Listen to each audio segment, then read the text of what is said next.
Attorney Aricheta.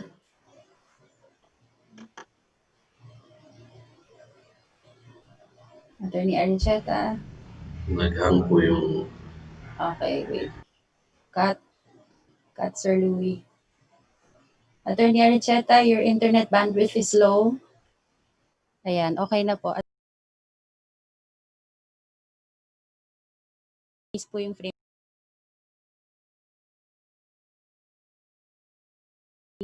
2, 1.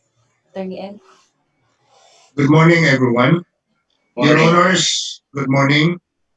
This is an online public panel interview by the Judicial and Bar Council of candidates vying for the position of Associate Justice of the Supreme Court, Vice the Honorable Jose C. Reyes Jr.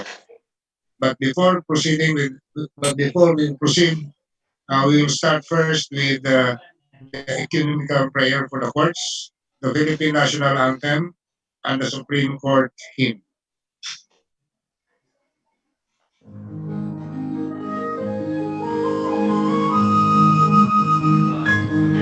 Almighty God, we stand in your holy presence, thou Supreme Judge. We humbly beseech you to bless and inspire us, so that what we think, say, and do will be in accordance with your will. Enlighten our minds, strengthen our spirit, and fill our hearts with fraternal love, wisdom, and understanding, so that we can be effective channels of truth, justice, and peace. In our proceedings today, guide us in the path of righteousness for the fulfillment of your greater glory. Amen.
Morning. Ed. Attorney Ed. Okay. Attorney Aricheta, may we ask you to unmute your audio, please, sir? Thank you.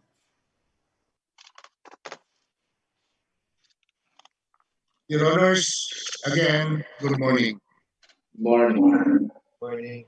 The panel of interviewers will be the Honorable Chief Justice Diosdado M. Peralta, ex-officio chair of the Judicial and Bar Council. The Honorable Justice Jose Catral Mendoza, chairperson of the Execom of the JBC and regular member representing the retired members of the Supreme Court. The Honorable Judge Buti.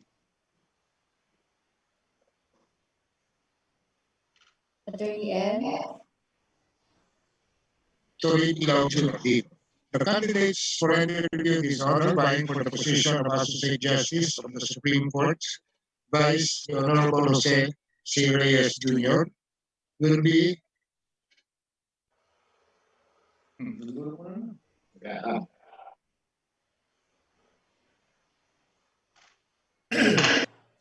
Attorney Aricheta.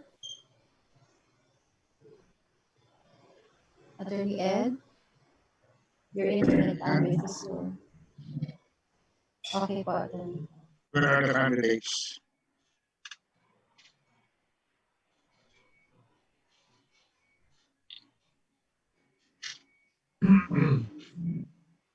Galilea,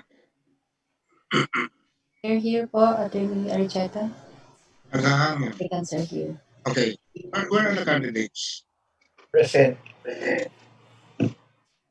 Wala sila sa screen. Yan na. Okay. May I request Court Administrator Marquez and Justice Cruz to please raise your right hand so that I can administer your oath. Do you swear to tell the truth, the whole truth, and nothing but the truth in this public panel interview by the JBC? I do. I do. Yes, Your Honor. So help you God. Thank you. You may now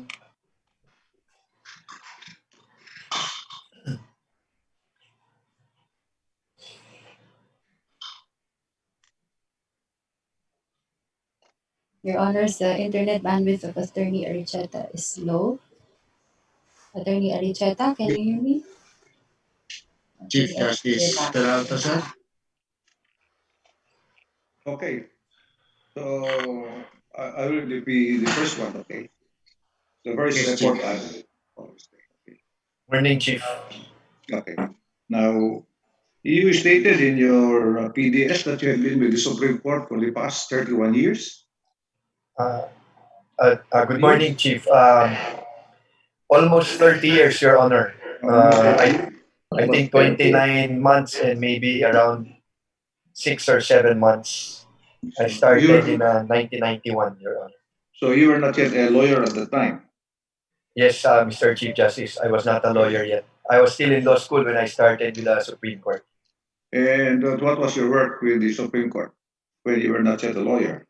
Well, I started as an executive assistant one in the office of Justice Abraham Sarmiento. I was doing research work for some of the cases that were pending for the court in the court. And when you became a lawyer, what was your first job in the Supreme Court?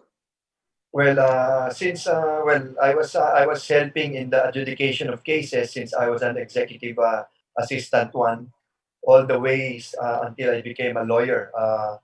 The experience that I that I can remember is that when I first joined the court as an executive assistant one, as a law student, I was just being given regular cases, no, ordinary cases. But as I stayed in the court longer, I I can remember that I was being assigned the more important in novel cases. So you were writing and researching, no? Yes, Your Honor. I was drafting memos and doing Yeah. research work. But later on, you transferred to the PIO. When was that? Um, when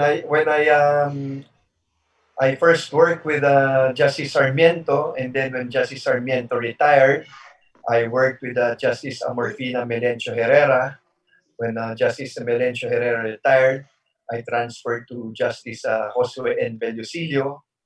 When Justice Josue N. Bellusilio retired, I was taken in by then Senior Associate Justice Renato Espuno before he became Chief Justice. When he became Chief Justice, he appointed me as his Chief of Staff. And then at the same time, he also appointed me to head the Public Information Office and also become the spokesperson of the Supreme Court. So you have been working with the Supreme Court for almost 29 years. No? So More than 29 years, Your Honor. what are those experiences that you have gained that will help you if you are appointed as a justice of the Supreme Court? Well, Mr. Chief Justice, I actually think that I've learned so much from eminent jurists, and because of my various positions in the Supreme Court, I have also experienced um, many instances that and when the court was involved in many issues, no? Before I would consider myself to be in the front lines. No? I have witnessed the court. I was with the court. I was speaking with the court, defending the court when our chief justice was facing the Senate in an impeachment trial. Prior to that, there was also an attempt to impeach Chief Justice Puno, and I had to defend the Chief Justice there also. And then yeah, I was also the first project director of the UNDP project. No, this is the actually the precursor of the project management office, which monitors our reform initiatives. So I was dealing with uh, our support our partners, development partners, and so I was doing reforms before. I actually handled the first technical assistance to the Philippine judiciary. This is a comprehensive assistance to the Philippine judiciary. Then um, after that, I became a court administrator. No? So I've been a court administrator for more than 10 years already. In fact, the longest serving court administrator already. No? The one who next to me was in number of years as court administrator was Justice Presby Velasco, who was not court, who I think only served for less than 5 years. No? Yeah. So I've already doubled his service. The other court administrators only stayed for maybe 1 or 2 years. So I think being court administrator for more than 10 years has really gave me so much experience, and I think I can bring this experience if and when I am blessed with an appointment to the Supreme Court. Okay. Now, you have been a court administrator since 2010, and you know the perennial problems in the first and second level courts. What would you consider the number one problem in the first and second level courts? Well, the perennial problem would be delay and docket congestion, Your Honor. Uh, And you have been a court administrator for more than 10 years, and what have you done to address this perennial problem of court delay? well, court delays. Court delays, of course. It is an ongoing problem because even let's say if we increase the number of courts, the number of cases are actually also increasing. No?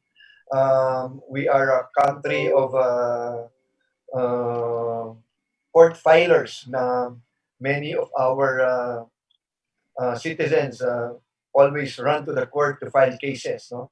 So we have to address this actually on different from different aspects. No? Your Honor, you've been initiating updating our rules, and I think that is a one way of addressing delay. No?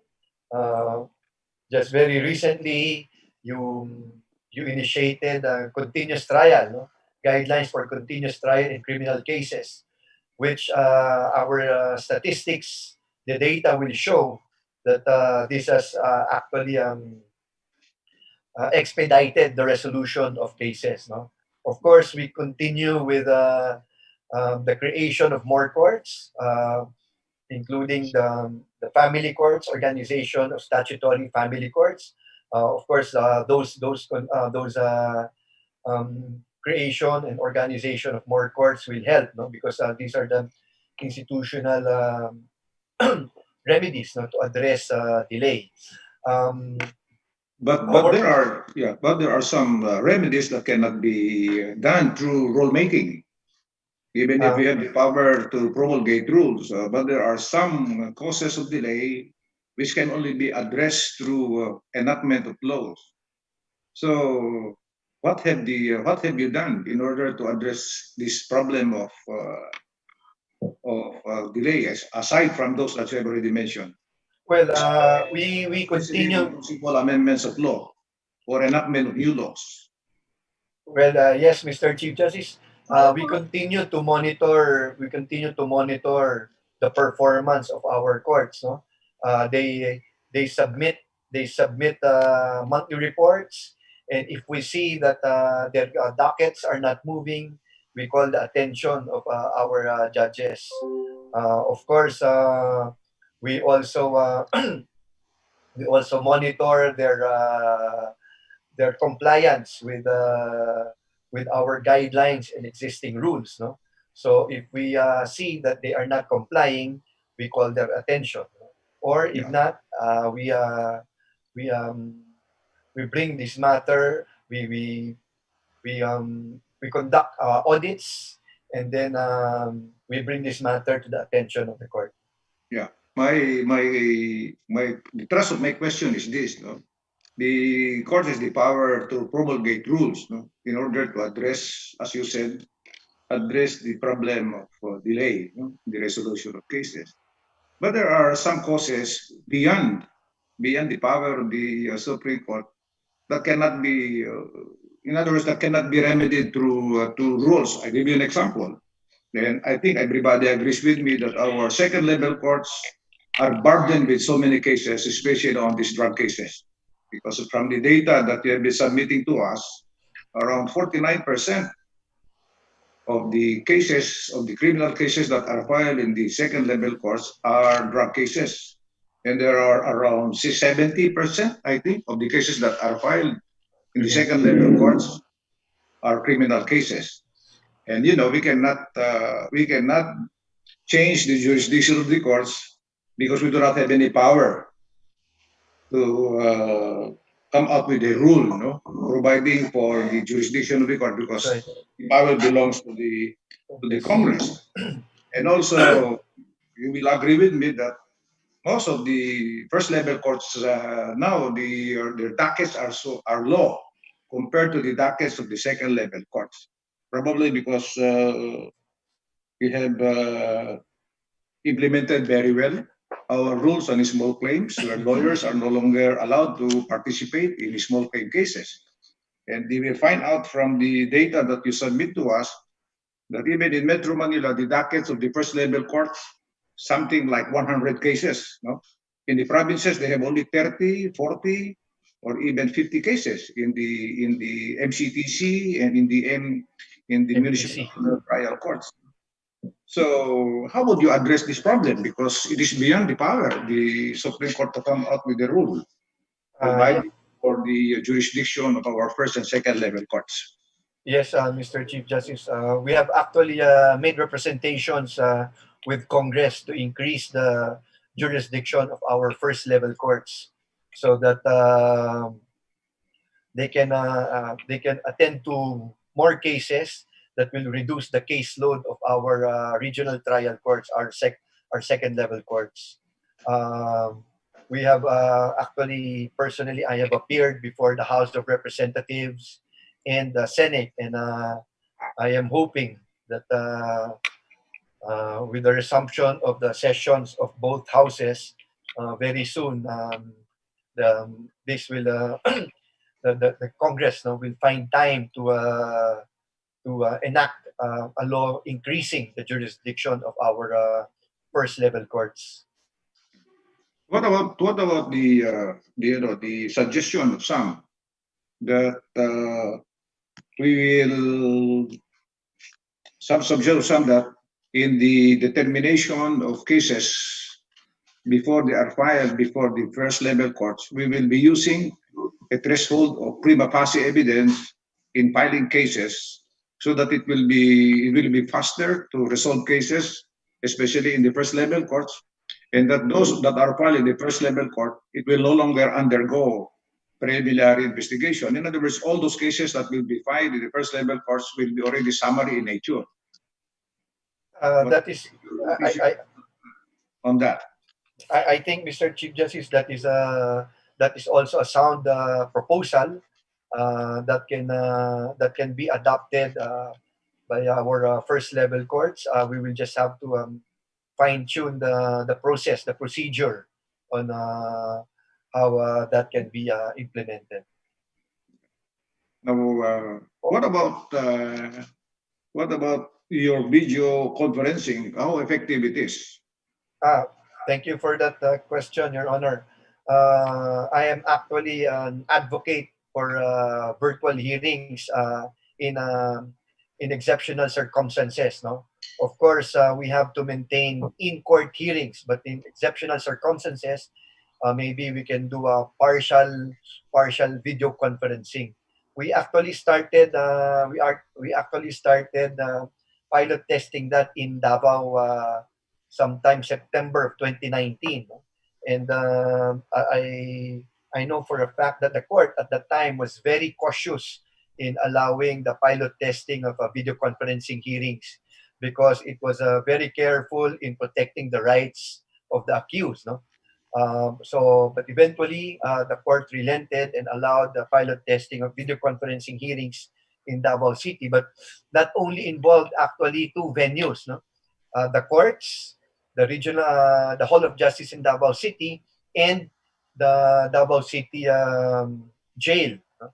And so what we did there was we got a room in the Davao City jail. We converted it into a video conferencing room facility, and then of course we also had to equip some of our courts in Davao City. No, and the the one the facility that we use there, no, are just two towers. They were connected through radio frequency. So we were actually monitoring that pilot testing in Davao City, and we were getting actually very good results, no, from our judges in Davao City until this COVID-19 entered the picture, no? And we were forced to physically close our courts, no? But again, even if we have this public health emergency, um, our courts should remain to function, no?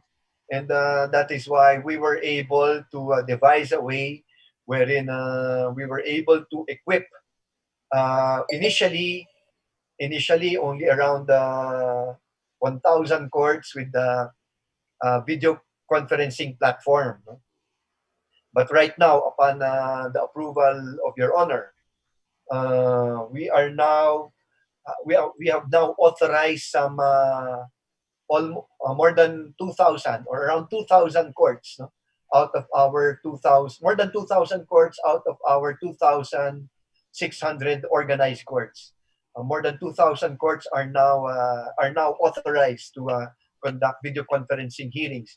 And we are also monitoring those video conference hearings on a weekly basis. And if my figures are correct, in 14 weeks, our courts, our first and second level courts, have conducted almost 50,000 video conferencing hearings with a success rate of around 85%. So this has actually helped, our courts dispose or resolve their cases even during this time of public health emergency. In fact, I've heard from some judges, that they are able to hear more cases through video conferencing compared to the manual hearing of cases in court. No? But as I've said earlier, I am also an advocate of in-court hearings. So what can happen most probably is we will have a partial video conferencing hearing, and that is actually what we're doing when a person deprived of liberty is involved. No? The judge is in court presiding over the hearing through video conferencing because the accused or the detainee or the PDL is in the detention facility. This is actually a departure from our Davao pilot testing, no? Because as I've said, in Davao there are only two venues: the court and the jail, no? And what we use there is radio frequency. But now we can have video conferencing in as many venues as there are as many parties. No, so if let's say we are back to ECQ and the courts will be physically closed, the judge can preside from his home, the prosecutor can preside from his home, the defense or the POW lawyer can appear from his or her home, and the PDL can appear from the jail. No? That is what this video conferencing has actually contributed. Yeah, But again, anyway, my, relative to that, may I know how effective is this video conferencing on PDLs? Because one of the purposes of the video conferencing was the problem of overcrowded jails and in the PGNP, and also jails in the offices of the arresting officers or in the detention cells of the police station. So how effective is this video conferencing in addressing that problem? Mr. Chief Justice, the video conferencing, whenever a PDL is involved, has been very effective. During the at the start, when we started, when COVID-19 first appeared, no, and we had to close our courts. I think that was sometime March 17. Until present, we were able to release more than 50,000 PDLs already. And because of video conferencing, well, of course, not all through video conferencing, no, but we were able to release more than 50,000 because of video conferencing. If not for video conferencing, maybe our numbers would only be around half of that. No? So, in fact, our BJMPs have also um, improve their jails by setting up a video conferencing facility. No, and that also helps in ensuring the safety, no, of our courts, of our jailers, because they do not have to transport our PDLs anymore to the courts, and therefore the risk of these um, being rescued by their compatriots are addressed, no, because they just stay inside the jail. And Now, what were the reasons why these PDLs were released through video conferencing? Why were they released? well, of course, some of their cases are really bailable, no.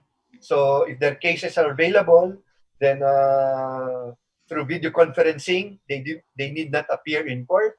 Then they can be released. Some can be released on recognizance, and also, Your Honor, the court, through Your Honor, issued a circular, no, um, in effect lowering, no, lowering the bail for some of the offenses that are bailable, no, or the circumstances that are bailable for the courts to accept these circumstances, and that is What and what those about can. what about are you referring to indigent Yes, Your Honor. prisoners? Yes, Indigent detention prisoners. Only for indigent prisoners, but only those who are punished with imprisonment, not with those punished with life imprisonment or that's right. reclusion. That's right. That's right, Your Honor.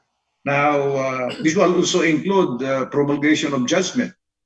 They Yes, Your are Honor. they're allowed to conduct video conferencing on the accused who are under detention. Actually, Your Honor, the court has allowed video conferencing in all stages, uh, from arraignment to promulgation of judgment. But we have actually called the attention of the judges to be very cautious when, in fact, if they can do in court hearings when, let's say, a testimony is being taken, then that would be best, because in video conferencing as of now, right now, no, with our present infrastructure, it is sometimes very difficult to determine whether a witness is being coached. So whenever the testimony of a witness, including the accused, is being taken, then we recommend to the judges that these hearings be conducted in court. Yeah. Also in cases involving minors, no, because under the rules regarding prosecution of cases against the accused, where the victim is a minor, the trial should be private in character. No? Yes, Your Honor. Now We let's go have to holding rooms for minors for that. let's go to the other problem. The other problem probably would be corruption in the judiciary. Okay. Now we just came out with a resolution creating two offices: the JIB, the Judiciary Integrity Board, and the Prevention Office. No, although this is under the JIB.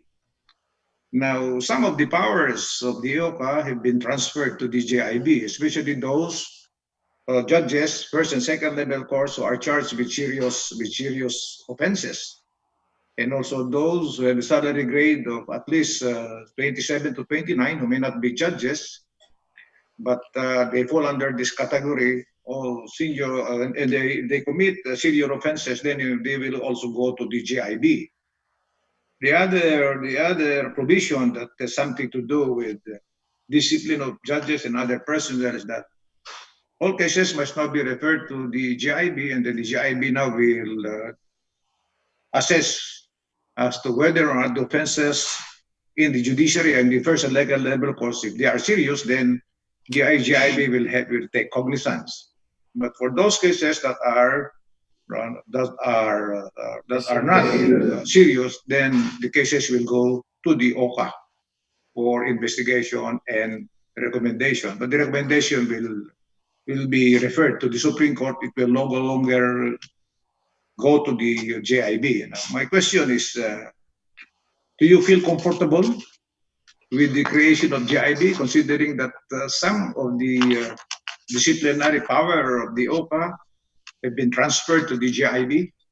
Or will it also help the eradication, or even prevention of commission of corrupt acts in the judiciary?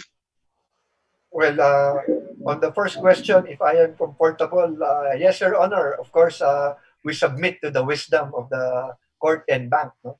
And second, that is also, for selfish reasons, a welcome development, because we will have less work in the office of the court administrator. Then we can focus more on monitoring our courts, on their compliance with the guidelines, on how they resolve cases, on with the compliance with the timelines, and even with managing, no, court management. We can focus on those concerns.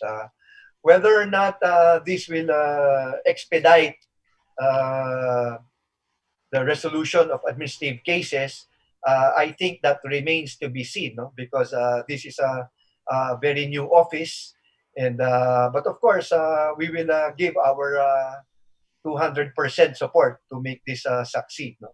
Because Yeah. as I've said, this is this is this is also for to this is actually for the best interest of the entire judiciary, no?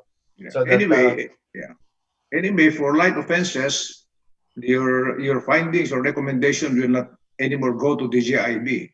Your recommendation will go straight to the Supreme Court. that is right, Your Honor. That was adopted that procedure was adopted in order to hasten the resolution of cases filed against judges where the penalty is not as high as 1 year suspension.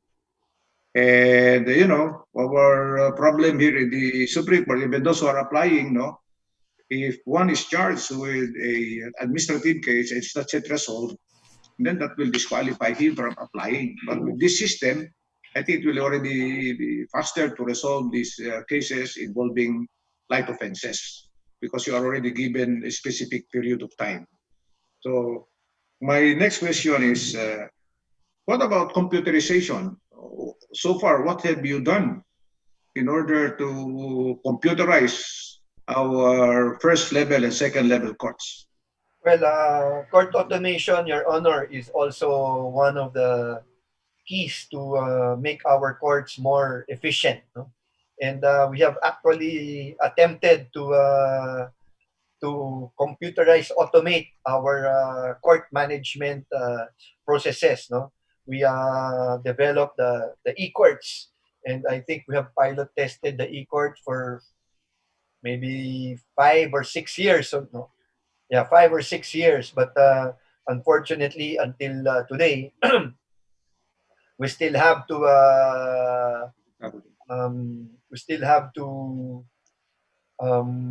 address some of the bugs, no, and make it. We still have to perfect the system. But I think really court automation is an evolving process. It will never stop, no. It's a continuing process, no. So right now we continue to find ways on how to completely automate and digitize our processes and proceedings. So just very recently, Your Honor, the court administrator was designated, no, to chair the e-court committee, no, because prior to this designation, the court administrator was only the vice chairperson. But recently, the court administrator was already designated as a chairperson, and right away, we already actually held or conducted our first meeting, and this was done through online, no? Because we already want to again move from where we left off from the last e-court version 1. So right now, we are already evaluating, studying on how we can come up with e-court version 2, no?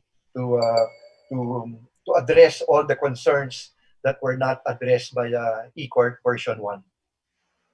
Okay, this is my last question. No, you seem to be qualified. The way you've been answering my questions and you're relating your experience in the Supreme Court for almost 30 years, and you've been nominated many times for your appointment as associate justice. My question to you is there something wrong why you've not been appointed as associate justice despite this experience? You may or you may not answer the question. Huh? You may or you may not answer the question. I will answer, Mr. Chief Justice. Of course, the appointment of justices and even judges, no, is a presidential prerogative, no. And we have to respect the presidential prerogative. I don't know what the reasons of the appointing authority are, no? But we just have to respect that process, and that is why I think this is I've been nominated, I think 8 or 9 times, no.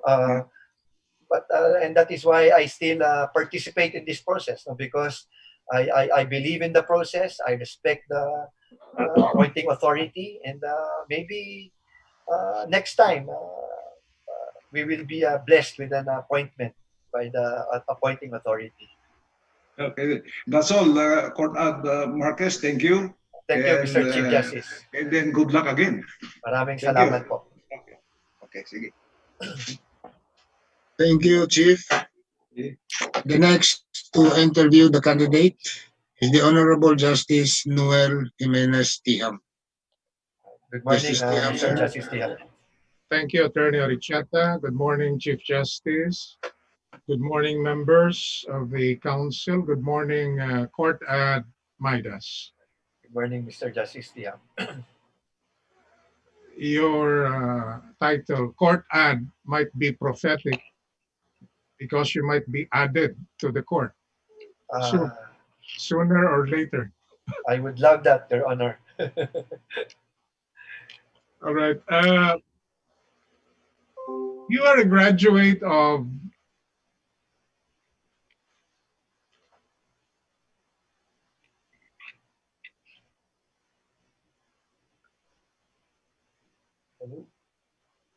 you're a graduate of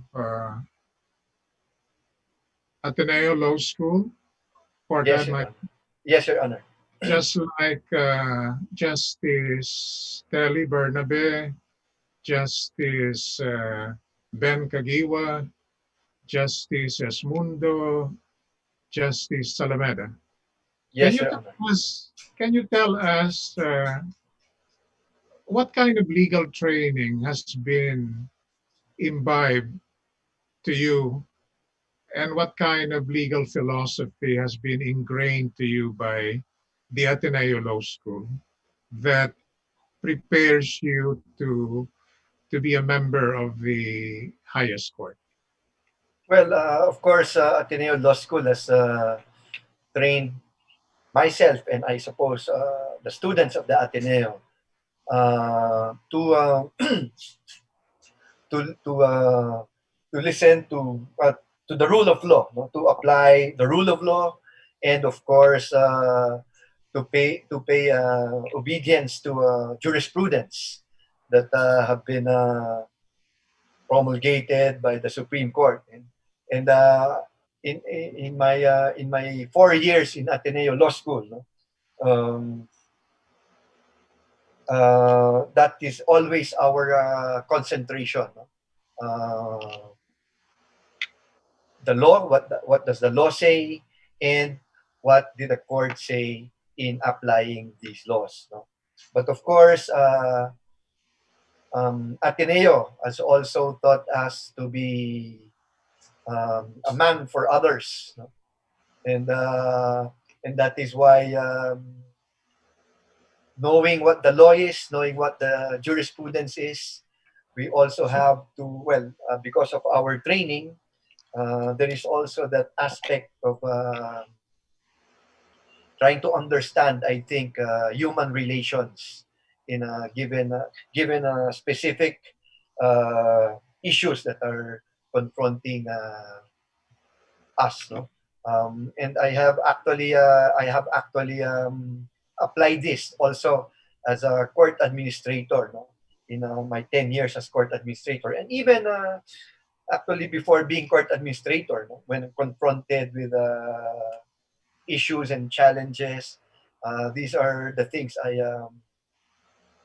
uh, I try to think of, no? In addressing a particular issue, on how the issue should be confronted with, and how it should be addressed, Your Honor. Was it part of your Jesuit training to be to oppose government policy you dislike at every opportunity available? Uh, I cannot say for a fact if it is part of the Jesuit training that we oppose every government policy that we dislike at any opportunity given opportunity. No, but after my Jesuit training and because of my almost 30 years with the court, uh, one one gets a bigger picture, no, of how government works in relation with the different branches, the other two branches, no, um, and that is and you become critical, you become you think of what to do, you think of how to do address these issues, no? If you think these issues will have to be addressed by yourself, no?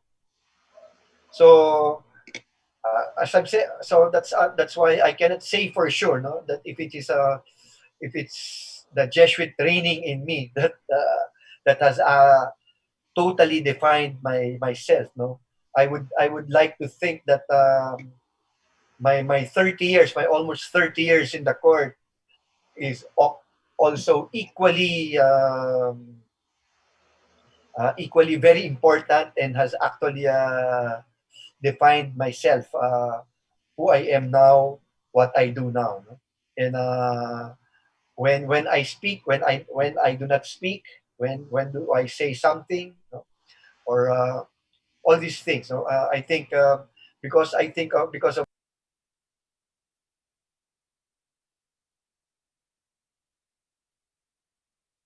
in the court, these many years of my stay in court were very interesting years, no? um, in the courts. As I've said, I consider myself being a frontliner in those during those interesting episodes of the court. No? You And also you also mentioned that in your long service with the court, you had the opportunity to interact and defend Chief Justice Davide, Chief Justice Puno during uh, the uh, troubled times when there were threats of impeachment. Also, Chief Justice Corona, correct? not exactly Chief Justice Davide, Chief Corona, Justice Puno and Chief Justice Corona. yes. Uh, did you also defend Chief Justice Sereno? Well, Or, at that time, I did not have opportunity because I was no longer the spokesperson, and I was actually seldom involved in the office of the Chief Justice at that time. I have interviewed you many times. That's why I'm asking you questions different from those I have asked you in the past. I appreciate Now, that, Your Honor. Thank you. now during this period of pandemic, Court Ad Midas, can you tell me what are the things you will do to make money? You mean as a as a court administrator, or Of uh, course, because of this pandemic, the basic assumption there is social interaction has been restricted. Uh, Avenues for earning livelihood, more money has been delimited. What are your thoughts in this age of in this period? And we hope this will not be a prolonged period. What are the things do you think you will do to make money? well, I think this is where the resiliency of the Filipino comes in. No, we have heard so many stories uh, on TV, in social media, where those who used to be earning a lot prior to the pandemic had to resort to some other means to earn. No? We've heard even actors and actresses resort to But what about you? Is it true that you own lots of paintings?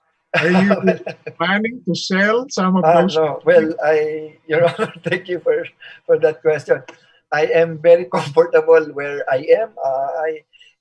In fact, I've been working, I think, even harder during this pandemic, no, because we had to address the many concerns of our courts, our judges, and court personnel. No?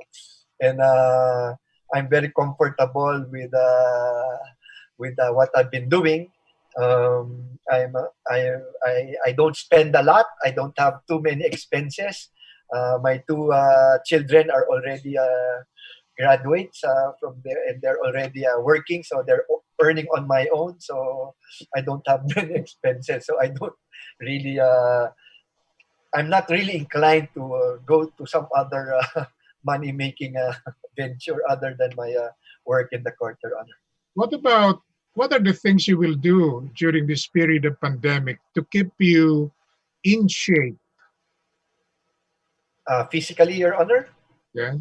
Uh, well, uh, I've actually limited my travel, no, between home and court, no, during the pandemic, and even when we were on ECQ, I still go to court. I still went to court, no. I think the early days of ECQ two or three times a week, but when we were relegated to MECQ and now GCQ, MGCQ. I go to work every day, no? And but as I've said, no, I've actually limited my travel from home to work, and to keep me in shape. Well, I have more time, no, because the court is not operating for longer hours than how it operated before. So I find myself at home earlier. So I do some physical exercise at home. Now, Uh, what what do you do during this period of pandemic to make yourself creative? Actually, Your Honor, I consider myself being very creative during this pandemic because we were able to introduce video conferencing for more than 2,000 courts, first and second level courts. No? And we were able to do that with hardly any mentoring. It used to be that when we are introducing something new to our courts, to our judges, to our court personnel, there's a lot of mentoring. No? We schedule seminars. We we we bring to them, either we get some mentors to go to the courts, or we ask them to go to a Filja training center in Tagaytay so that they can be taught on how about this new technology. But during this time, it's very surprising, no, that we just distributed uh, 365 platforms to them, and then with very minor, little mentoring. No? They were able to do video conferencing hearings. No? Prior to that, there were a lot of questions already. No? They were asking if they can do video conferencing hearings through Zoom, Google, and other platforms. No? Because for them that was easier. But we wanted to give them an official platform, something that we can be sure that it is secured, and that is why we chose this 365 Office 365 platform. And surprisingly, no, many of them were able to do it right away. No? And as I've said earlier, in the 14 weeks that we introduced these video conferencing hearings, almost 50,000 actual hearings through video conferencing were conducted. No? Some fully, some partially. When I say fully, that means all of the parties, including the judge, were in remote locations. No? So there could have been at least 5 different locations in one video conferencing hearing. No? The judge in his or her home, the prosecutor in his or her home, the defense counsel in his or her home, and the PDL in jail. No?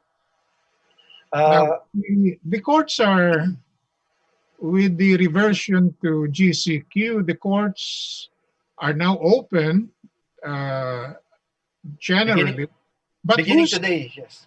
yes, but who makes the final approval as to whether the case will be heard in court or will be heard online? Supposing the litigants request that it be held online, the judge has no discretion on this part. Oh no, Your Honor. It will always be the discretion of the court, the judge. Even if there is a joint motion by the parties, if the judge thinks that the hearing will be best conducted in court, then the hearing will be in court. As I've said earlier, we have two kinds of video conferencing hearings. So fully, full, fully remote or partially remote. When I say fully remote, all the participants will be outside the court. When we say partially remote, some of the participants, including the judge, will be in court, and then the others will be outside the court in a remote area. But now that we are in GCQ, beginning today, the latest issuance of the Chief Justice, um, Administrative Circular 45-2020, which takes effect today, it is provided that all the courts will be open, physically open, and all the hearings will be done in court except under exceptional circumstances to be determined by the judge. If the judge will be hearing the case from outside the court, then the judge will need a prior permission from the Office of the Court Administrator. However, if the judge will conduct partial video conferencing hearing and he or she, the judge, will be in court, but some of the parties will be in a remote venue, then there is no need for prior approval from the court administrator. I think the idea that the Chief Justice wants to send is that our courts are functioning and our judges are in court. Now, Unless, if you yes. become a member of the court, what guidelines will you recommend to the court and bank with respect to the assignment of judges at large? Well, the judges at large, Your Honor, um, is really something that would help the courts, our first and second level courts, be able to expedite the resolution of cases, because we will be able to assign judges to vacant courts or to courts which have a very big caseload. No, So which those over. priority? What priority? What will be your recommendation to the bank? Assign them first to what station? I Vacant think stations? I think, Your Honor, we will have to think, we will have to look at the caseload of the courts. If the vacant court has a big caseload, then by all means, assign him or even two of them to that vacant court to address the big caseload. If there is, let's say, an overburdened court, a court which has, let's say, 2,000 cases, then we can also assign the judge at large as an assisting judge in that court. So I think the main criterion would be the caseload of the court. So it's possible that a judge at large may be assigned by the Supreme Court in a court in Metro Manila if the caseload demands or requires it. it's possible. Yes, Chief. Yes, Your Honor. In fact, I would recommend that. I would recommend that if the caseload is large in Metro Manila, then that judge at large be assigned in Metro Manila until that caseload can be reduced to manageable levels. Will judges at large be given preference or priority in applying to a permanent station later? I think Is so, that Your their Honor. performance? I think so, Your Honor. Judges at large should be given priority or preference. No? Being a judge at large is not very easy, no, because you can be assigned anywhere. No, in fact, if I'm not mistaken, the law does not distinguish whether a judge at large should be assigned in Luzon, Visayas, or Mindanao. No? So if you are if you're appointed judge at large and and your residence is, let's say, in Ilocos, if we're going to follow the law strictly, you can be assigned in Basilan or even in Holo. No? But I think, as recommended, uh, the court or even the JBC has limited, no, these judges at large to be just confined within either in Luzon, Visayas, or Mindanao. No? So if you're applying for Luzon, then you will be assigned anywhere in Luzon, in Visayas, anywhere in Visayas, in Mindanao, anywhere in Mindanao. No? But even if we limit the assignment of the judge at large to those island groups, it's still not easy, no? Because if you're from, let's say, in Abra, no, your residence is in Abra, your family is in Abra, you can be assigned in Legazpi, no, in Bicol area, no, and it's not very easy, no, to be a judge when you are not with your family. No? So I think Would you be recommending, whether as a court ad or as a member of the court, the grant of additional remuneration or benefits to judges at large in terms of transportation allowances or even relocation? yes, Your Honor. Will you be recommending that? I think judges at large should have relocation and transportation expenses, no? Because And they judges are at large, they receive the same salaries and benefits as judges to permanent stations, correct? yes, Your Honor. They receive the same. They have the same salary grade, and therefore they receive the same salaries and allowances as a regular judge. All right, just last two questions. In 2018, I sponsored in the Court and Bank the approval of the creation of the Judicial Integrity Board based on the recommendation of the committee headed by Justice Callejo at that time, and the court approved it during the tenure of Chief Justice Tess de Castro. That's right, Your Honor. Now, my question is, I agree with the observation of the Chief Justice that the creation of the Judicial Integrity Board diluted the powers of the OCAD. I And also agree with that, Your Honor. you answered that you will now be relegated to monitoring the performance of judges nationwide. Well, we can Now, focus on that. yes. Now, my question is, a very essential matter which we discuss in the Judicial and Bar Council is the matter of mental health of judges because of the stress, the volume of work, the pressure, even the threats to life.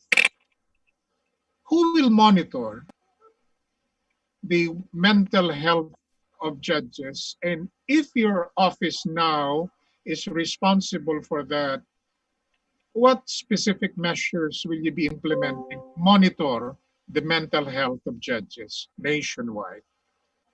Well, Your Honor, uh, right now,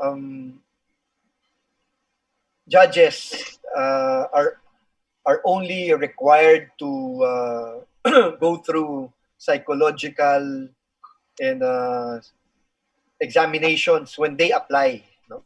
When they apply for a position in the judiciary. Uh, Perhaps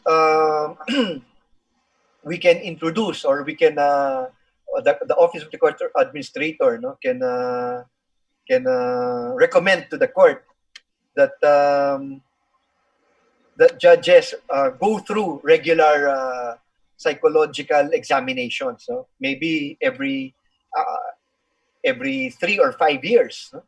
So we will have a doctor to to examine, no, the mental health of our judges every 3 to 5 years. No, because as it is right now, once a judge is appointed, no, and that judge does not, let's say, apply for promotion or lateral transfer, then he or she does not um, go through a mental health examination. Now, So if the Supreme Court will allow, will agree, then this is something that we can introduce, Your Honor.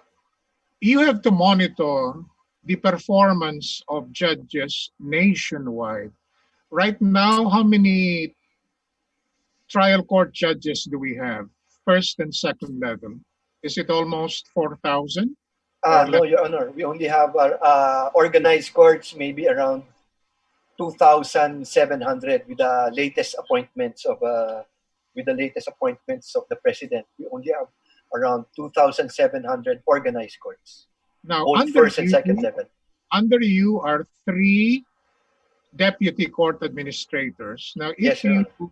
if you need to monitor the performance of judges nationwide, which will require actual visitation or ocular inspection, would you be amenable, if you become a member of the court, to recommend that there are 15 justices of the court, the members of the bank, to subdivide the country into 15 judicial regions and assign to each and every member of the bank to sort of conduct an oversight of the monitoring of judges? Will you be in favor of that? Uh, that can be allowed. That can be recommended, Your Honor. But I am not just very sure, no, if the members of the court will be acceding to that, considering also the caseload that they have. No, they have so many cases are being filed in the Supreme Court, and they have to attend to these cases. No, both division cases and bank cases. So I don't know if they will still have time to have some oversight functions over the different regions of the country. Now, Per, members of the bank, they also perform administrative functions because there are many administrative matters elevated to the bank. exactly, Your Honor. Exactly, And Your Honor. if there is an oversight by each and every member of the bank with respect to monitoring the performance of judges nationwide, as well as monitoring the needs of courts nationwide, just an oversight to assist the office of the court administrator, because anyway, it is under the Supreme Court. Will that not be more effective? Because the court bank will have an actual feel on the ground of what's going on around the country.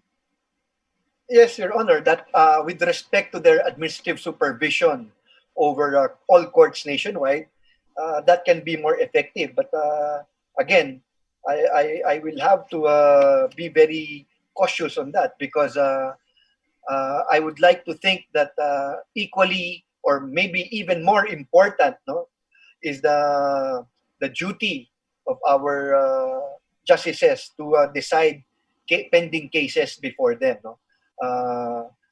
And of course, that will include administrative cases before them. No? Cases concerning our disciplinary cases of our judges and court personnel. But as you mentioned earlier, Your Honor, the administrative matters that are being referred to the court and bank, or even the divisions, no, of the court, are not just confined to disciplinary matters concerning our judges and court personnel. No, some some admin concerns, no, regarding like, let's say, the transfer of courthouses, Construct- the donation of properties, no, or for the construction of courthouses. These are also referred to the court. No, so I am not very sure if the court, the members of the court, will still have time, no, to have some oversight functions. But if they have, that is very welcome, Your Honor. My We- last question is this. 2 years ago, I attended an international conference in Bangkok, Thailand, together with Justice Telly Bernabe. And one of the participants was the Chief Justice or the Chief of an appeals court in Malaysia. And he was showing to us through his phone uh, what is actually going on in his court, so he can monitor it effectively. My question is, if you say there are about less than 3,000 judges nationwide, is it possible to install CCTVs in courtrooms? yes, Your Honor, that is very possible. Just That to is, monitor judges? Is it well, possible? yes, that is very possible, and in fact, we will be doing that eventually. No, not only to monitor judges, but also to ensure their safety and security, no, by installing all these CCTVs. All right, that's the last question, Cortad Maidas. Thank you and good luck. Maraming salamat po, Justice Tiham.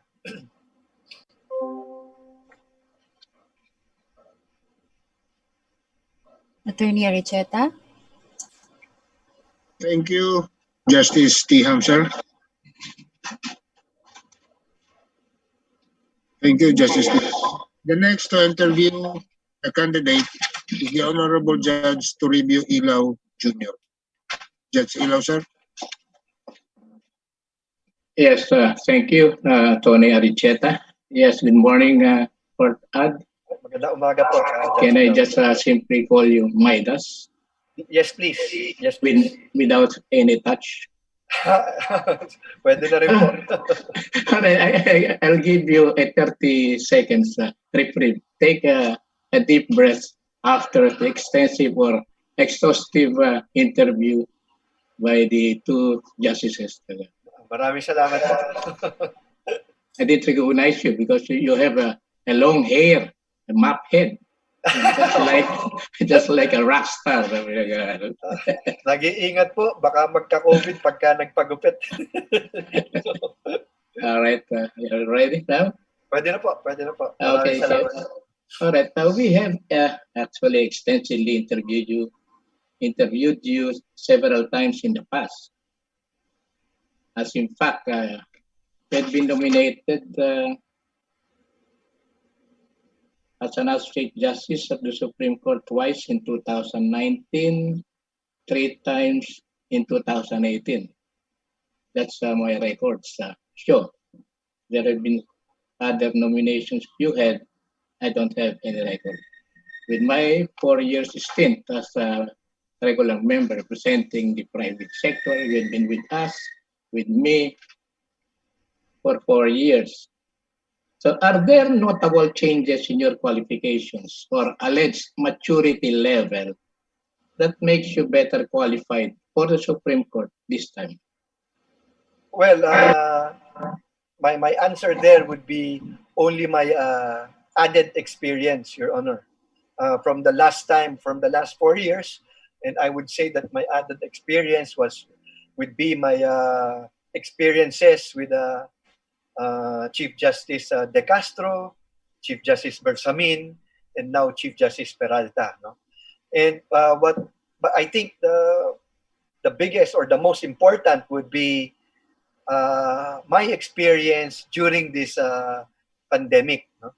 Because when everyone else was at home and thinking of what to do, I was thinking of how to address or how to make our courts still function. No? And I was in constant coordination with our Chief Justice. We not only with the Chief Justice but with other justices, no? Members of the High Court, because I was explaining to them through text message, through email, through phone calls, uh, how we will be able to distribute or make our courts work through video conferencing. So for them to allow our courts to conduct video conferencing, no? I think that is a very big milestone, no, for the court, for the Supreme Court, no, to be able to remain open, although not physically, and still serve our court users, no, especially the marginalized, our marginalized brothers and sisters who need um, the court, the courts, no, our courts, no. We were very creative, no, in retaining our courts to be open, and until now, no, we continue to do so. Of course, without losing sight of the need that our courts, the physical presence of our courts in the community will still be there. No? I think that is my biggest maybe addition, no? Aside from what I have said before and what my records will show. All right, even the Chief Justice has commended you for such effort and during this time of a pandemic, exercising such administrative aspect of addressing the problem by the court, by the entire judiciary. I too commend you for that and all praises. Maraming salamat. And but there is no quarrel that you don't have any court litigation or judicial experience. You started your career even during the time you were still a law student, but you didn't have any court litigation. You did not join any law office or law firms just to hone your skills with trials. Wala po, Your Honor, because I started in the court as an intern, no? In Ateneo Law School. We were required to do internship in a court or in a law firm, and I was very lucky to get an internship with the Supreme Court. No, and when I was already when my internship was done, because I've completed the required number of hours already, and I was already leaving, I was offered by the justice I worked for a regular job, no? And well, as a law student back then, it was an irresistible offer, no? Because these are the demigods, no? Of you just read their names in at that time, the SCRA, wala pa po yung online. So nababasa lang natin yung mga pangalan nila sa SCRA, and here you are being offered a job by them. So it was an offer that I could not resist, and therefore I accepted it, no? And since then I was not able to leave anymore. But I would like to think, no, that I did not lose anything there, no, because I would like to think that I was trained by the best legal minds of the country, and I did not have any lacking experience in litigation, because in my long years in the court, I was involved in many of the drafting of rules, no? Uh, Small claims courts, um, continuous trial, now in the new civil procedure, evidence, even admiralty rules. Um, Many of the rules that we have now, or we are using now, actually, I had some participation. I was member of the committee, no, that drafted and recommended to the Supreme Court. So I don't think I would lack anything in that aspect, Your Honor, with all due respect. There's no question about that. Hone your skills through involvement in different committees and policy making with justices. Good people skills. But how about adjudication? Was there any occasion that you have drafted or issued resolutions or simply ghostwriting for ghostwriting for senior justices or justices of the court? Well, Your Because I Honor, learned from the past previous the administrators and a good experience in writing experience for ghost writing for other senior justices of the court. well, Your Honor, with all due respect, I think I am bound by confidentiality with my previous justices I worked for. But let me put it this way, Your Honor.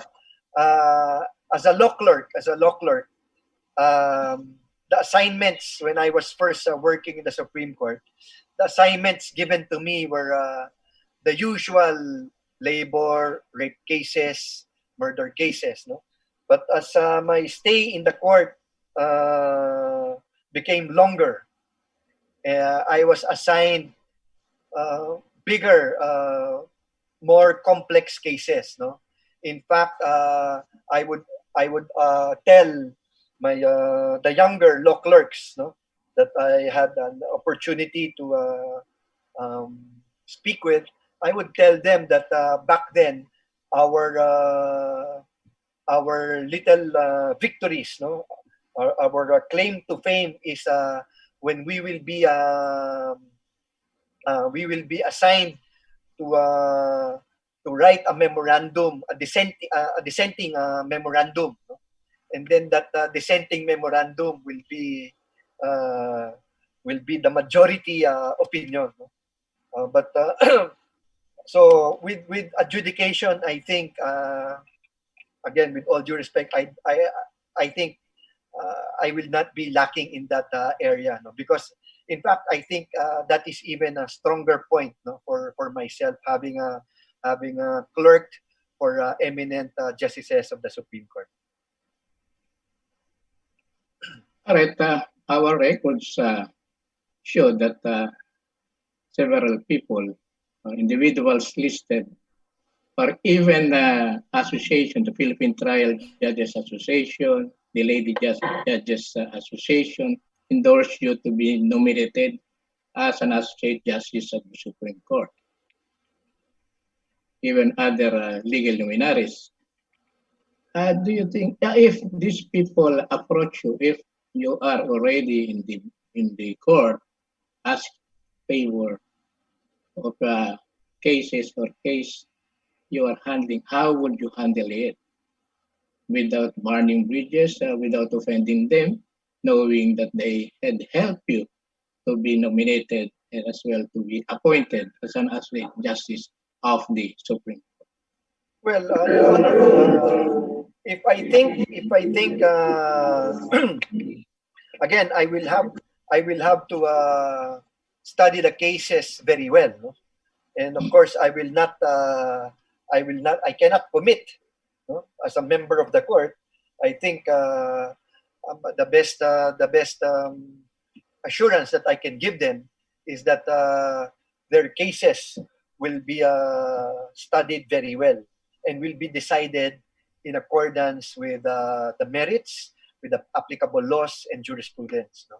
And that there will be no extraneous or external considerations that will attend that particular case. Do you think so many friends may be a blessing or a curse? I think friends are a blessing, Your Honor. They cannot be a curse, Your Honor. It is how you will treat your friends and how you will allow them to treat you, I think. All right, the Chief Justice had asked you that you've been nominated several times, and he even bluntly asked you what had been the problem why you were not appointed by the president. Do you think you'll be appointed this time if nominated? Well, I am hoping and praying that this will be it, no? Because as Your Honor has said, I've been shortlisted a number of times, and many have actually the judges and luminaries have endorsed me, and many say I am fit and qualified for the position. So that will also be good for the Office of the Court Administrator, because there will be movement in the Office of the Court Administrator if I am elevated to the Supreme Court. Yeah, this hero has been anxiously waiting for it in other DCAs. I think also fervently praying for it, Your Honor. Not a good reason, sir. Anyway, all right. Most of your training seminars were held or even conducted abroad. Who finances your trainings abroad?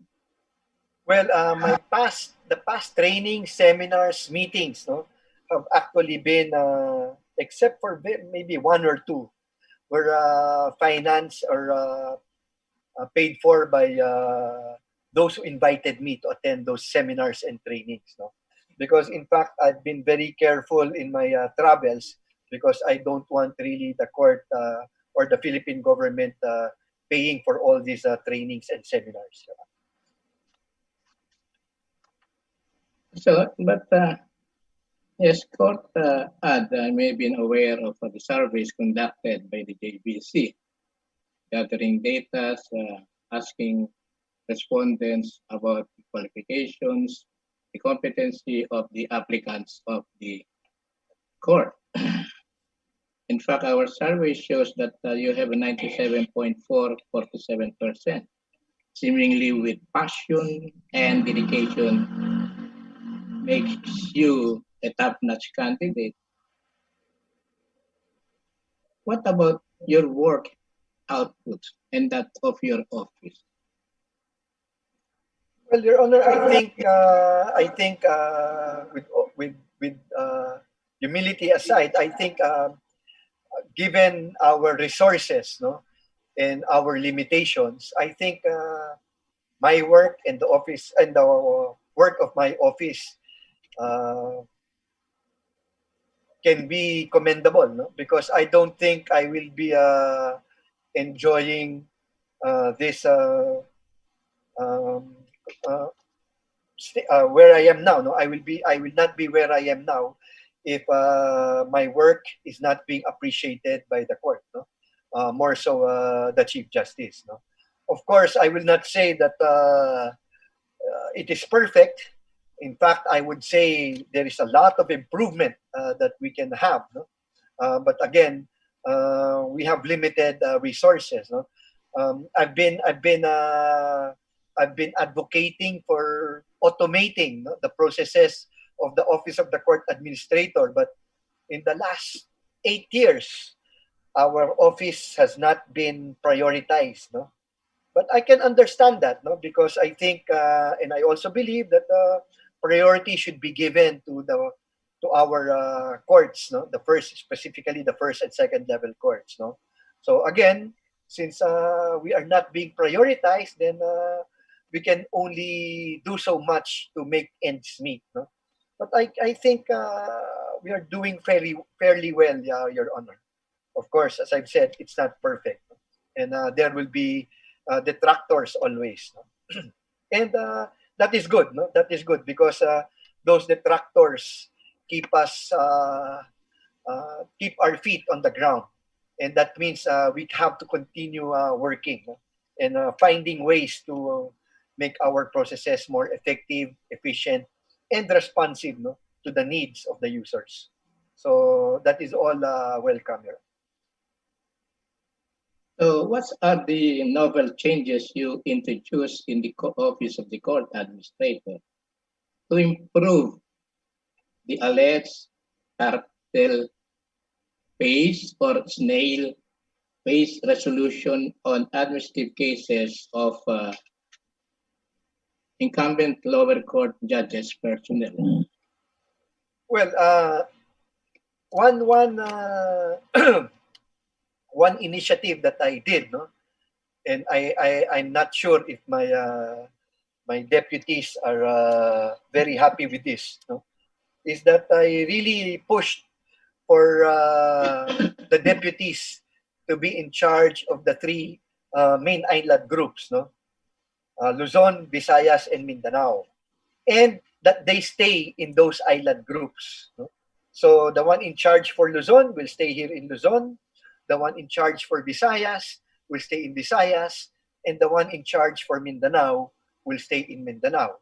In fact, I also advocated, I also pushed that those DCAs who will be in charge and staying in those island groups should be from those island groups because they will be better versed in the culture, in the geography, and in the environment in those island groups, which I think for me is very important, no, in making our processes more effective and efficient. So after my in finally, no, Chief Justice Peralta was able to in the Peralta Court, no, was able to implement this resolution of the court. I think way back in 2016 or 2017. This was a court resolution in 2016, 2017, and it's only now in 2020 that it is being implemented. With that, I think we will see marked efficiency and effectiveness, no? Because we will see the presence of the Office of the Court Administrator, which is actually the alter ego of the Supreme Court in those provinces, no, that is one, no. uh, and because of that, because they are there already, we are already also delegating many of the powers of the court administrator to the DCAs so that these concerns will no longer reach Manila, no. Though they can be already addressed in those island groups, no? So this, I think, is a major accomplishment. I hope this will be successful, no, because we are still, of course, in our infancy, and therefore we can experience birth pains, no, in implementing this initiative. But hopefully, no, hopefully, in the next few months, we will be able to address all these concerns, and we can make our processes more efficient and expedited. Talk about your deputies. And how do you improve your staff's writing skills to at least lessen, if not eliminate, grammatical errors? I've had an occasion of reading one of the communications of your assistant deputy. Oh, terrible. Well, Did it pass to you all these communications, reply to the queries of well, the not journalists or personnel of the judiciary? not Your Honor, not all communications emanating from the office of the court administrator pass my table or my office. So if my signature is not there, then it did not pass my office. But again, if these are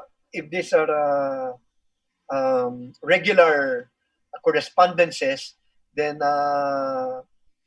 it will be more efficient, no? if it will not pass my office anymore. With regard to grammatical errors of the officials of the office of the court administrator, then the only thing I can do there is advise them, no, to be more careful, no, because again, I think those qualifications should have been better addressed when they were being appointed by the court. Uh, but since they're already in court and already occupying those positions, then we can just help them, no, improve their writing skills. So, I'm sure.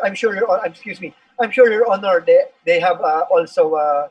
If they are weak in that aspect, I'm sure they have strengths in other aspects, Your Honor, and that is why they were appointed to that position. It can be looked into it, but I no will. offense. Yes, Your Honor. No Thank you offense. for thank you for raising that. Your Honor. Really, really hesitant to ask that.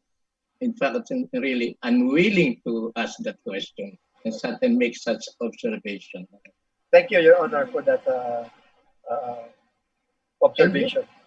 All right. You also mentioned about you were attending budget hearings in Congress with respect to the courts budget. How can the courts, through the Office of the Court Administrator, repurpose the judiciary budget to have greater autonomy over its size and disbarments control? Well, Your Honor, when we talk of fiscal autonomy, no, of course, ensured by our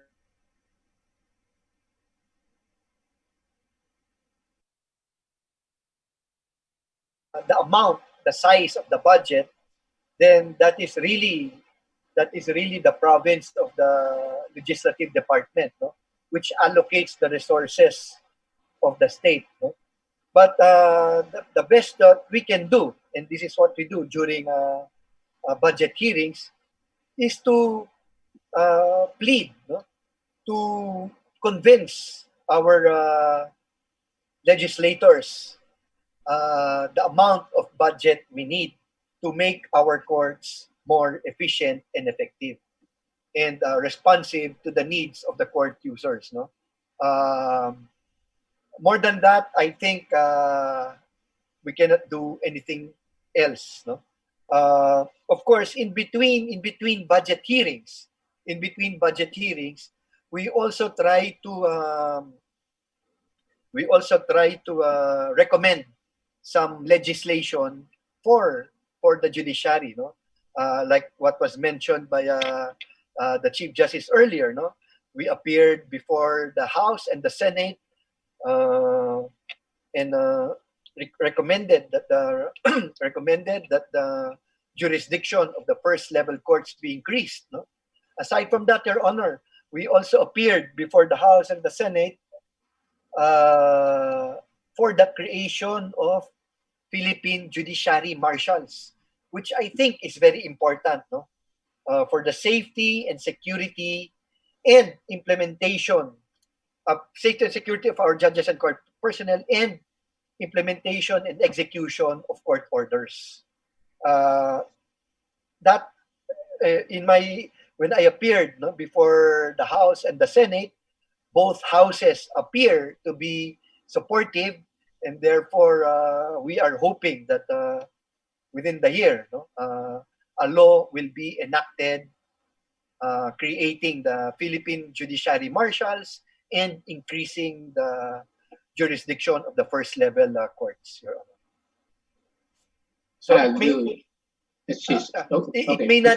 may not be directly concerning our budget, but if the marshals, no, the law enacting marshals will be passed, then that will necessarily mean that additional budget will be given to the court, because budget will have to be provided, no, for the salaries and the resources of the marshals. Was there an increase of the budget of the JBC? The Speaker Cayetano had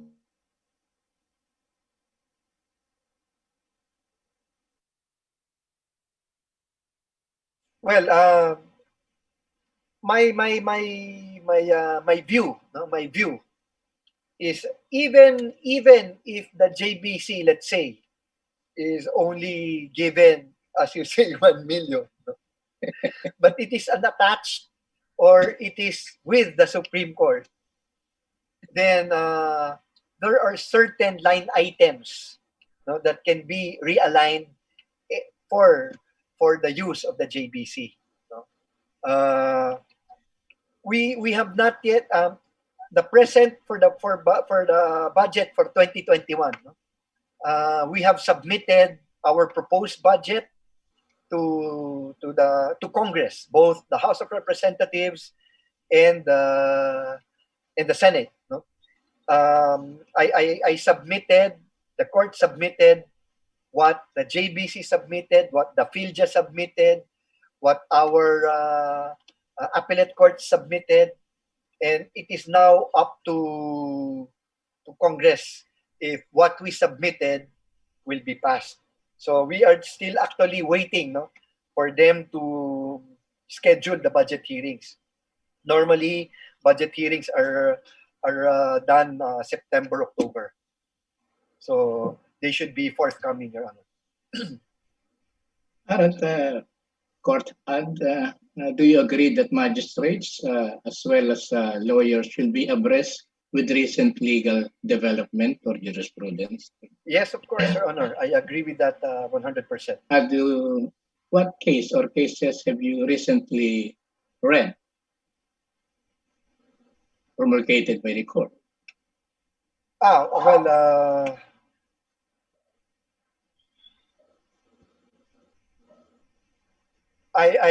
actually the cases that I've been reading are cases that concern the office of the court administrator. No, so meaning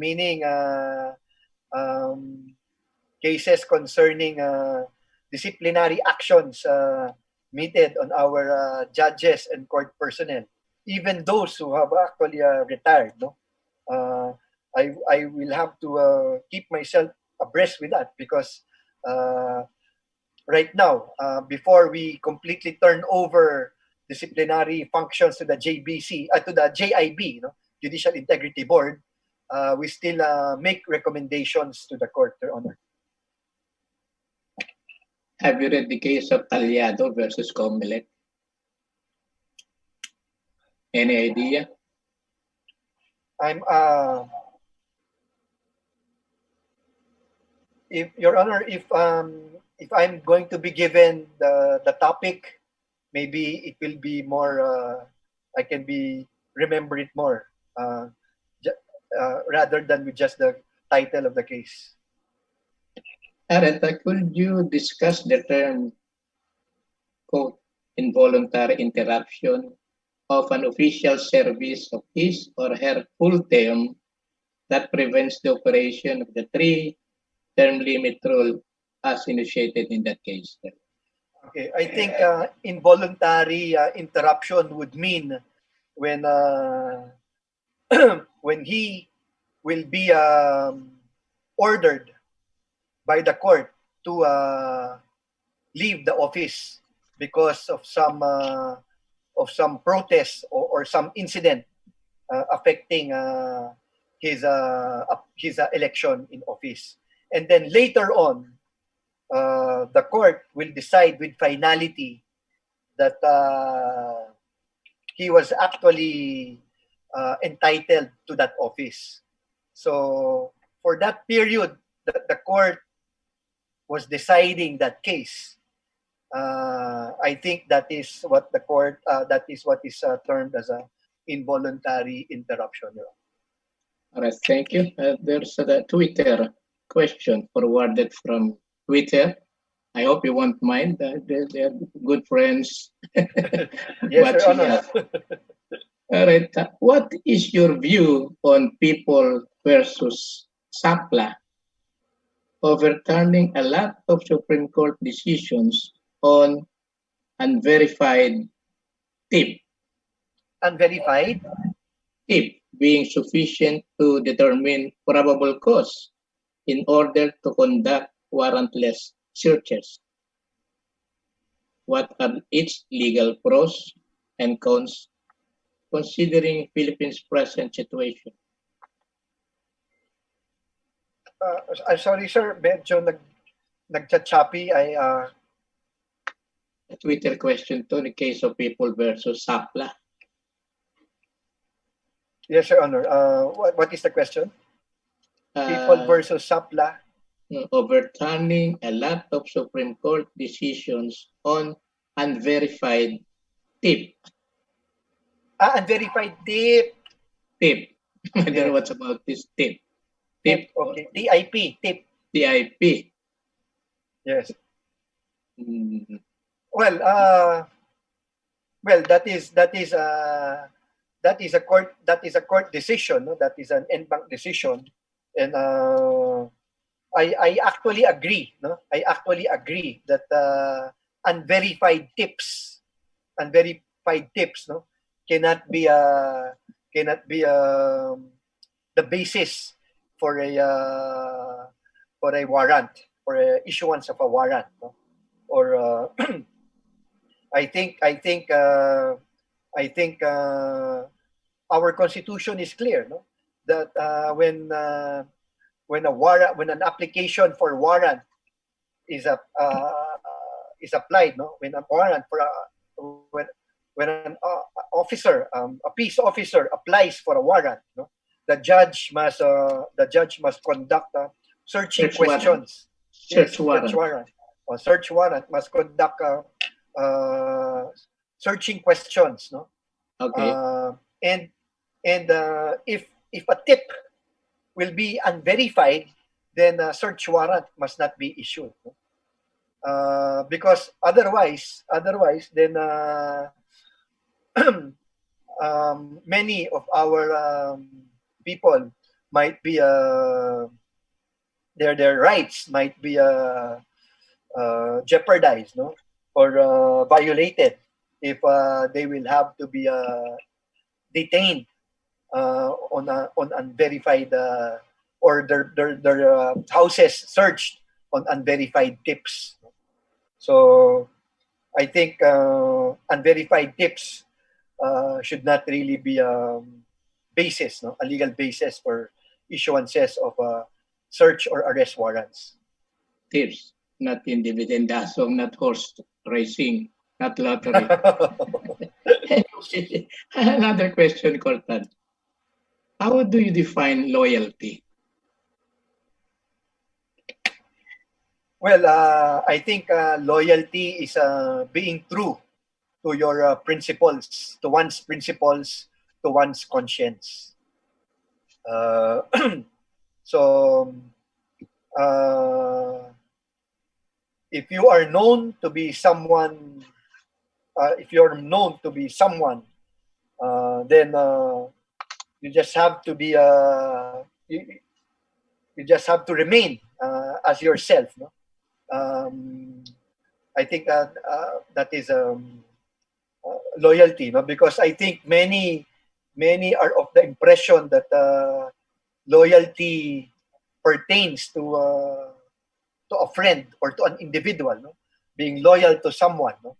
But I think being loyal to before being loyal to someone, you have to be loyal to yourself, and that is where people will know you, no? And identify you, no? As a as and that will define you as a person, no? I think that is a deeper understanding of loyalty. As I remember, it was once said by President Manuel L. Quezon that my loyalty to the people begins. At any rate, the follow-up question, do you possess loyalty? I think so, Your Honor. I think so. I've actually I've actually been very careful, no, in showing or manifesting that trait, no? And I have heard many people say that I am very loyal. So I think Do you I think possess that it is quality. necessary? Do you think it's necessary for Do you think it's necessary? Sir, nawawala po kayo. a Supreme Court? Nawawala rin. Naghahang ang internet namin. Unstable. Anyway, do you think it is necessary for a Supreme Court justice to possess loyalty? I am well, loyalty. I think for a Supreme Court justice is very important, no? Especially if that loyalty will manifest into loyalty to the country and to the people. Because I think that is part, or that is a duty, no, of a Supreme Court justice, no, to be loyal to his country and his people. So if that loyalty, because he is true to himself, will manifest towards loyalty to his country and his people, then that is actually perfect, and that is necessary, if not perfect.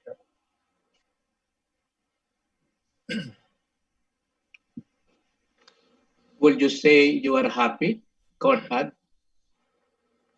Happy right My now? last question. Yes, sir. I think I am happy where Are I you am. happy? I am happy where I am, but I will be happier if I will be appointed. I thought why leave the court? Anyway, that was my last and final question, and good luck again. Maraming salamat po. Maraming salamat din sa'yo. I hope to see you in person very soon. Me too. After I've undergone And congratulations, sir, for your a visit to a parlor or barber. and congratulations, sir, for your reappointment. Thank you. Chamba lang yun po. Salamat po, salamat. Thank you, Cortan.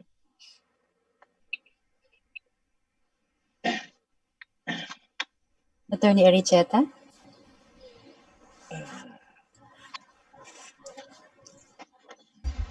Naghang po yun. Naghahang po. Thank you, Judge Ilaw. The next to interview Court Administrator Maidas will be the Honorable Justice Jose Catral Mendoza. Justice Mendoza, sir. Morning, Court Ad. Magandang umaga po, Justice Mendoza. I had no intention of asking you any questions, but these are just follow-up to your answers earlier or related. I'll start with when I was with the Supreme Court, when I was just new, there were so many administrative cases. You were not yet then the court administrator, but there were so many administrative cases being referred to me. And I noticed that the complaints filed against the court personnel were based on audits after the personnel or the judge had already retired. Now,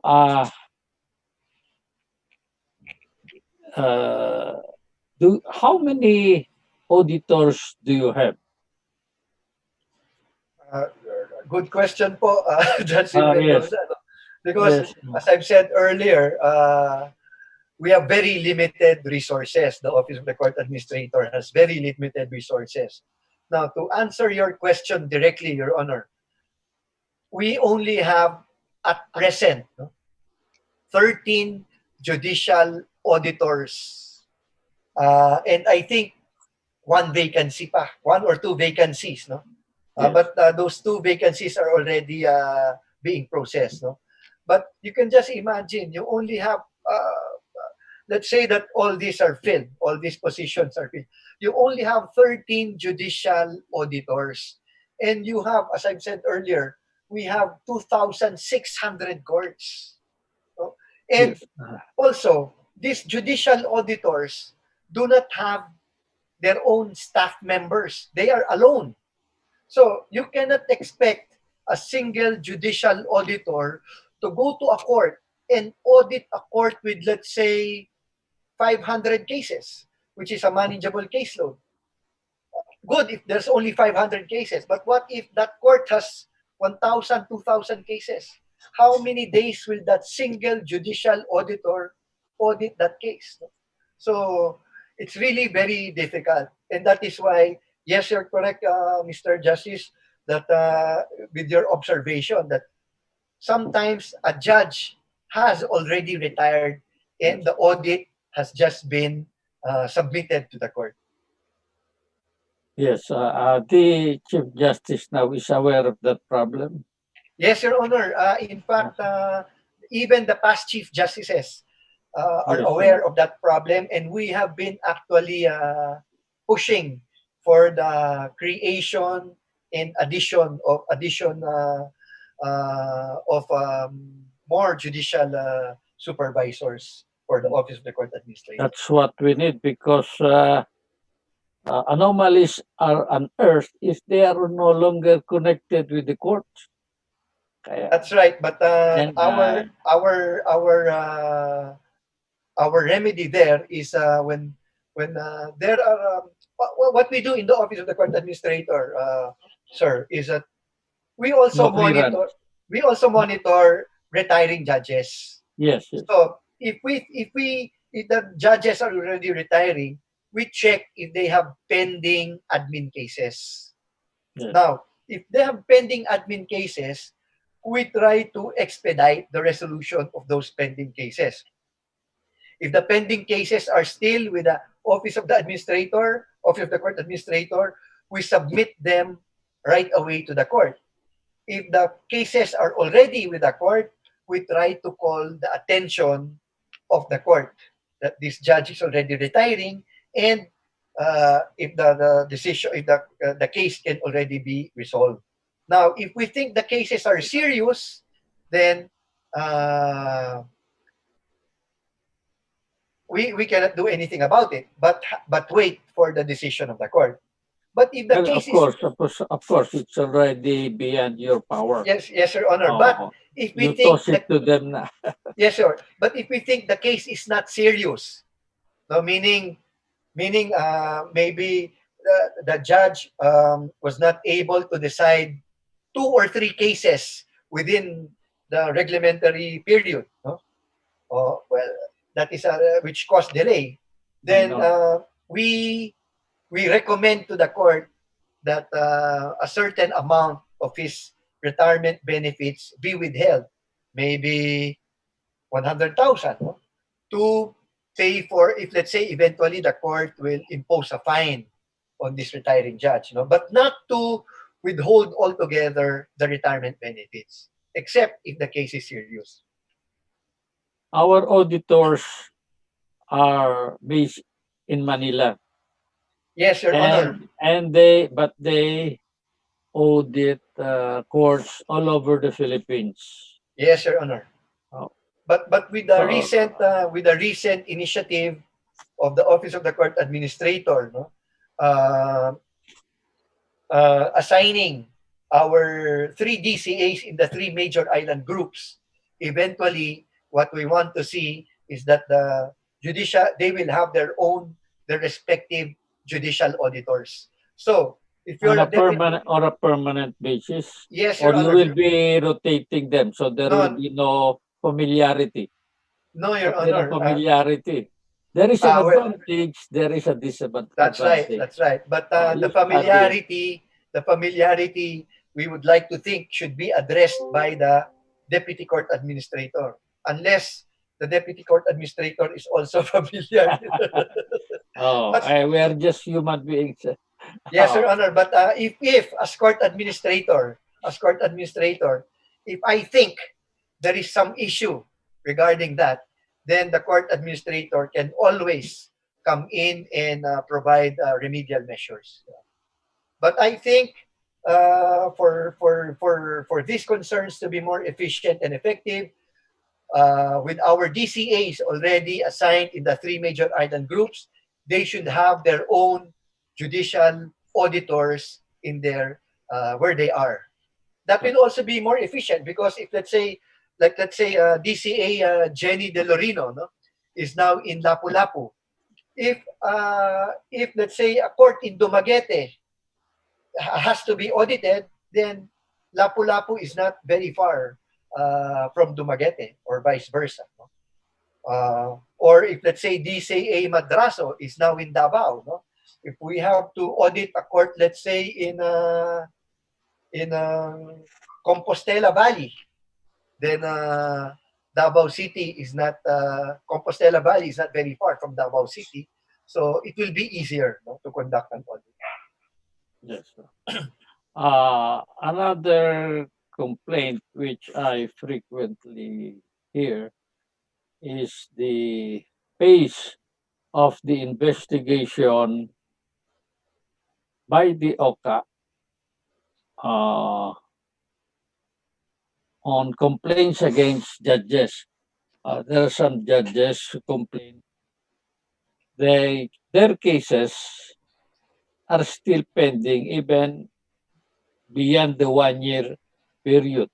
What is your procedure for the enlightenment of everybody regarding complaints filed against justice? Are there timelines?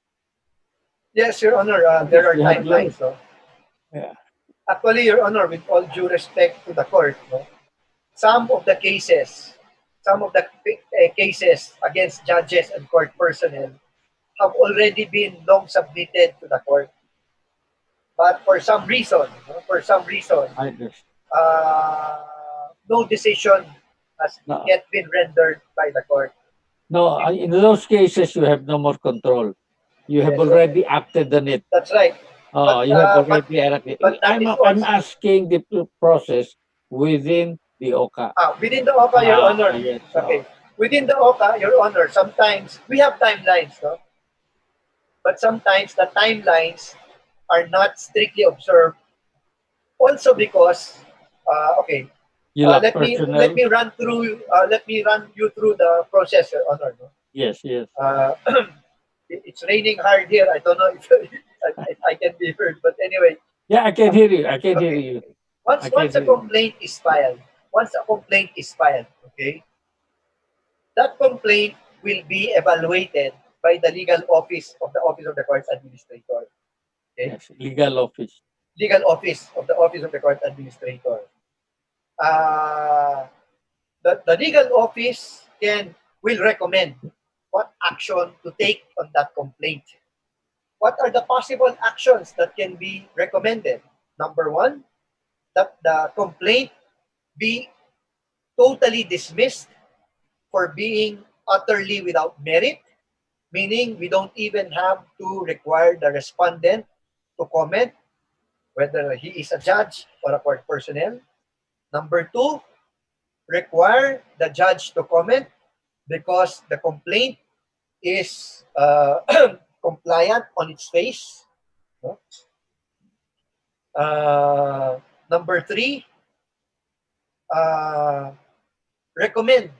Well, first those two things, either to recommend the dismissal totally or to require comment. Comment, yes. Okay.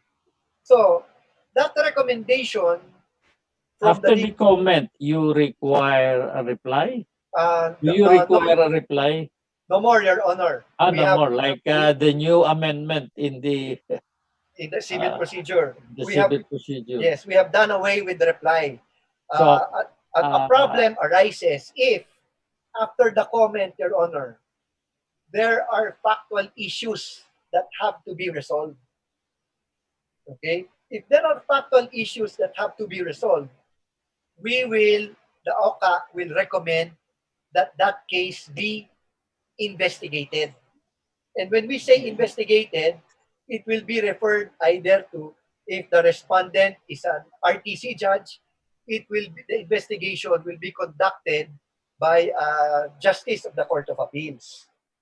Before, prior to my time, long before my time, we had judicial consultants, Your Honor. The OCA had judicial consultants, retired justices of the Court of Appeals or retired judges. No? And they were the ones who conduct investigation. But we do not have judicial consultants anymore. The OCA does not have judicial consultants anymore. And that is why we will have to refer these cases to justices of the Court of Appeals. But it's not as easy as that because ours is only a recommendation. We recommend that to the court. So we will submit our recommendation to the court, and then the court will raffle that administrative matter and then include it in the agenda. That's all right. I'm familiar with the court processes. And then Yun lang ako, we just confine it to your office lang. Opo, sir. Pero kasi nakakadagdag po yun sa proseso eh. Oo nga, I'm aware na it's not your fault. But it adds to the length of the so-called yes, Your Honor. investigation. Not only... And sometimes the parties, the complainant and the respondents, do not know that you have referred it already to the Supreme Court. Pero yung ganon, it's no longer your fault. Hindi, ganito po yun, Your Honor. Yung proseso po, kaya po tumatagal. Kasi even before we recommend the final, let's say, if the complaint is meritorious, let's say we will recommend a sanction, or even the dismissal of the case. Even before we recommend that, prior to that, yung para ipa-comment lang po yung mga respondents, we still bring that up to the court. So our recommendation is to require comment. Aakyat pa po yun dun sa court, and then ipapa-comment sila. No, so, I know. Yes, correct. Actually, Your Honor, the past, I've had occasion to discuss this with the past Chief Justices, those who stayed for a relatively longer period, no? Yes. And they were actually thinking of giving the Office of the Court Administrator more discretion, no? So, in fact, I was actually preparing already a recommendation to the court at that time, back then, no? That the recommendation of the OCA to the Supreme Court will only be with regard its final recommendation. So pagdating po dun sa requiring comment, requiring investigation, sa amin na lang po yun. So para hindi na umaakyat sa court, mas mabilis. Because right there, we can already decide. Do we require comment? O comment, okay, require comment. And then pagdating ng comment, we evaluate, and then we make the final decision. We submit to the court.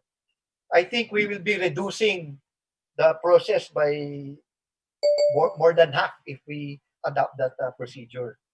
Hindi pa lang po ngayon napag-usapan, but because meron na rin po tayong JIB. But maybe that is something when the JIB comes up with its internal rules, no?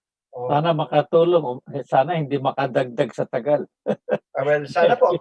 Well, we will see later. But the Office of the Court Administrator is more than willing, no, to give its suggestions on how to make this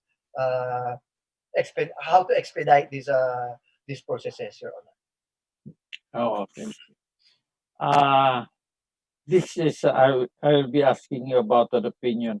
Next Monday, we will be nominating people to the judges at large position. You're familiar with the law now already? Have you made the study already on that? Permanent? Yes, Your Honor. In fact, I was the one Yes. who also attended congressional hearings on judges at large. Your Honor. Yes, there is a provision there that after 5 years, the Judicial and Bar Council will recommend. I think the word is, I do not, I'll double check. They can be permanent. Yes, yes. Oh, they can, the JBC will recommend. Is it a nomination or what? Oh, after 5 years. Oh, Actually, Your medyo, Honor, kasi baka, I'm thinking, baka, suppose yung judges at large incompetent because we had no trial experience, wala siyang trial experience. Your Honor, And then, papasok siya, hindi marunong, kakapa-kapa. And then 5 years, and Ganito po JBC yun. mag-nominate. Sige, sige. Okay. when we were proposing that to Congress, okay, I was not actually um, I was not in view. I was not in favor, no, of making judges at large eventually permanent. Why? Because if you make them permanent, then that would be against the purpose for the appointment of judges at large. Okay. Yes. Judges at large, the purpose, no, of judges at large is so that they can be designated, assigned to problem areas. Now, there are only, I think, 100 or 150 judges at large. No? The law only created 150 positions of judges at large. Now, if all of them eventually will become permanent, then we will no longer have judges at large.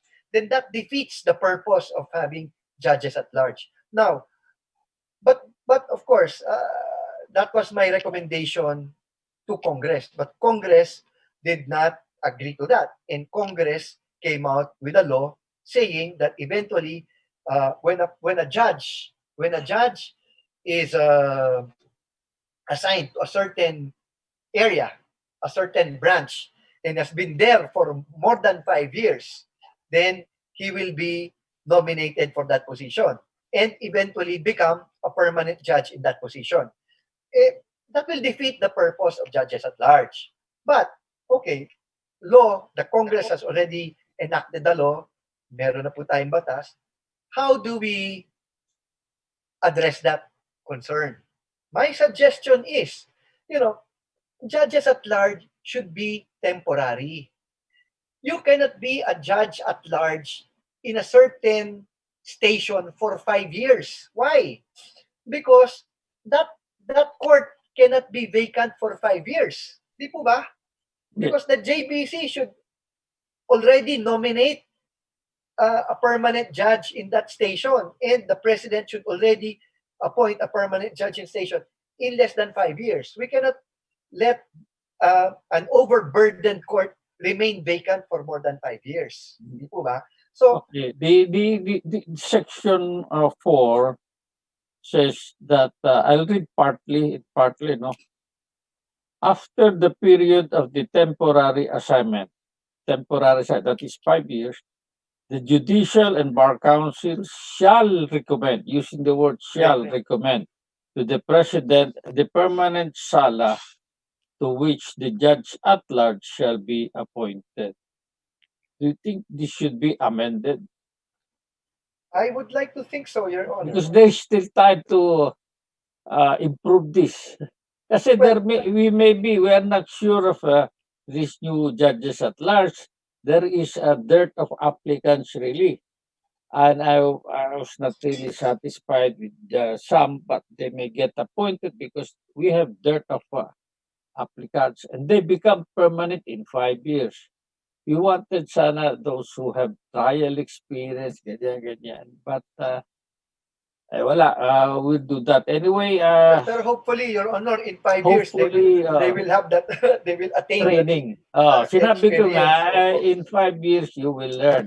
Baka in the meantime, you avoid. Baka ma-charge kayo ng ignorance of the law. Justice, my reading Yes. of that provision that you just Yes. read, my understanding from before, is that judge at large, Yes. will be recommended to that position, to that branch where he was designated for 5 years. Di po ba ganun ang sinasabi? Wala naman. To any lang, I think to any permanent sala. To any permanent sala. I think there will be temporary For suspend. 5 years. Pwedeng may ma-appoint na temporary. Pag may nag-retire, temporary. But siguro yung suspension, yung pairing judge ang mag-take over. Yung mag-retire, I think the JBC will fill it up. The president will fill it up. Actually, Justice, yung when you say judges at large, they Yes. can be designated in vacant courts. Correct. Or in courts which are overburdened na Yes. merong presiding judge. So, they can be Yes. designated as assisting judge. Yes, So, correct. pwede rin po yun. So usually, kala nila, I foresee na mga judges at large will be working here in Manila. Dito kasi ang congested eh. Right now, Your Honor, Sa mga urban areas. right now, Your Honor, sa Metro Manila, medyo maganda na po yung caseload. Yan dami nang na-create eh. Correct. Ang At saka dami because of na-create. continuous trial, bumalis na po yung mga kaso, plea bargaining. You know, Yes. so medyo na ibaba na po yung caseload ng ating mga korte sa NCJR. Yes. Ganun. Mga nababawasan na. Opo. Aakyat lahat sa Supreme Court. Sana by that time nandun ka na makatulong. Ano pa ba yung na-cover kanina? Kasi the auditors, hindi yung isa decisions na Supreme Court yung dalawa. These are questions also not related to but we have several judges and employees in the judiciary, who have tested positive for COVID.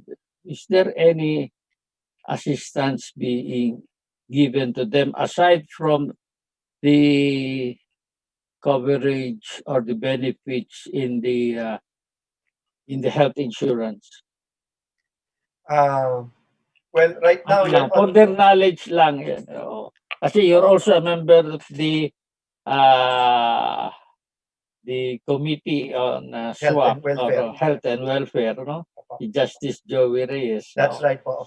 Actually, we are in the process. The court administrator, the office of the court administrator is actually na-draft ko na po. Baka mamaya pa submit ko na yung aming recommendation. Meron po tayong Health and Welfare Board. We would be recommending that yung expenses for swab testing be also reimbursed by the Health and Welfare Board.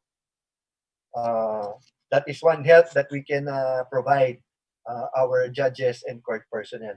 You have to make an actuarial study. Kasi ba mag-ubos ang pera? Hindi naman siguro, but because dumadaming nako-COVID na empleyado, kawawa naman. Oo nga po, but that is really for our safety and security. So talagang kailangan po yun. Siguro increasein yung maximum, kasi our maximum then, when I was there, was 50,000 yata. That's yes, but that will, up to now, ganun ba? Up to now? Hindi ako siguro. I think ganun pa rin sa Health and Welfare. Health and Welfare. Yes.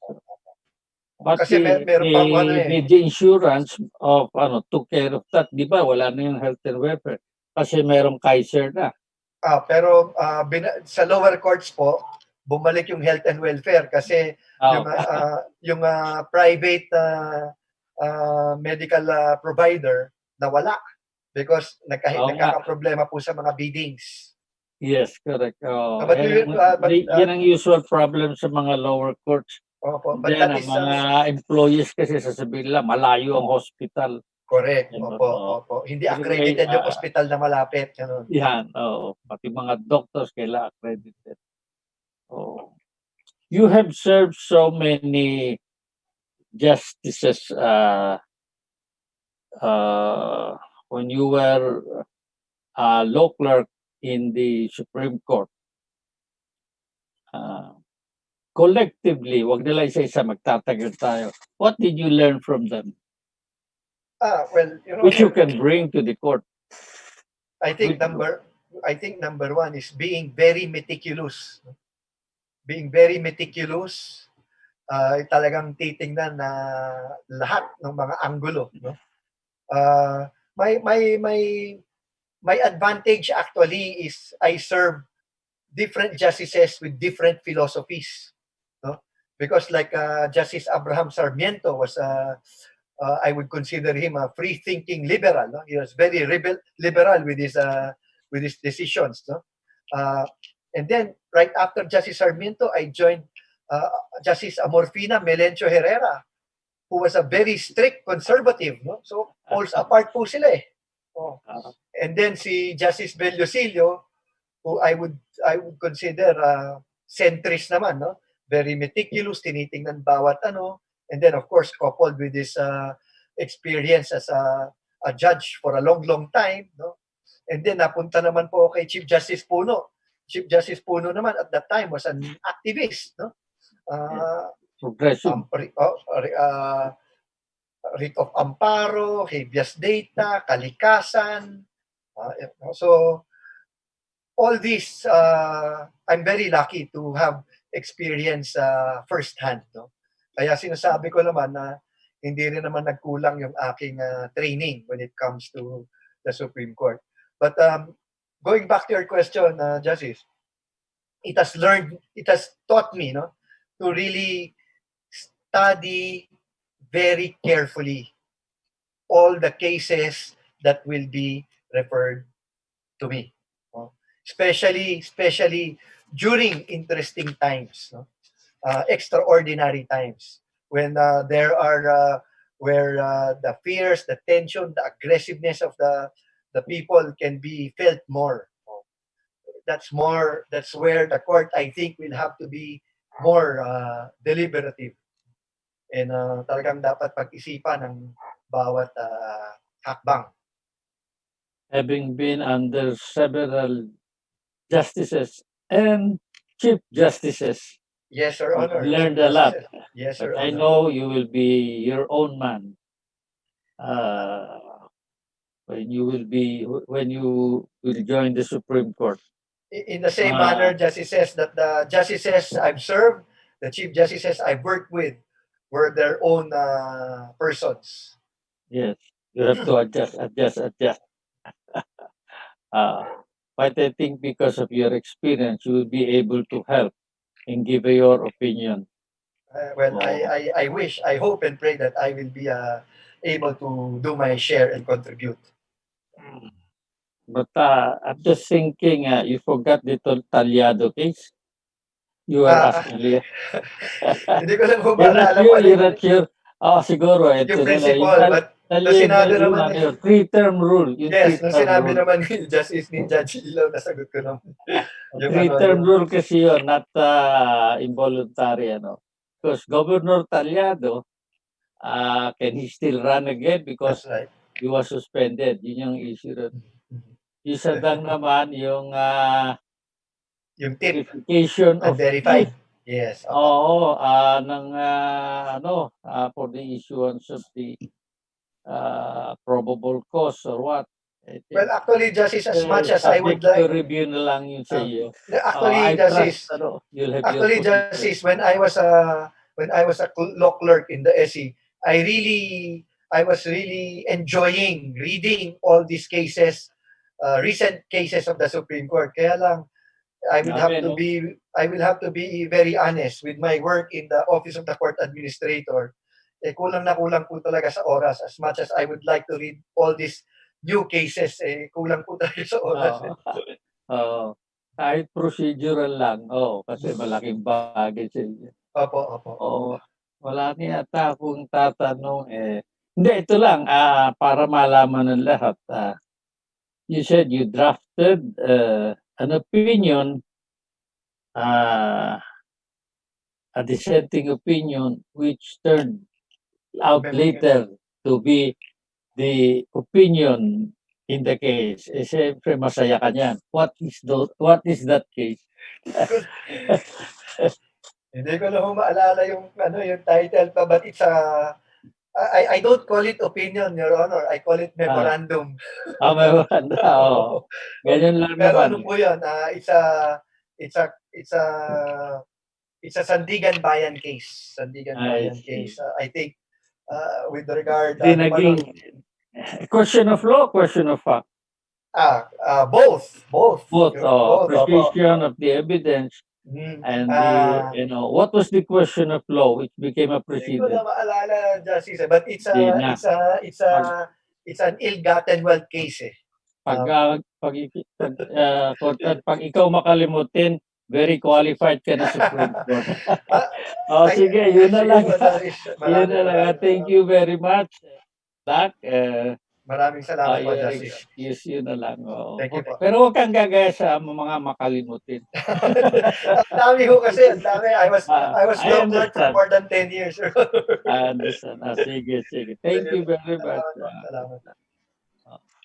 Thank you, Justice Mendoza. That concludes the interview of Court Administrator Maidas. Court Ad, good luck. Maraming salamat po, Attorney E.S.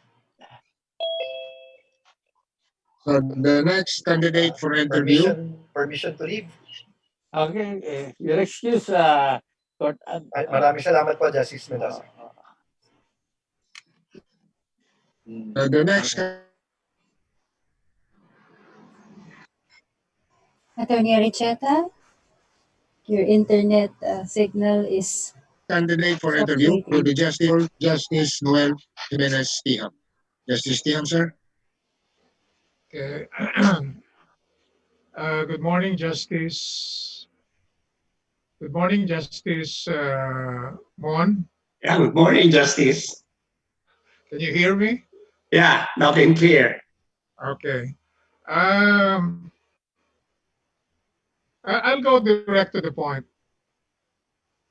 Judge Ila mentioned a case. Do law enforcers need a search warrant to search a moving vehicle as a general proposition? As a general proposition, Your Honor, a search on a moving vehicle is one of the exceptions to procuring a search warrant. In one case, an anonymous informant gave a tip to the police that a person would be carrying luggages containing bricks of marijuana.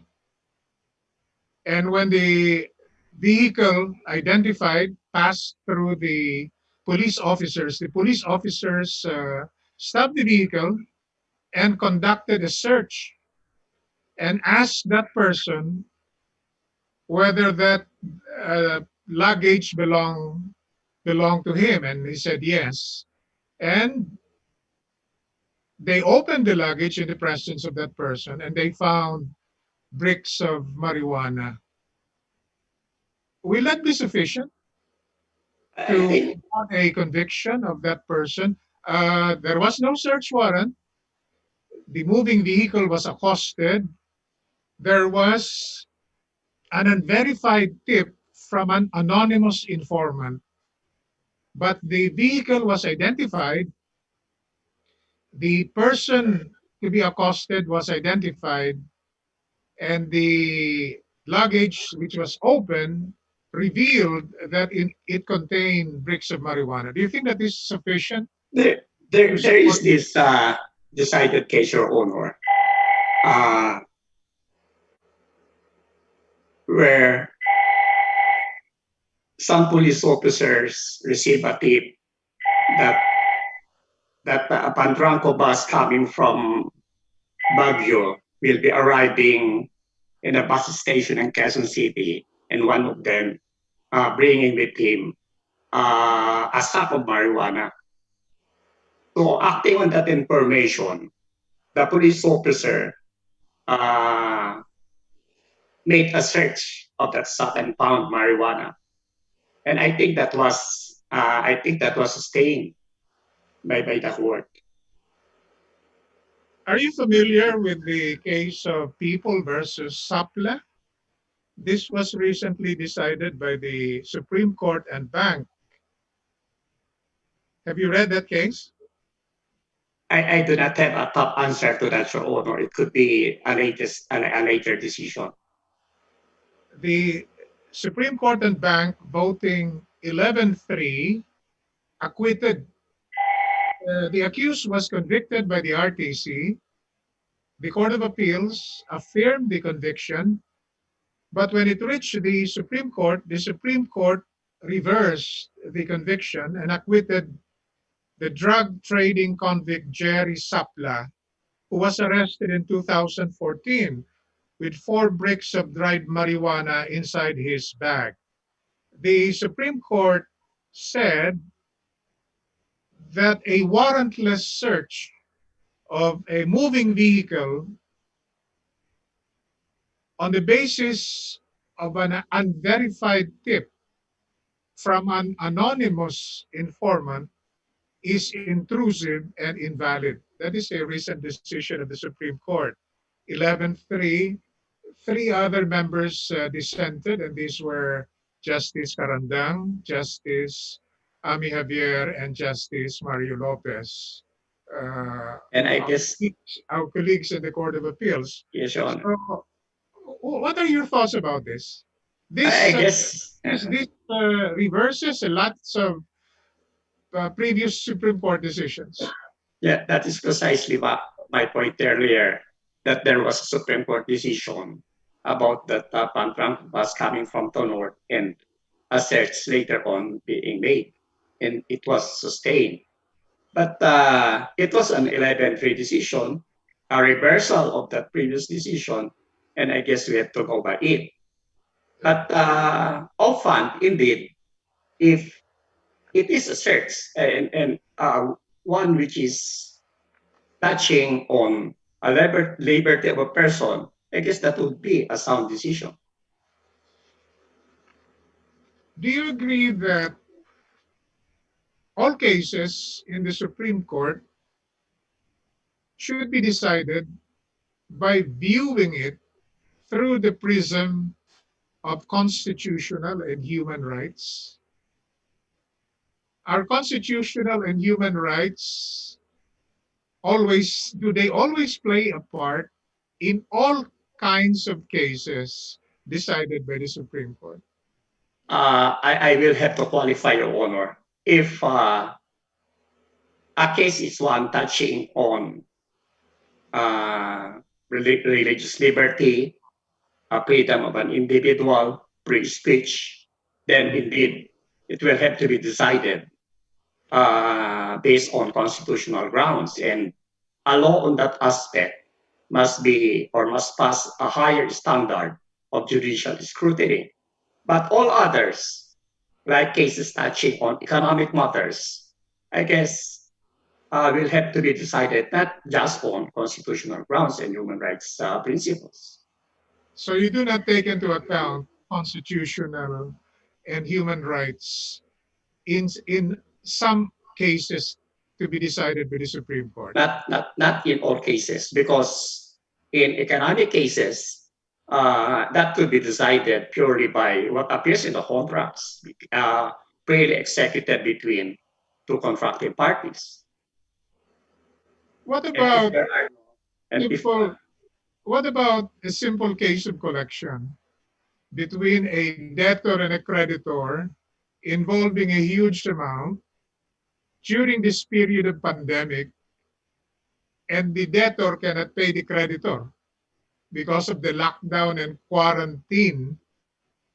Is there some constitutional or human rights involved in giving relief or some degree of leniency to the debtor? Well, in that case, Your Honor, uh, I guess some contractual rights will have to take some uh, back back stand in favor of the circumstances obtaining, like what happened during World War II, where a moratorium law was passed by Congress, allowing debtors to some leeway to pay their obligations. And Will that be I, constitutional? Will that be constitutional if Congress passes a law granting a moratorium of, let's say, 1 year or 2 years for a debtor to pay a creditor? in Considering that during this period of pandemic, it's not only the debtors who are affected, but also the creditors. Will that be I, constitutional? I would like to thank Your Honor that in a case like what we are encountering now, uh, contracts will have to give way to uh, some some leeway because of health reasons. Because there would be a clash between uh, contractual obligation versus current health conditions, and I guess court will have to take some balancing approach to that kind of a situation. What are your thoughts, Justice Mon, on the bar examinations during this period of pandemic? It has been reset by the chairman of the bar committee, Justice Marvick. So it will be held sometime early next year. And the Supreme Court has already initially granted a second venue for the as a testing center somewhere in Cebu, subject to final decision after an ocular inspection. Uh, what are your thoughts about computerized bar examinations? Is it possible? I think we will have a hard time implementing it because I would submit that the infrastructure is not yet there for for for a bar exams to be given virtually. Um, that is also one of the problems encountering bar exams in other jurisdictions, either to take it virtually or half virtually or half in person. In some states in the United States, they have deferred the holding of bar examinations.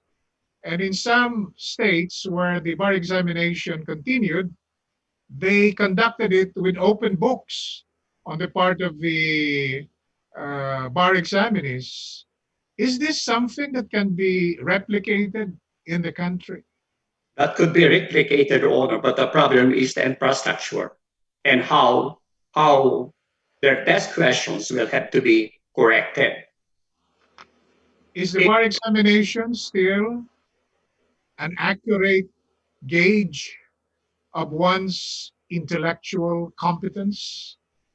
that is not 100% sure case of one's intellectual ability, but at least you could have it or you could use it as a gauge on one's legal acumen or legal knowledge.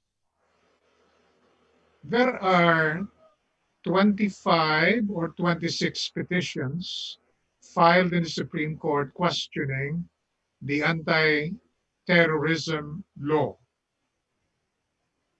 If you join the court and this is unloaded to you as the ponente, what are the things you have to take into account before submitting your recommendation to the NBank?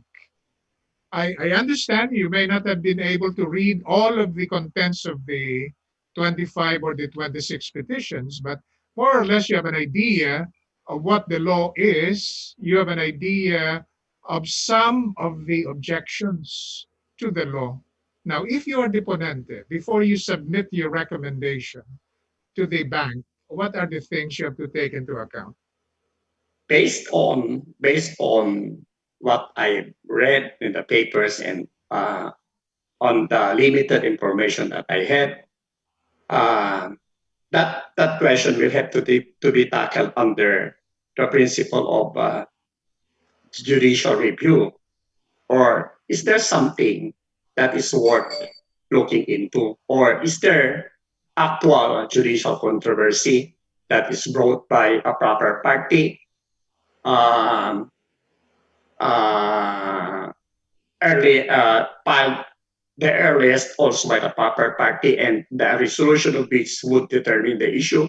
Basically, those are matters that will decide the fate of those petitions. If you were the ponente, it was unloaded to you when you joined the court. You are the ponente. And you make a conclusion to recommend to the bank the dismissal of all the petitions. What would be the arguments you will use to support that kind of a conclusion? Still based under the same. The question is hypothetical, okay? Yes, Your Honor, that's I understand. So if But you were to recommend dismissal, what would be the arguments you will use to support your recommendation of dismissal? still under the same principle that there's no actual controversy because none of the petitioners, based on what I heard in the papers, are or have been affected by the passage of that law.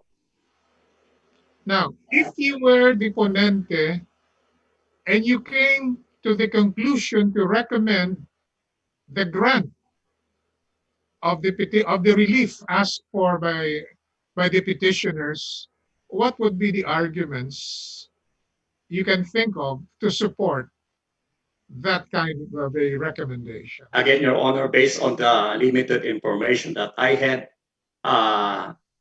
that those petitions filed before the Supreme Court would raise transcendental issues, and these petitions are likewise asking the court for the issuance of a writ of certiorari, prohibition, and mandamus. And I guess that would justify the court acting on it. In your evaluation, do the petitions questioning the anti-terrorism law raise a matter of transcendental importance? And before you answer that, what is your understanding of a case of transcendental importance? A case of transcendental importance, Your Honor, is one which raises questions that the Supreme Court will have to tackle based on constitutional issues. There are noble issues raised in the petition that the court needs to look into because one of which is that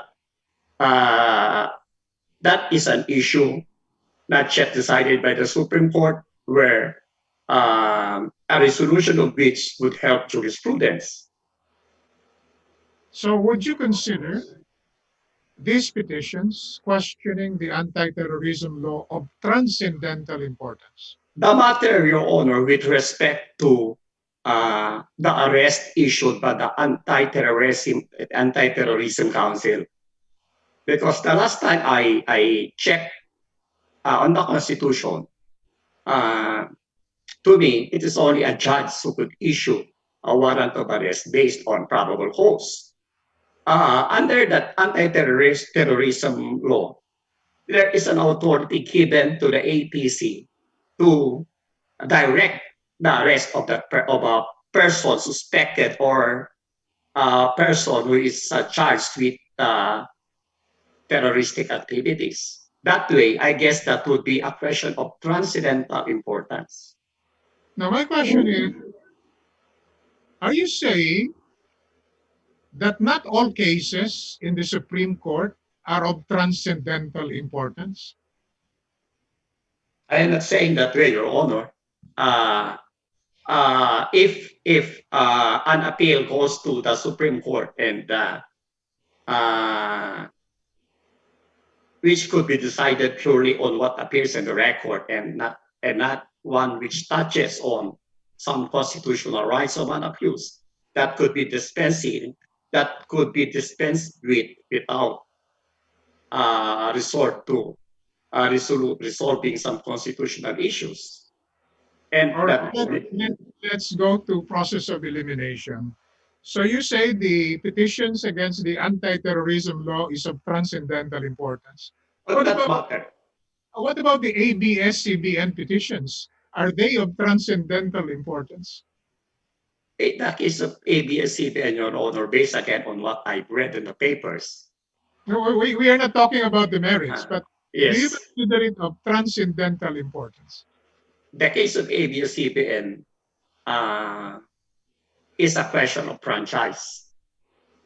I doubt if it is one which could be described as one which is of transcendental importance. It could be, Your Honor, it could be if the issue now boils down to the freedom of the press. All right. Now, the petitions filed in behalf of COVID-19 convicts who are in prison. So petitions were filed to cause the release of these convicts.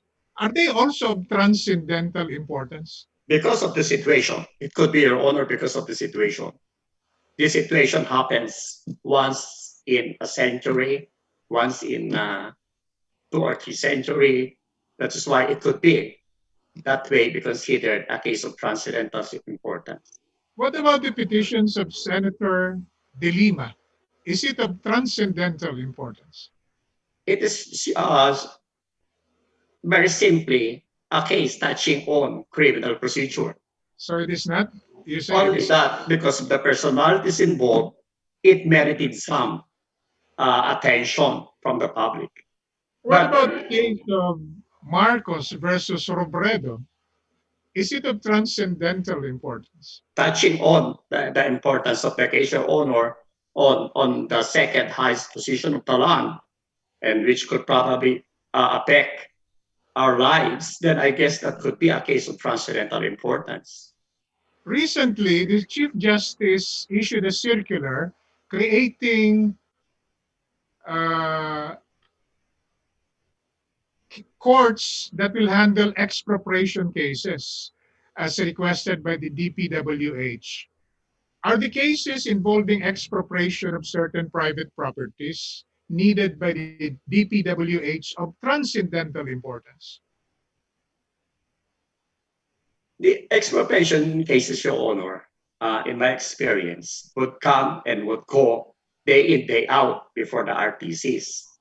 Well, it affects some economic interest or But property rights. these expropriation cases are needed to be resolved by as requested by the DPWH so that they can pursue the build project and the construction of infrastructure which are needed by the economy. So are these of transcendental importance if it reaches the Supreme Court?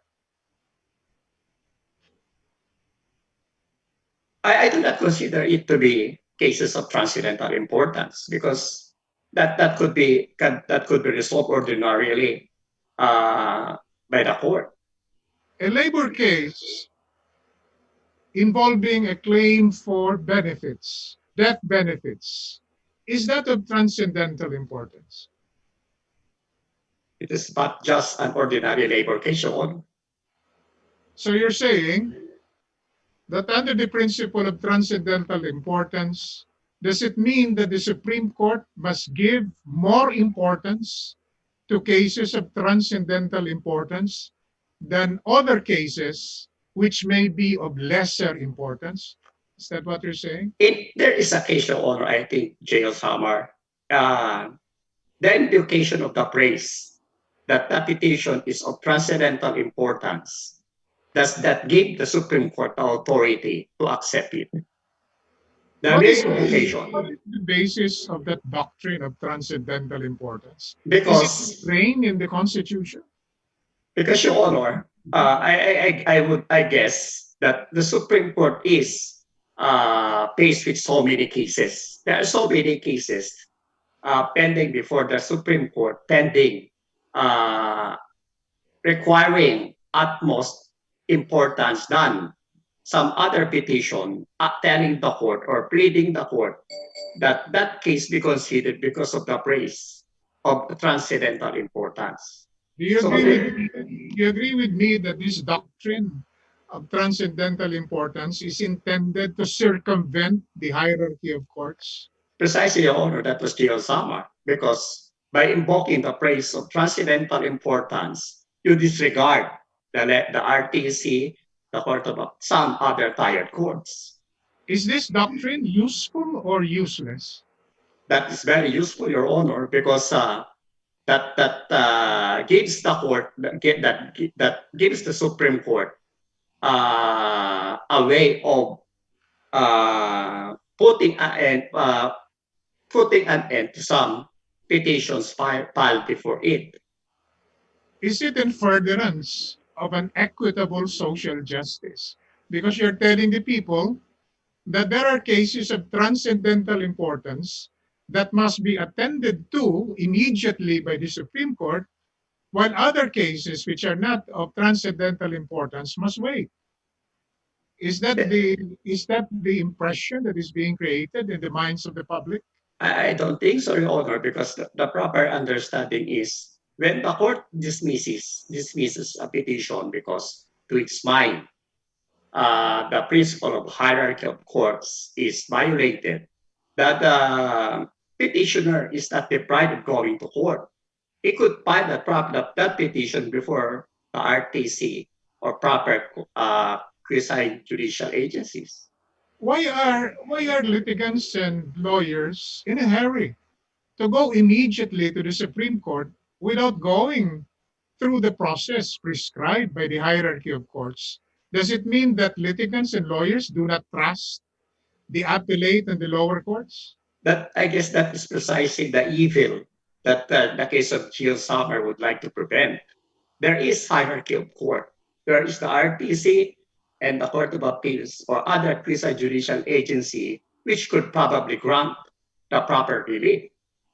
So you do not have to go immediately to the Supreme Court. A cursory examination of the petitions against the anti-terrorism law, will it involve a question of facts as well? I don't think so, Your Honor. The petition, you're referring to the petitions filed before Yes. the Supreme Court. So, in other words, should these petitions be filed with the Court of Appeals?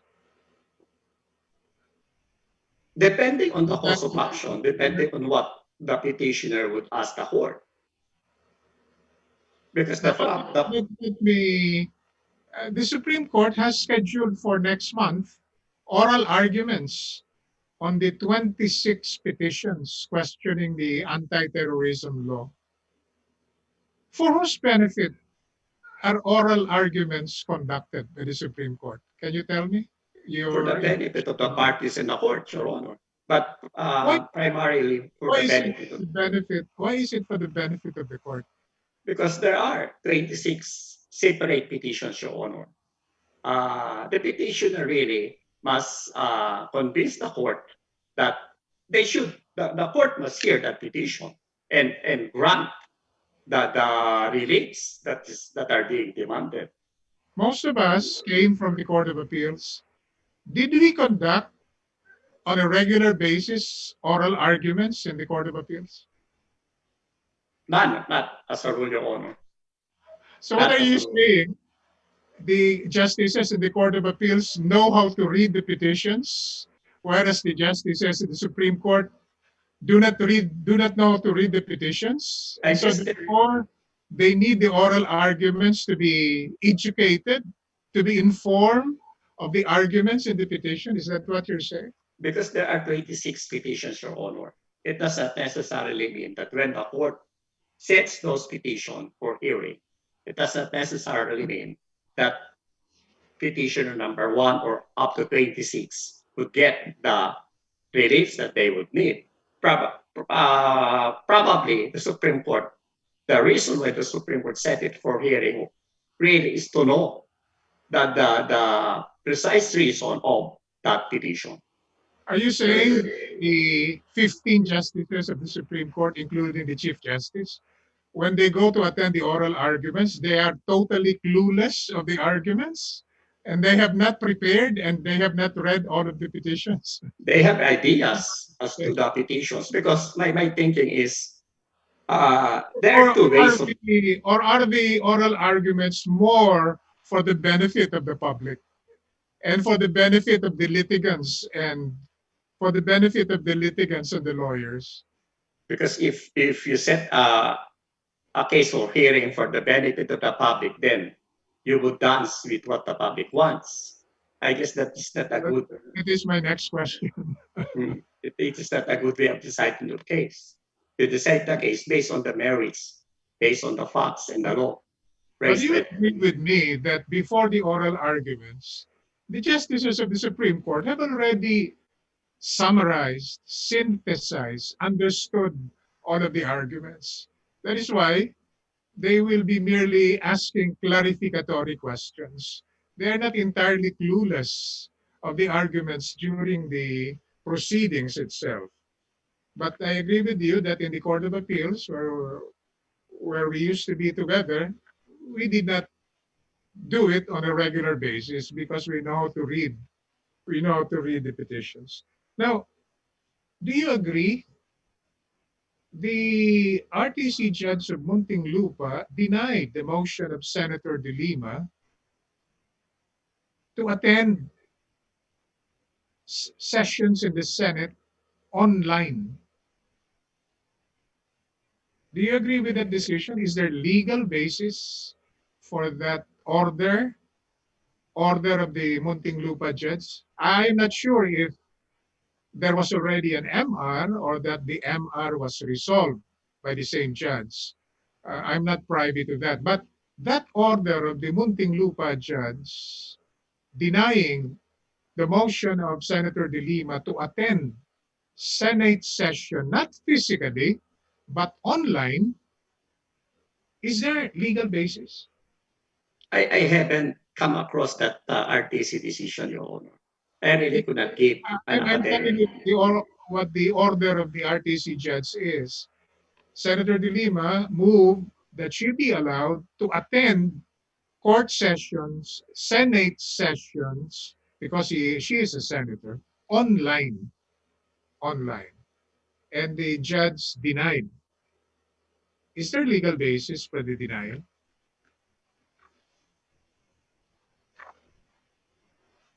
The denial was based because Senator De Lima was then or is presently facing some drug cases. I guess that would be the basis of the denial.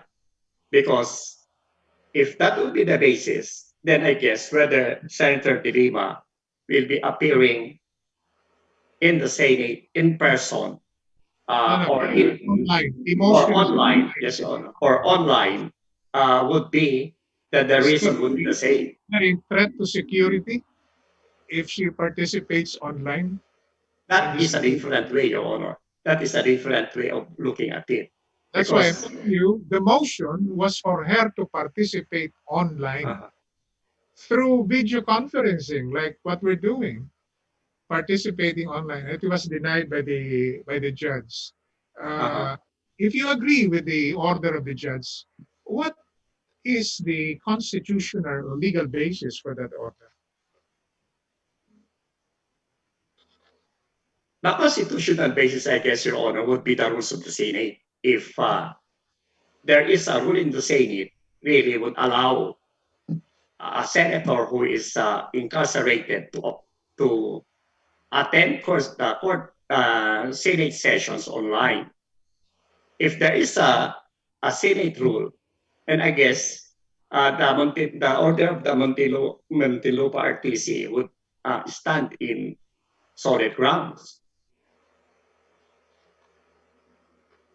And the basis will be security? Other security. Security, Your Honor, not security. The court will have to rely on the wisdom of the Senate's rule.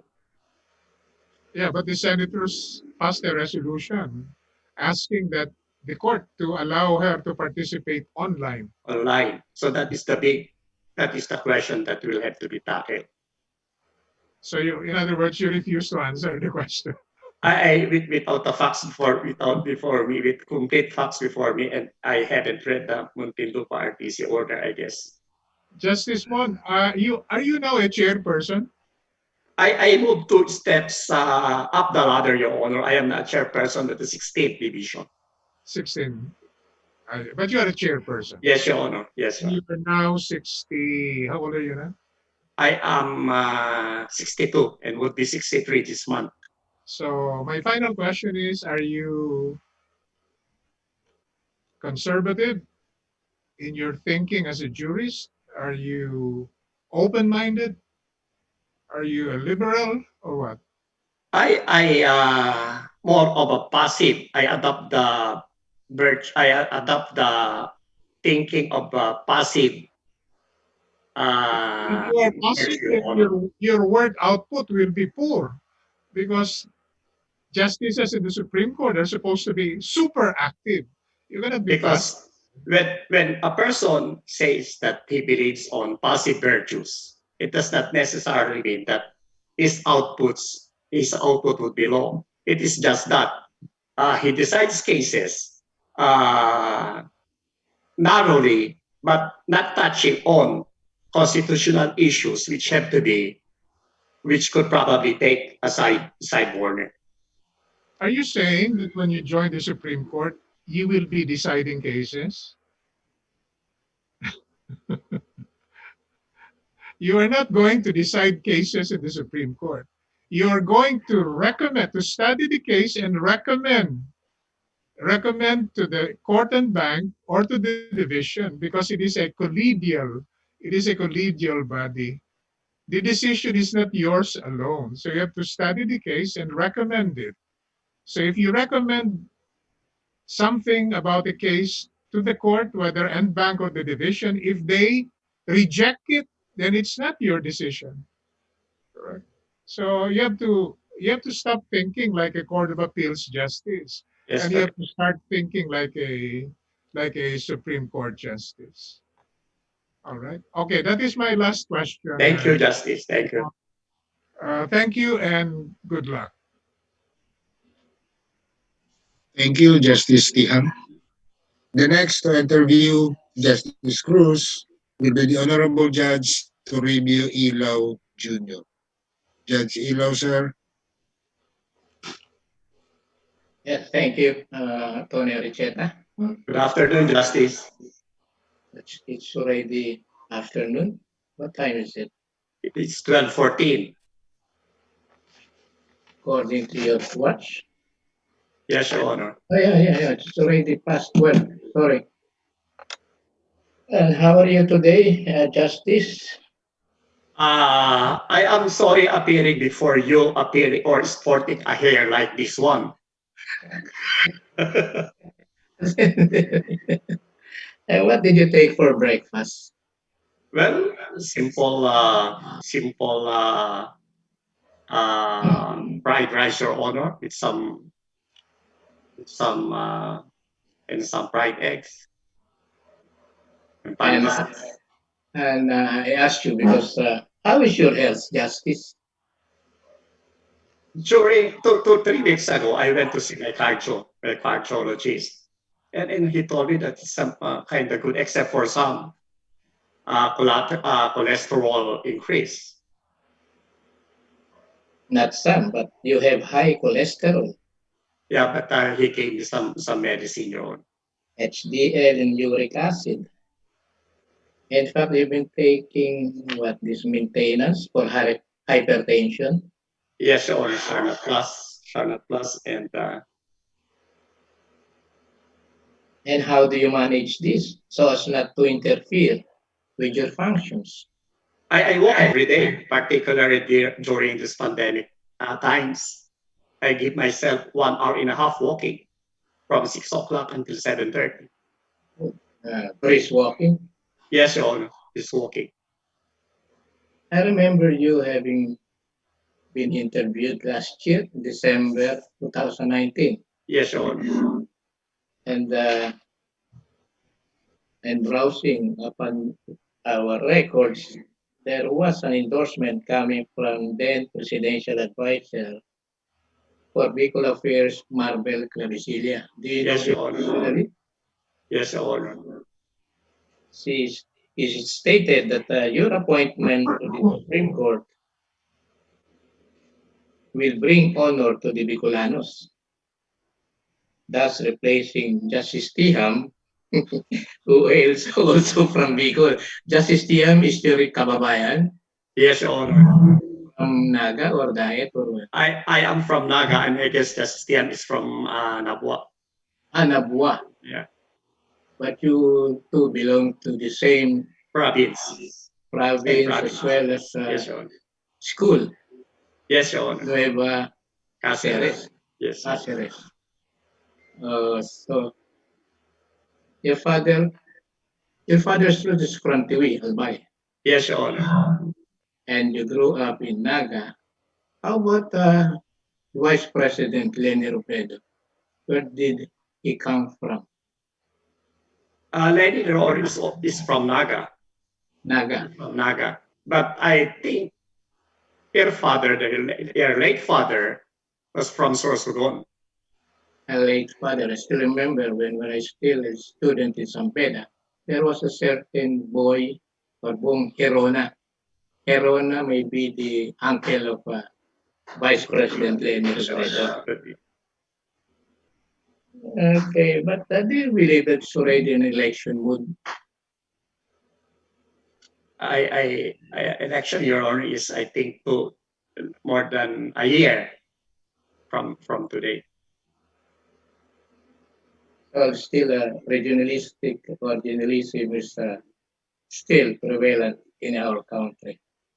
If you're a Bicolano, you go for a Bicol, Bicolanos, for a Visayas, Visayas.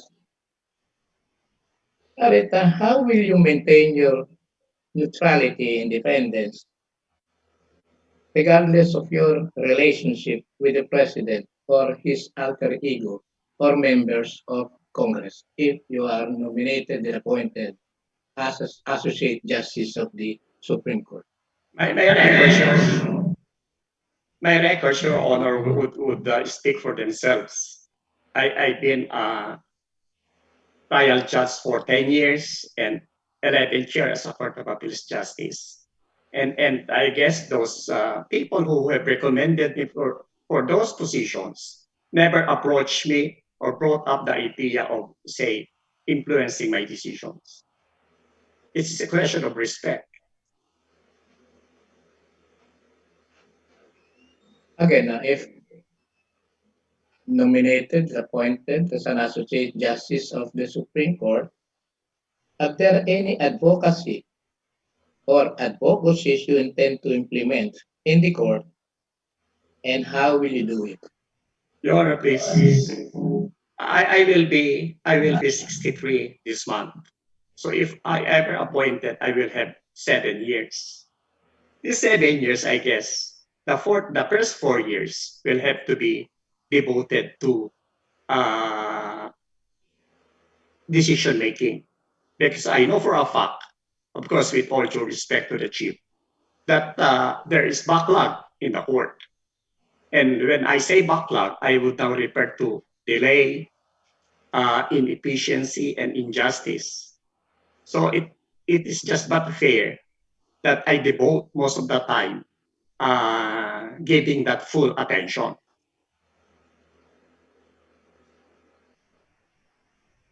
And perhaps for the next 3 years before retirement, then I would touch on proper court management. That would be, I guess, the task that I'm intending to do. Even eyeing to become the Chief Justice of the Supreme Court? There's no way for me.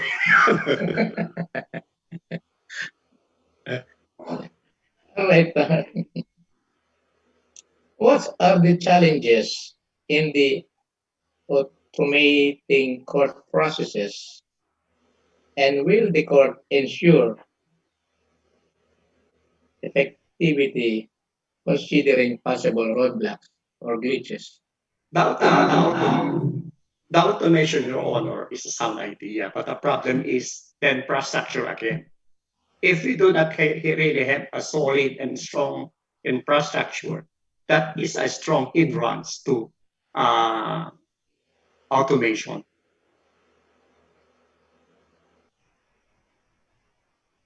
And what do you consider your greatest accomplishment as an associate justice of the Court of Appeals?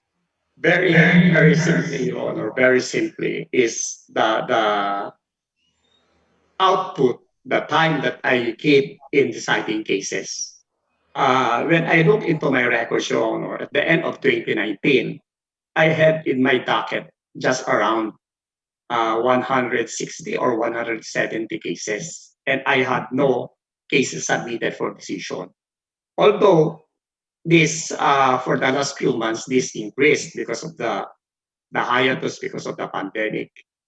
But I guess that is a contribution, a good contribution I am giving the Court of Appeals.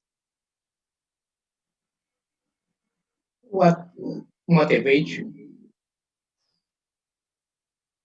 Nothing wrong except that it is a job to do. We accepted this appointment. This is a job to do, then we have to do the proper way. And what frustrates you? Frustration is part of the game. When, say, you lost in the voting, when there is a dissent, and your decision becomes a minority decision, that is frustration, but that is part of the process. And what is the most difficult challenge you have faced on your career as an associate justice of the Court of Appeals? There is this case, Your Honor. There is this case filed or was which was referred to me. This one involved. It was a petition for the issuance of a writ of kalikasan, involving that I think several that area up Baguio City where there is this mountain now. There is this mountain being utilized as commercial areas, and therefore they break affecting the ecology, affecting the environment. It was we had a court hearing. My chairman then was, I think, Justice Hakim. We called in several experts. There were several experts who testified. There were some public officials who do not like to testify because they are benefited by the damage in the ecological system of the place. But eventually, we decided in favor of issuing a writ of kalikasan in favor of that area in Mountain Province. That was a long decision. That was a very tiring decision. And how did you manage it? You Well, were not the ponente. I was the ponente, Your Honor. I was the ponente because there were instances where we would subpoena some public officers, and these public officers really would not cooperate, giving us the real picture of the place. So what did you learn from it? Well, there is something. There is a moral lesson earned from that case that you really have to be patient. Uh, you really have to listen a lot and ask a lot so that you get to the bottom of the case. And what are the three rules of a good magistrate? You mentioned about patience. That a good magistrate really must be able to listen. That is precisely the reason why we have 2 ears and only one mouth. A good judge who listen intently would likewise write a very good decision. Unlike a judge who would talk a lot, that is a virtue. I think that is a virtue that judges must learn. Can I ask you about three roles? You have mentioned on patients, about other two. Humility, humility, Your Honor. The life of a person depends on what the judge will have to do. His property also will depend on the decision which the court will be issuing. So the judge will be humble enough to confront these issues. If he is able to decide it based on his conscience, based on what the law dictates, based on what the fact says, then he should be humble enough to not to claim that it was his decision. But I still remember the administrative matter that a magistrate should have what you mentioned about patience, with his temperance, and courtesy. That's very important. All right. You mentioned about the rate of kalikasan. How can the court bring attention to the issue of climate change?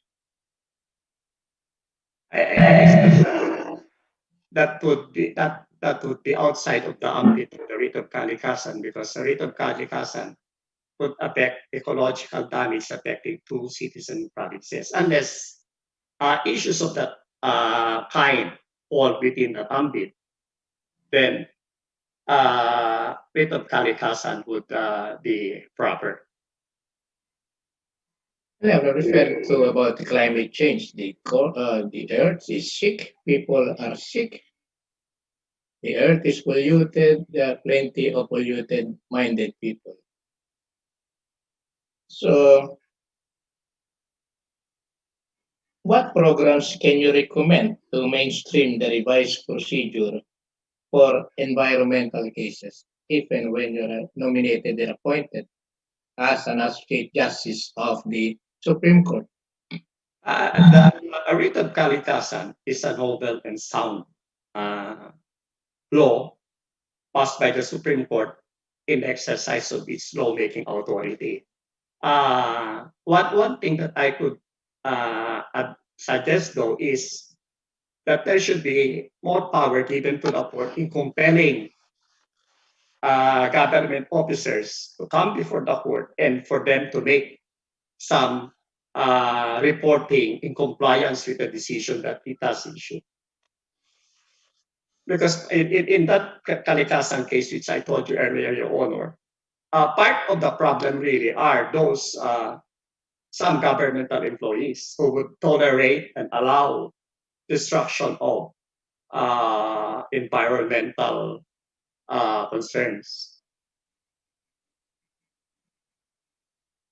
And do you think your answer is responsive justice? Just thinking about the procedure for environmental cases. You might have been a presiding judge of the regional trial court, also specializing environmental cases. No, Or what else? I never touch environmental cases as RTC judge. All right, let's go to another matter. How will you address the public perception that there is justice for sale?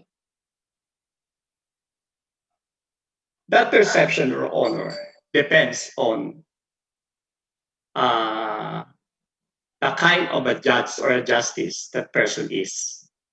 We really could not avoid people saying that there is corruption in the judiciary. We could not tell the people to stop telling us what to do if that is their perception. But at the end of the day, it will depend on the judge, the kind of stuff that he is made of. He goes by his reputation. If his reputation really, Your Honor, is good, no matter what they say about him, will not hold any water. Are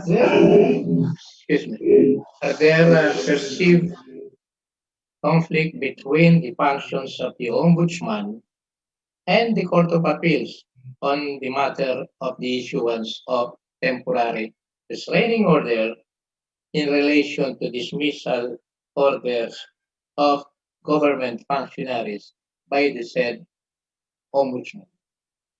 The decision of the Ombudsman, Your Honor, in administrative cases, their decisions are supposed to be final and executory. Okay. But this does not deprive an injured person to go to the Court of Appeals and seek redress and tell the Court of Appeals that there is something wrong with that ombudsman decision. Then, ancillarily, he would ask the court for the issuance of a writ of temporary restraining order.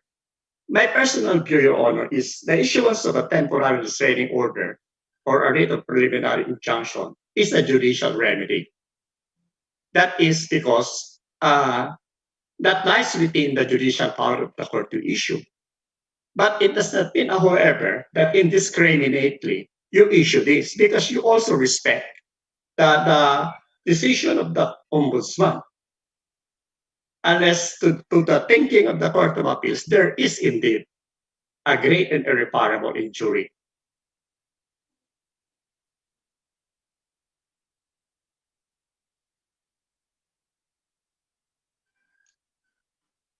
Do you agree with the ruling of the court in Pimentel versus Legal Education Board?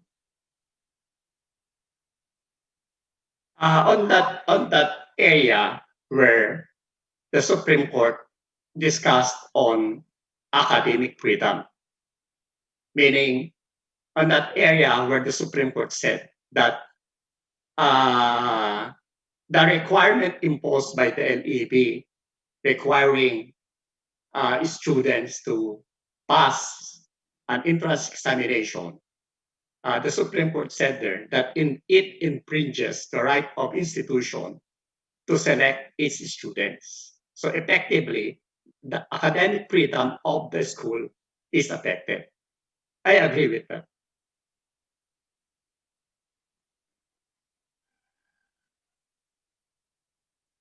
All right, could you describe a constitutionally permissible airport screening search as defined by the court? Are you aware of this case? People versus Kylane, GR number 229071, December 10, 2018. Could you give me, Your Honor, an inkling, and in what area was that? Because I really could not. Permissible airport screening search. Yes, Your Honor. That is when one enters an airport or a seaport where that person who is searched could not really claim that there is a violation of his right to his constitutional right not to be searched. Because according to the Supreme Court there is, when entering an airport or a seaport, there is a permissible allowance on the part of the airport authorities to search that individual.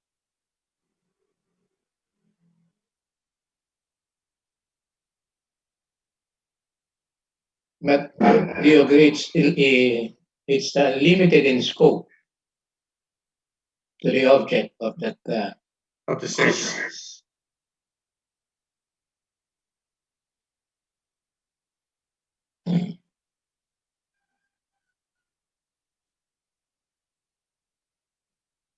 All right, that was my last and final questions. Justice, it's already past 12 and you might be hungry. Me too. Thank you, Honor. Thank you. And thank you very much for your time, effort, and good luck again. Thank you, Honor. Yes, Tony Aricheta. seems to be. Thank you, Judge Ilaw. You took your The last, Yes, thank you.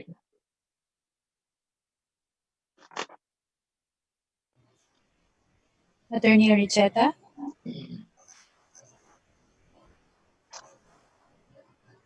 Attorney Lea, Justice Mendoza.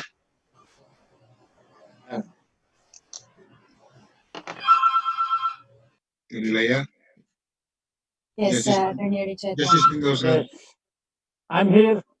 Uh, I'm here. Justice, it's your turn. Yes, good afternoon, Justice Moncruz. Afternoon, Justice. You hungry already? You're at home.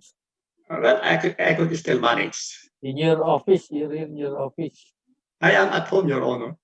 You can easily eat your lunch na, sandali. Anyway, these are just, I was not intending to ask any question, pero these are just follow-up questions. Because of your answers, you describe yourself as passive justice. You will be passive. What can you elaborate on that? What I was trying to say is judicial making, judicial decision making is based on two virtues, passive virtues and active virtues. When you say passive virtues, a case may have to be decided, but you do not have to decide it touching on some constitutional issues. You could decide it on some other grounds. When I say the other kind of deciding a case is by active virtues. When you decide a case based on the suggestion or matter submitted to you. I suppose it is the very issue. For example, it is the very issue, constitutional infringement. It is the very issue. You have If to address it directly. sans any other grounds how that case will have to be decided, then I guess you have no uh, other avenue but to solve it frontally and tackle it based on constitutional precepts.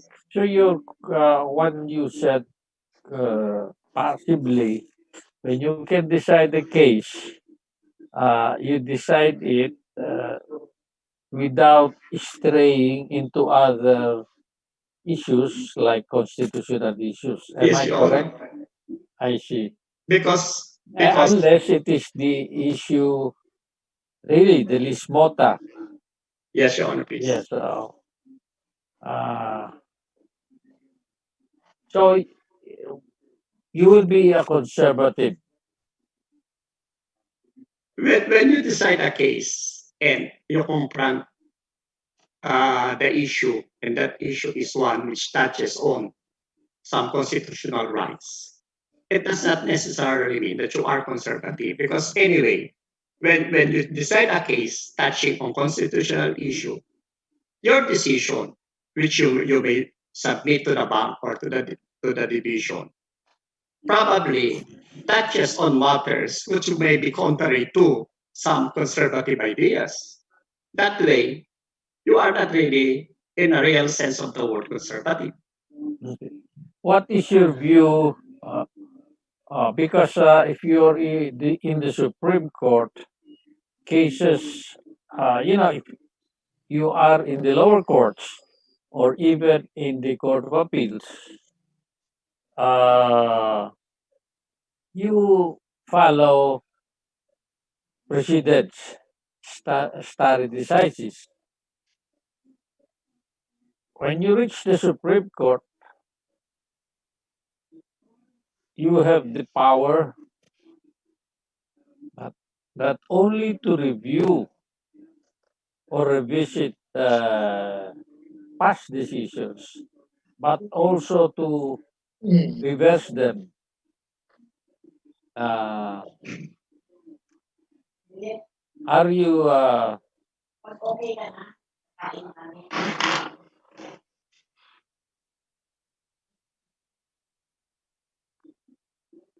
open to that? The principle of stare decisis, Your Honor, says that a matter already settled must remain settled. That is the general principle. But Yes, then yes. there are facts or circumstances which may come later on, which may render that principle no longer applicable. So, uh, based on these facts and circumstances, it would be right on the part of the court to probably abandon that particular principle of law. Depends really on the circumstances. You're open to that. Yes, Your Honor. Okay, Because very you do good. not just go by the weather of the day, but you also consider the climate of the era. Mm. When you were in the lower court, trial court level, in the court of appeals,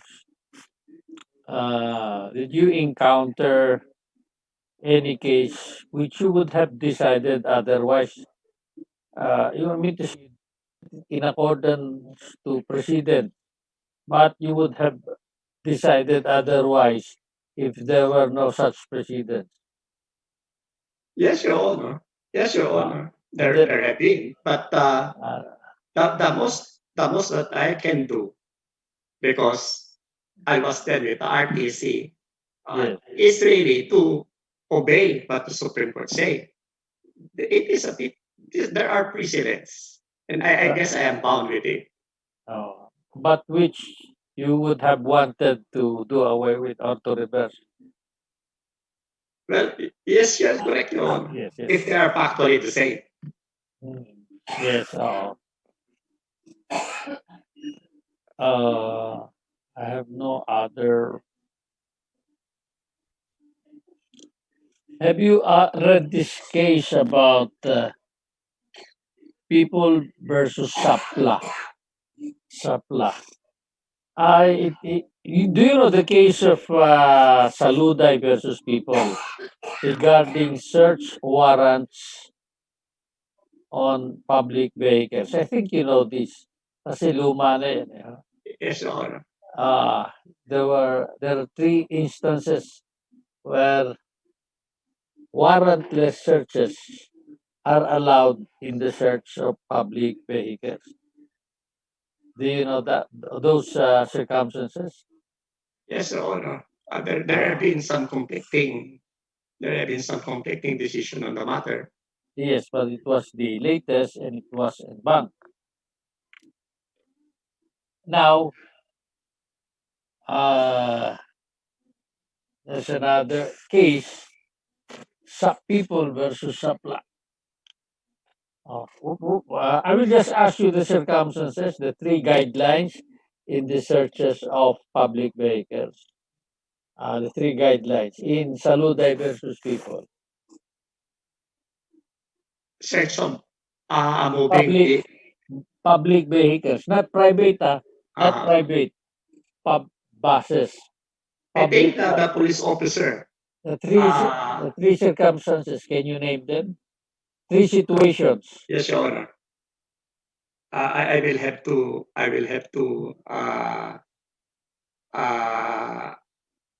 recall these matters because the cause of the pandemic is to stagnate our legal knowledge of the situation. But my thinking is that I'll give you one. The police officer must have personal knowledge of the information given to him for him to authorize the search of a particular individual. So he must have personal knowledge. Yes, Your Honor.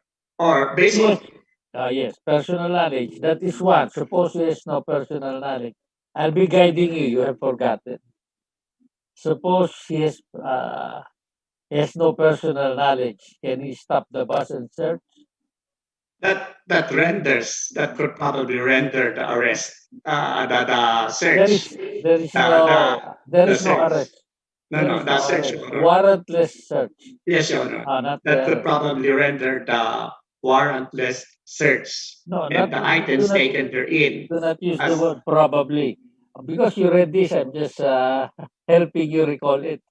yeah, but really it escapes it at present escapes my mind. Oh, how about the a passenger is about to board a bus? Can he be subjected to a warrantless search? As a rule, Your Honor, no. Because a No, passenger will just sit there and a police no, it's officer about to board. about to board. Yes, I'm In the same situation. Saludai versus people about to board. There are three circumstances. Oh, one, you receive an information that a passenger is carrying a contraband illegal. The second is when the bus picks up passengers en route, right? And the third is when you plug it down during checkpoints. During Anyway, baka na pandemic na.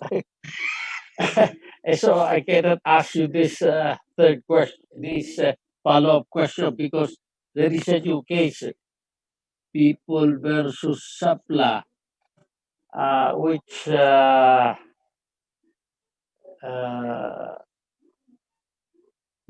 medyo modified this standard, this situation. Kaya lang, I cannot ask you because you do not know the situation. This is the verification of a tip. It's one of the requirements. Yes, oo, ayan bagong decision which reverse two cases earlier, like the Modista. But it also modified in a way this case of Saluday versus people. But na pandemic na yung memory niyo. So I will not ask you on that anymore. Na pandemic I'll na. go over them. I'll go over them again. Yeah, Saluday versus people. Yes, Your Honor. And then you remember yung Oakley, dalawa yun, ano, you answered earlier. There are two situations. Yes, Your Honor. Yung isa sa first check, when you check in, yung isa you were already inside. Yung Oakley, di ba? I lecture at Yeah, that's why I heard you earlier. Yeah. I heard you earlier. That's why I asked the Saluday case. Kasi there are three guidelines there. But then these people versus Sapla came out. Oh.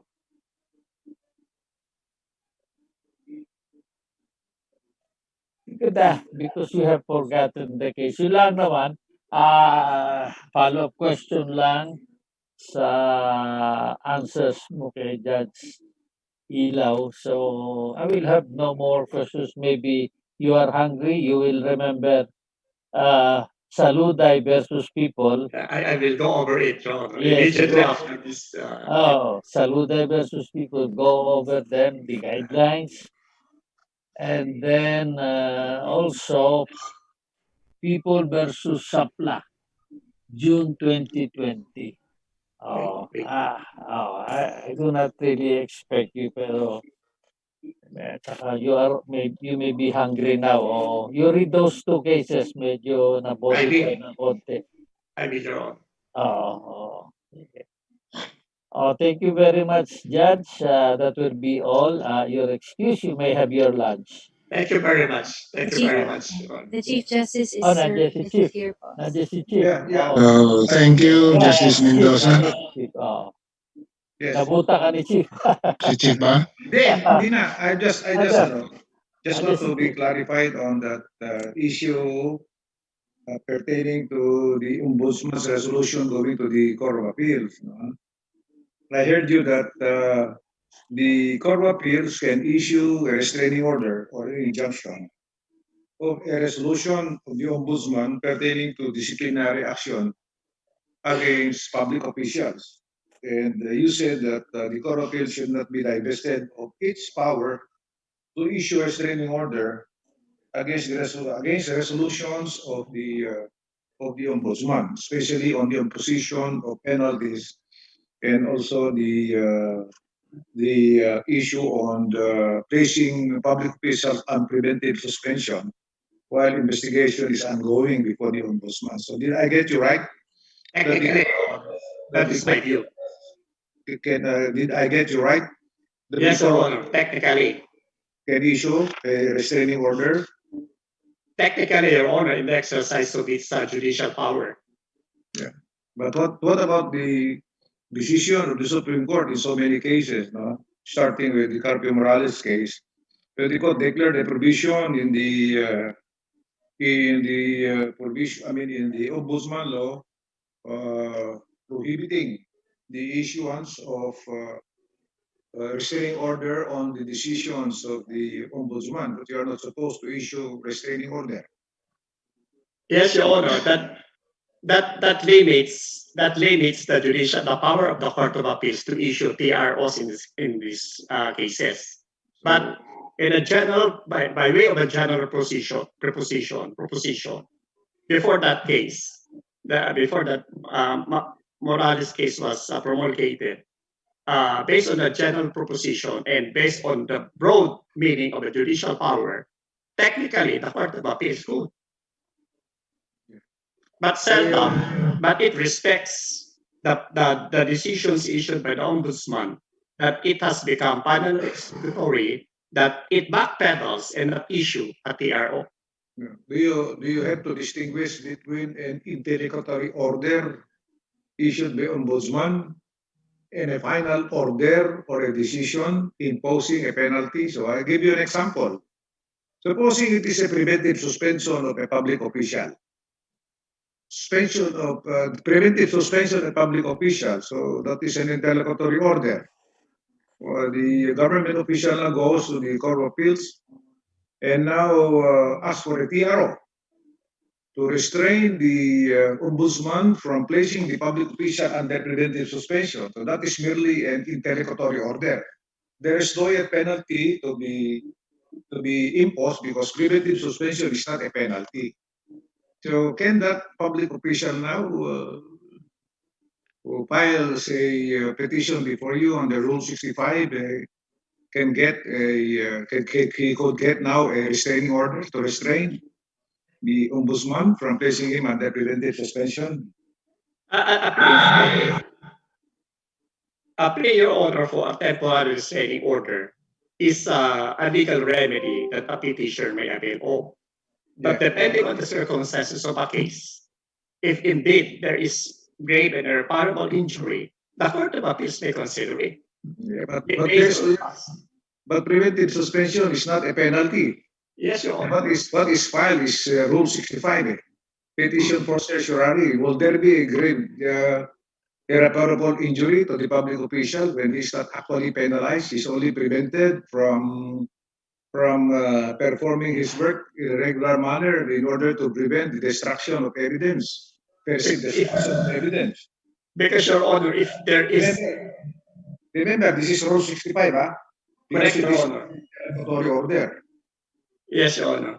Because if indeed there is grave abuse of discretion and the preventive suspension that was imposed by the ombudsman was not judicially issued, or there was grave abuse of discretion, then I guess a TRO may be proper.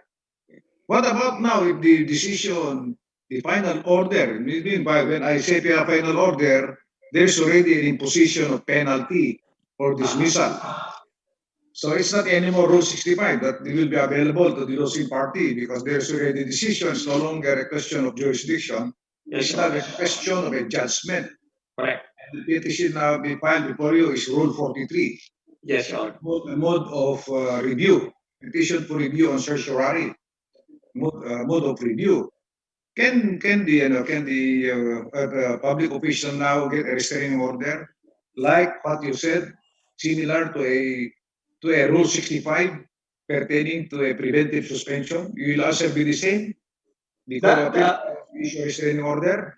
Your Honor, the decision of the ombudsman in that kind of a case is final and executory, and I guess the Court of Appeals will have to respect it on that score.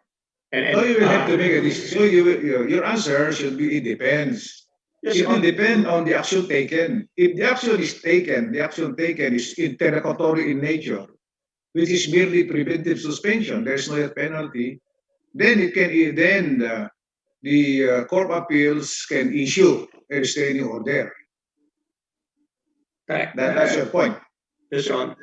So, but if there's already a final decision, Mhm. which is now a review of the decision because it's a final order imposing a penalty of dismissal or suspension, then the remedy of the public official is no longer Rule 65, it is Rule 43. Yes. As a mode of appeal, petition for review and certiorari. Then the Court of Appeals cannot issue a restraining order. Yeah. Because the Court Then of Appeals you will be abdicating the power of the Court of Appeals from issuing a restraining order because it may already cause irreparable injury to the public official because he's already deprived of his source of income. Your Honor, but the decision of the ombudsman in that case must be respected because ostensibly it has attained, it has Yeah. become final and executory. Yeah. So the It has been- now, the burden now is on the part of the petitioner to really convince the court why. But your decisions in the Court of Appeals have been different from one from the other. There are those who issue restraining orders, injunctive writ, under Rule 43 for the imposition of dismissal or suspension. Iba-iba kasi minsan sa inyo eh. My view, Your Honor, is if it is a decision, and because under the rules, that decision of the ombudsman has become final and executory, then I backpedal and would not issue a What is your basis in saying that it is final and executory? There is, Your Honor, I think under the ombudsman rule, the Republic Act says. So we have to make a distinction. Yes. What action have been taken by the ombudsman? So the Court of Appeals will have to respect the ombudsman on that. So that's why when you were asked by Justice Ilaw, the Honorable Pilo Ilaw Jr., your answer was he can issue restraining order. That was your answer. Now you are making a distinction as to what action has been taken by the ombudsman. Yeah, you may be correct in your last explanation. That maybe your position may be correct. Okay. Because really, the ombudsman, when it's a final decision, immediately executory. That's what the law provides. So when it's immediately executory, then you can never issue a restraining order. So anyway, let's go to another point. Because you want to join the Supreme. I have asked this many times. When they apply for the position of associate justice. The work in the Supreme Court is much different from the work in the Court of Appeals. Because you will be dealing with administrative matters and likewise judicial matters. So you have to divide your time on administrative matters and judicial matters. Unlike in the Court of Appeals, if you're not the presiding justice, then your work in the Court of Appeals is purely judicial. Now, when you come to the Supreme Court, you have to spend more time than what you spent in the Court of Appeals because there are many cases to attend to, as I said, judicial and administrative matters. So there will be a lot of adjustment as what also I experienced when I joined the court.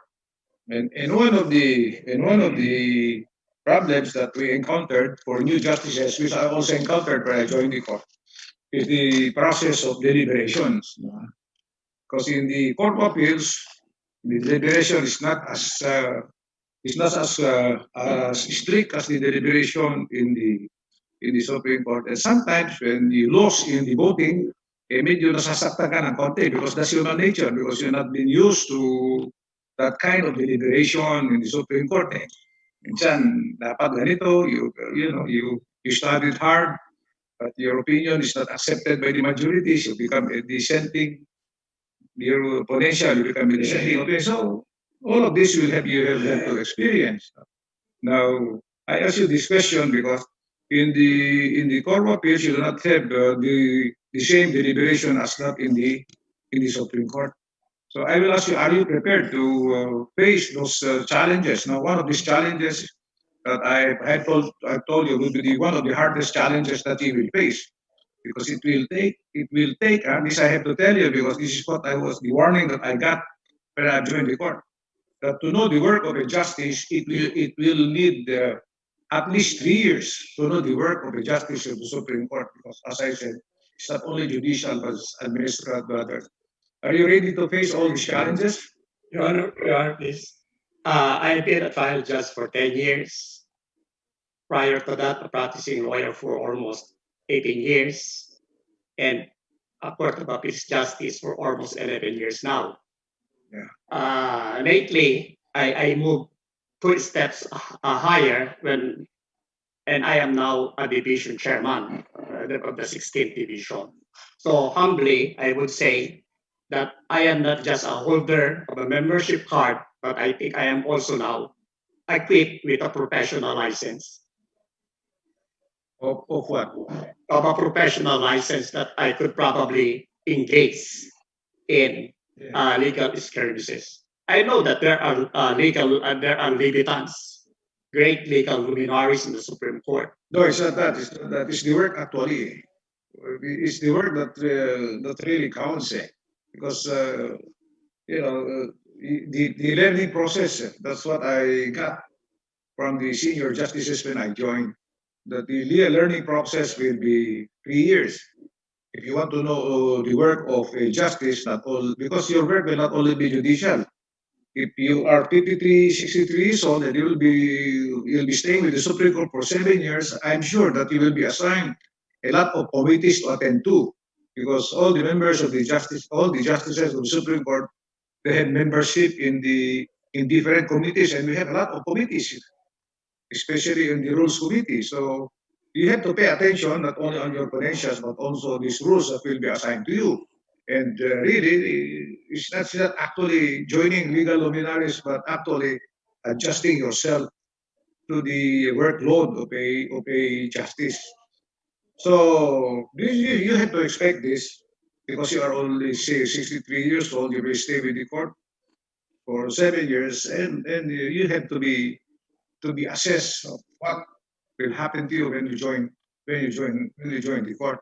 Yes, So sir. my next question is this: one of the problems in the court, not only the first level, second level courts, or even in the court fields, is always court congestion or delay in the resolution of cases. We are actually mandated by the Constitution that in the Supreme Court we are supposed to resolve cases within 2 years from the time the case is submitted for decision, and 1 year insofar as the appellate courts are concerned, except Sandigan Bayan, because in the exercise of their original jurisdiction, we gave them only 90 days, being a trial court at the same time as an appellate court. Now, what you do actually in the Court of Appeals is the filing of memorandum. I heard Justice Tiham was asking you about memorandum, or it was were the one you were asked to on memorandum.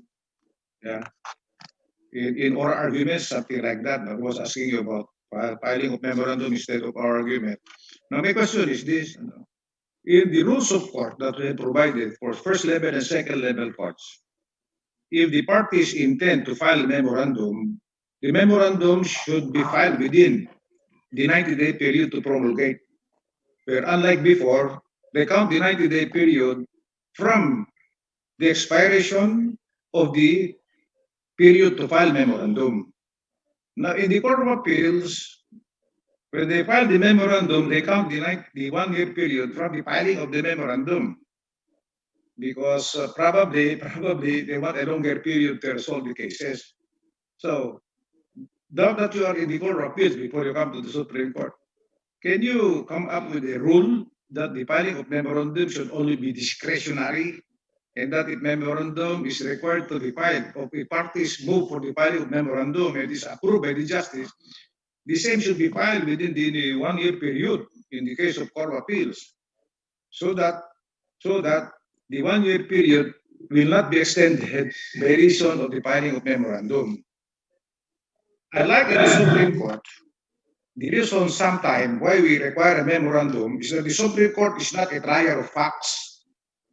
So if there are cases, where there may be facts to be presented, we usually schedule an oral argument for us to be clarified, or we require the filing of memorandum because we are not trier of facts.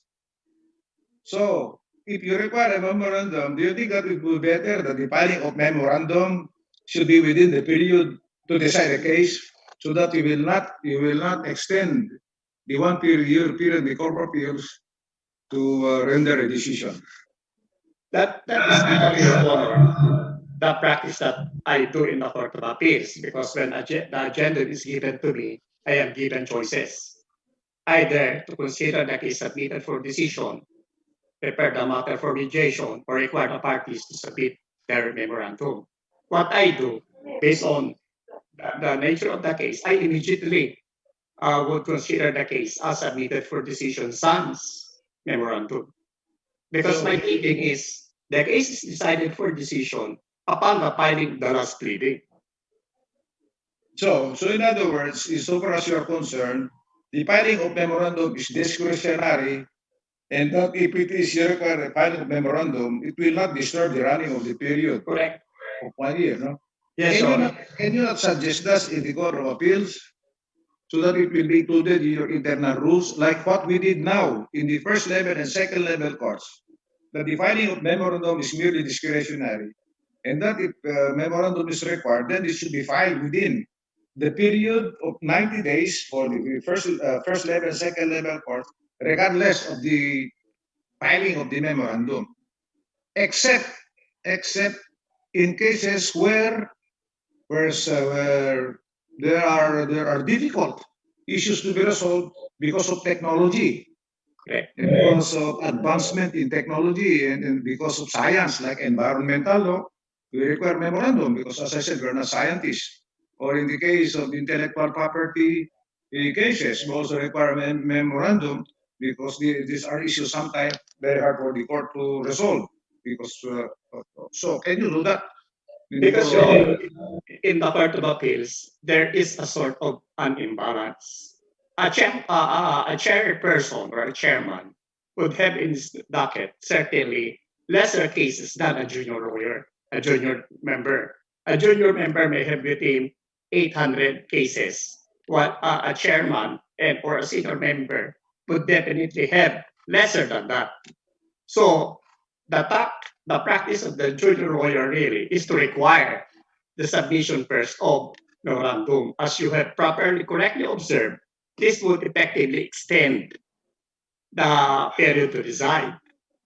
Yeah, but the problem is, if you do not monitor that, if you do not monitor the number of justices being monitored, it will be very hard to determine who are those requiring submission of those who require submission of memorandum, and in effect extending the 1 year period. Very hard to monitor. But Yes, if you place that in the rule, then probably that will go in all cases in the Court of Appeals. But I think that is already in the rules of court, that the case is considered submitted for decision upon the submission of the last pleading. Is despite the submission of memorandum. Memorandum is not mentioned. Submission of the last pleading. Ang problema ngayon, discretionary eh. Correct, Your Honor. Mga justices, they require memorandum nga eh. And then they will count the 90-day period for the file of the memorandum, which they consider as the last pleading. Because that's a problem. That's your problem. If you go, the last pleading, we consider the last pleading the memorandum. But actually, a memorandum is not a pleading because you are not asking for relief. Correct. That is the interpretation in the Court of Appeals. The memorandum is the last pleading. I do not interpret it that way. Better go over. Unlike in the Supreme Court, we require memorandum because we are not trier of facts. We would want to clarify with some issues through a memorandum, and then we define what should be contained in the memorandum. Ganon kami sa Supreme Court. Hindi yung file ng memorandum sa amin eh. In fact, if you look at the cases, seldom do we require memorandum, only cases in the embanke, because these are cases that are very important to us and we would all be clarified with the facts in issue. Kasi hindi nga kami trier of facts eh. So anyway, so how many times have you applied for the position of Justice Moon? I The think Supreme Court? uh, 3 or 4 times. 3, 4 times? Mas And I marami, was mas I marami was pa I was shortlisted for 3 times. 3 times, okay. Yeah. So do you want to say, you want to have the last word before I conclude my interview? Well, what comes to mind, Your Honor, is the words of our late colleague Justice Magpale when he told me that as long as you have you possess the qualifications of an office, then you just apply. Because anyway, the JBC does not impose filing fees. But remember, Justice Magbale did not reach Supreme Court, Yeah, but he was still applying for the Court of Appeals decision. Okay, thank you. And good luck. Thank you very much, Chief. That's all. Good luck. Thank you. Take your lunch na. I Thank take you. your lunch already. Thank you. Thank you. Ed? Thank you, Chief. Okay. Ah. What time That are you? concludes. Yeah, let me see, so that we can agree. Okay, you close now. Sa oras what na time-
the wearing of a mask or the wearing of a face shield, does it intrude into certain private wearing of a mask or the wearing of a I face doubt, Justice, if there is an intrusion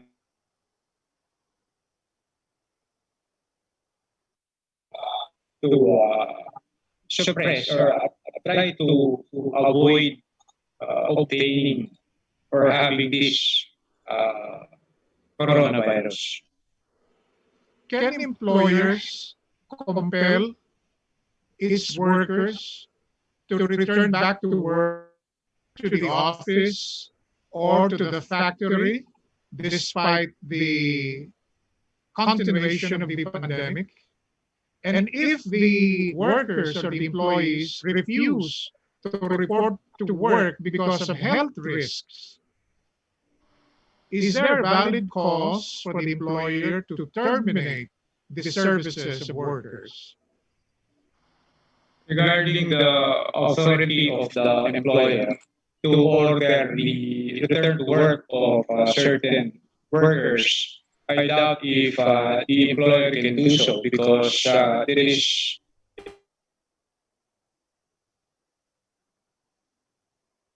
or restricted movement. So I doubt if the employer can transgress the declared national policy of protecting the people against the COVID-19 pandemic. So And you're saying yeah, that employers can compel the workers to go back to work despite the health risk. no, Your Honor. What I meant was that the employer might be transgressing or will definitely be transgressing if there is that announced government policy already through legislation, which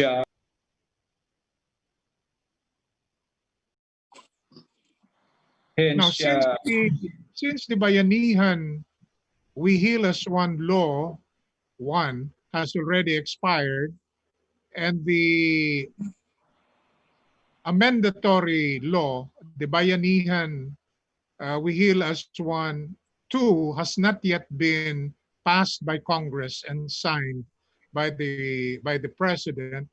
What would be the legal or constitutional basis for the government policymakers to impose these restrictions, this quarantine nationwide?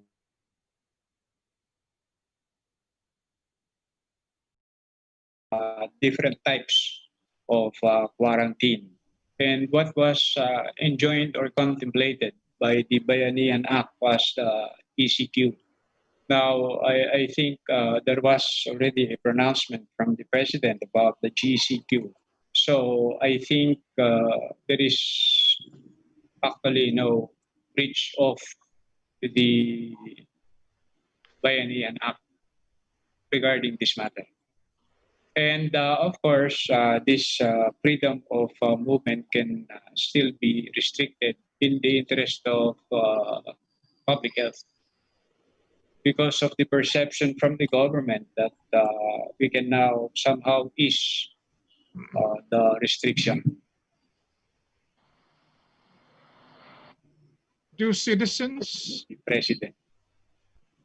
is it not something of public interest and public concern, the state of It health of the is. president? It is a matter of public interest, but the fact that it is a public interest does not necessarily create a right in favor of the citizens. President Soto filed the bill, Senate Bill number 1515, proposing that private establishments authorized by government to operate during the pandemic would not be held liable to any claims made by the employees by reason. If this is enacted into law and this is brought to the Supreme Court, would you consider this law constitutional? I doubt if it can be considered constitutional, Your Honor. So you think it is unconstitutional? To my mind, based on the given facts. Should testing for COVID-19 be the responsibility, the treatment and rehabilitation of employees who might be infected by COVID-19? Apart from the Republic Act concerning the Bayanihan Act, I think it would be the duty of the employer to provide the usual medical assistance to the employee. So, to my mind, the employer is duty bound to provide that assistance, probably under the labor code too.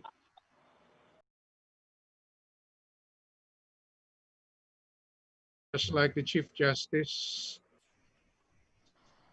are the bar examinations still relevant today? And the follow-up question is it a good index to test the legal competence of aspiring lawyers?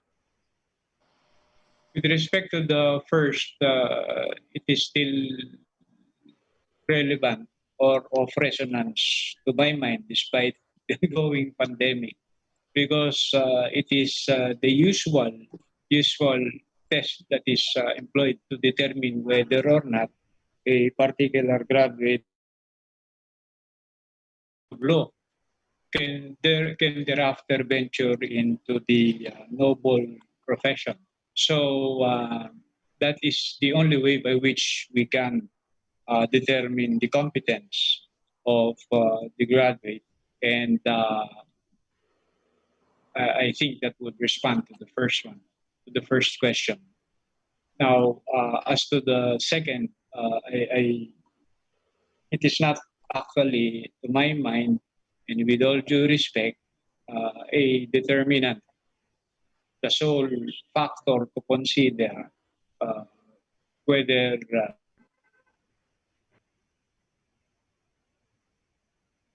any lawful activity for the matter.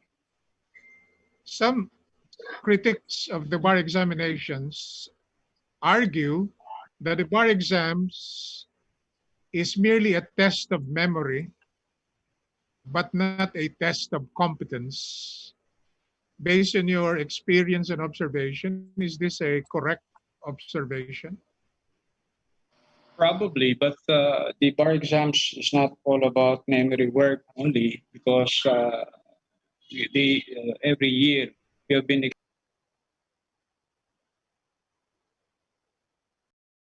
objective type and some are essay. So it also involves the analysis of the given problem. Hence, I intend to disagree.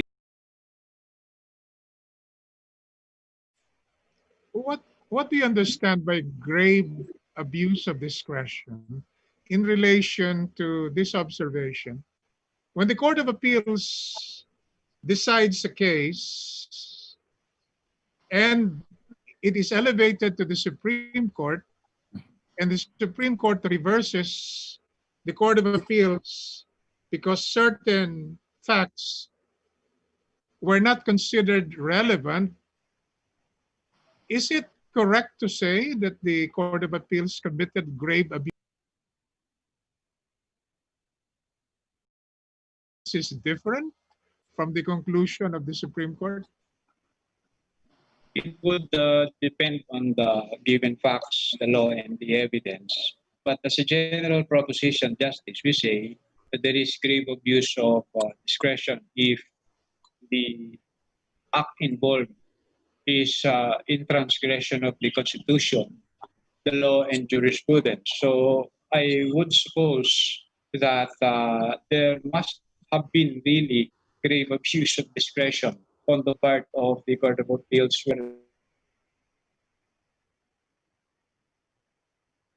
based on the appreciation of the highest court. What if pertains to certain facts which were not appreciated by the Court of Appeals because the Court of Appeals did not consider it relevant? But the Supreme Court reversed the Court of Appeals, saying that they should have appreciated the facts as relevant. Is it appropriate to call that decision by the Court of Appeals grave abuse of discretion? Is the Court of Appeals not granted a certain latitude or permissible judicial discretion? To some areas of misappreciation of facts, I doubt that is beyond that is within the context of the term grave abuse of discretion. In Louisiana, USA, the Supreme Court announced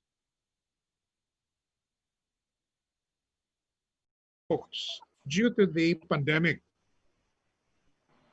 Several other states also in the US, including Massachusetts, Michigan, Indiana, Maryland, and Nevada, will also offer the examination online.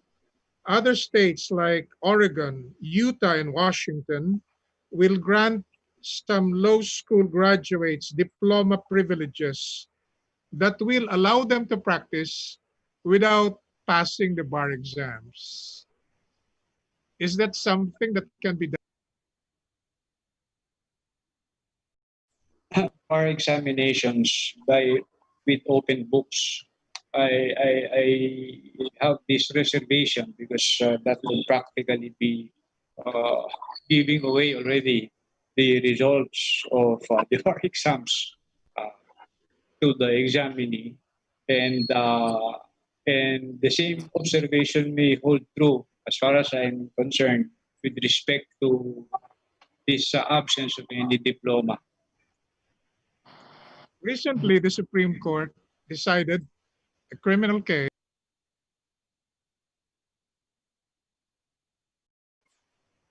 wherein the Supreme Court said that an unverified tip from an anonymous informant in a drug case involving stopping a motor vehicle, accosting the accused, and then opening the bag of the accused, which produced, without any objection from the accused, which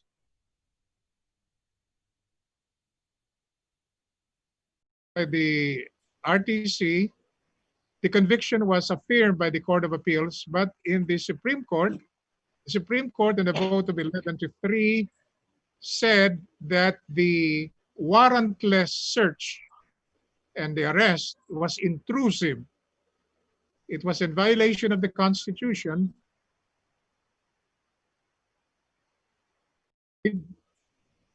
and given by an anonymous informant. This is a radical departure from existing jurisprudence. What are your thoughts on that? First of all, a moving vehicle, is it possible to avail of a search warrant? No, it's a moving vehicle, Your Honor.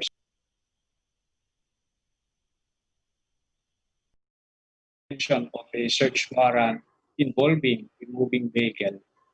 And regarding the case that was referred to by Your Honors, I just printed this hard copy a few minutes ago, and I just managed to read the majority opinion through Justice Kagiwa.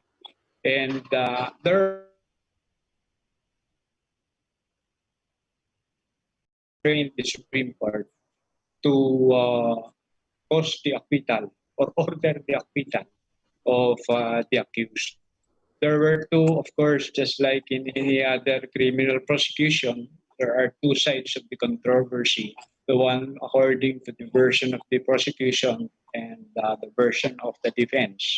Because according to the prosecution there, well, yes, they received a tip. And there was a text message thereafter regarding this particular guy who is about to board the passenger.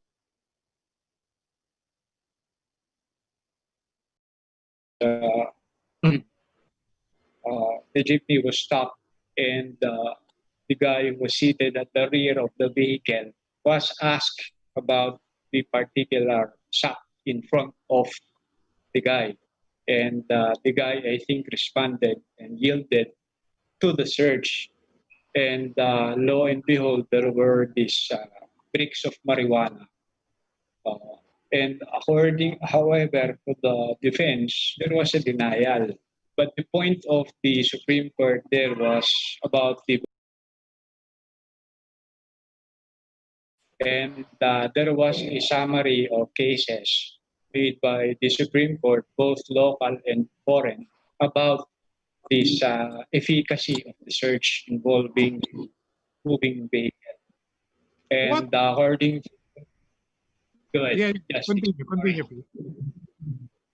According to the Supreme Court, this did not constitute a reasonable search. It was an unreasonable search because the basis of probable cause was simply on account of the anonymous tip supplemented by a text message, which was even double hearsay because it was simply relayed to the guard on duty. And the guard on duty was the one who relayed the information to the police officer.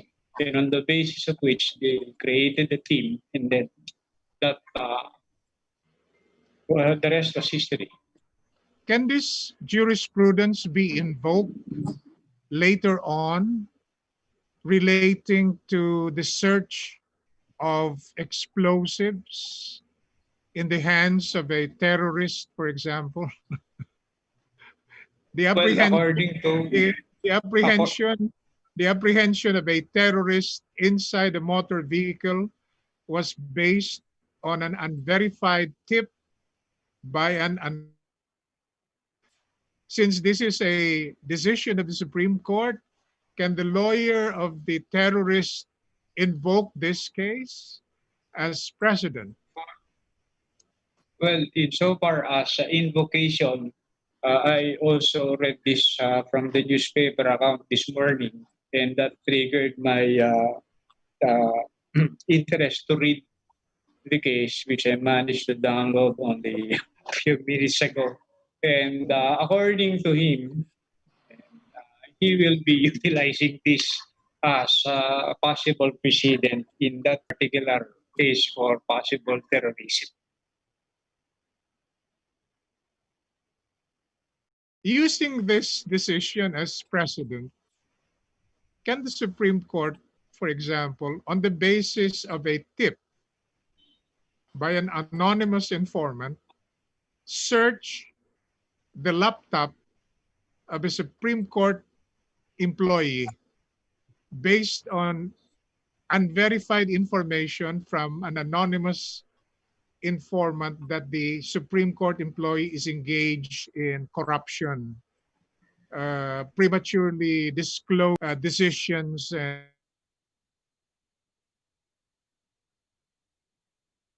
chains. Can that precedent be used?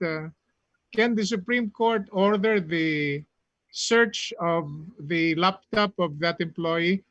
There is no doubt that if the laptop is issued by the Supreme Court can do it, correct? Because that's property of the Yes, Your Supreme Honor. Court.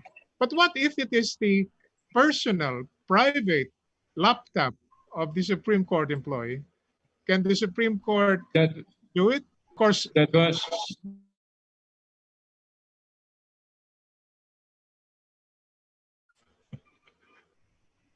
that was Supreme Court can do it. scenario. That scenario, Your Honor, can perhaps be equated with what transpired in Polio versus David, because through the ponencia of Justice Villarama, which involved a government-issued computer. Yes. And Justice Villarama said that this employee who was apparently involved in moonlighting has no reasonable expectation of privacy. Now, on the other hand, there was an But what if it is additional, private? other hand, Justice, there was an additional discussion from Justice Villarama that the scenario would be different if what was involved was a personal private computer, in which case, apparently, there would intrude even in that particular personal laptop. Okay, one last part of this, because you mentioned that somebody commented that with that decision from the court invalidating a search on the basis of an unverified tip from a anonymous informant, is that not good reason for the court to dismiss all of the petitions against the anti-terrorism law? Well, I doubt if this can be. Anyway, and a warrantless search based on unverified tip from an anonymous informant will invalidate the search, and whatever is confiscated, it will be a fruit of the poisonous. So is that good reason for the court to dismiss all of the petitions? Not outright dismissal, Justice, because we also have to take into account other pieces of evidence in relation to the anonymous tip, or like in this case. All right, that is my last question. Ed, and good luck.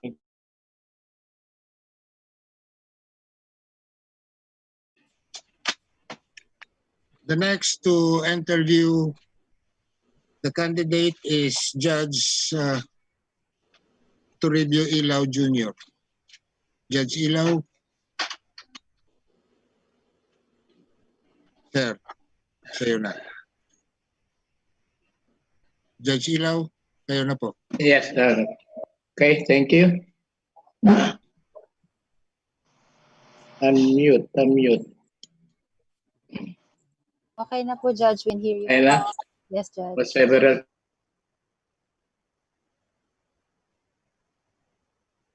Unmute. Okay na po, Judge. We can hear you loud and clear. Okay. Thank you. Tony Aricheta. Thank you, Leia. And yes, good afternoon, Justice Ed Peralta. How are you? Good afternoon, Justice. Good afternoon, Your Honor. I'm okay. You're okay. You're good. Hopefully. Hopefully.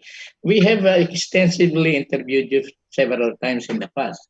In fact, the last interview was 19.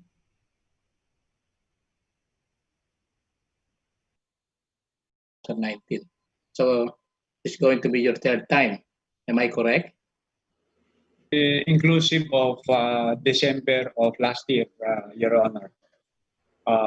We were interviewed together with Justice Mon Cruz because we were about to go to the United States of America, and we requested, both of us requested the honorable members of the JBC to allow us for an early scheduled flight.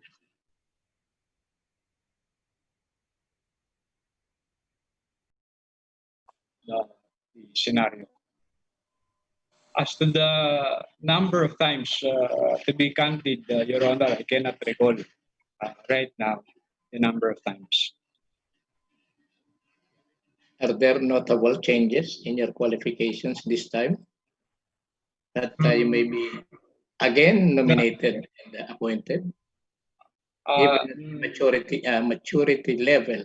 What's your ranking in the Court of Appeals? At the moment, I'm number 18, Your Honor. I'm a senior member of the first Louis Acosta. And I have effectively reduced my caseload. I only have as of July, I only have 18 cases for resolution, 1-8. And of course, as mentioned by Justice Tia, we came up with a recent book on evidence, and I was also a lecturer last June 26, to my recollection of 2020 before judges, and another one last March 13 or 12 of 2020 at the Pilja Tagaytay, also before judges. So I think those are the key points of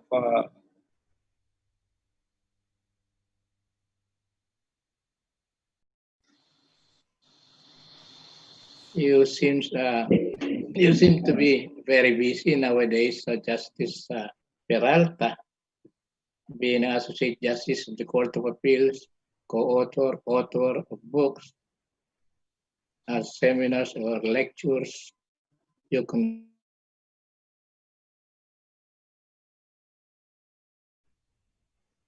well, we're I suppose we're okay. We both work here, and so it's not really a problem.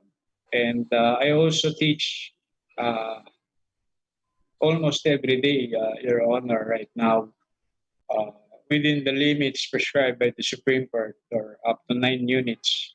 So I'm again handling evidence and practice court as well, intro to law.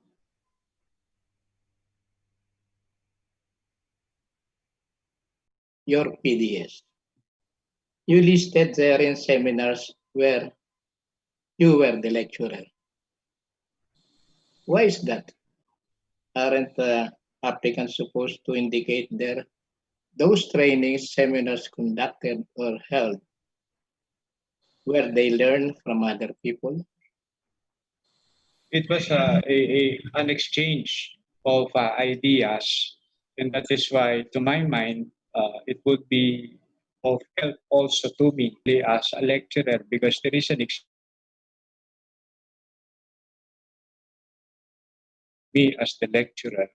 So I would consider that as relevant so far as I am concerned, Your Honor. What distinguishes you from other applicants? Perhaps those ideas that I have already mentioned in the preceding question of yours uh, can probably, and with all due respect for other applicants, be of us to the prospect of promotion. The dedication to duty and perseverance can also be of possible consideration. So, what trait or traits do you possess that you think is essential to be an Associate Justice of the Supreme Court? One is the correct attitude, and to my mind, I think it is passion.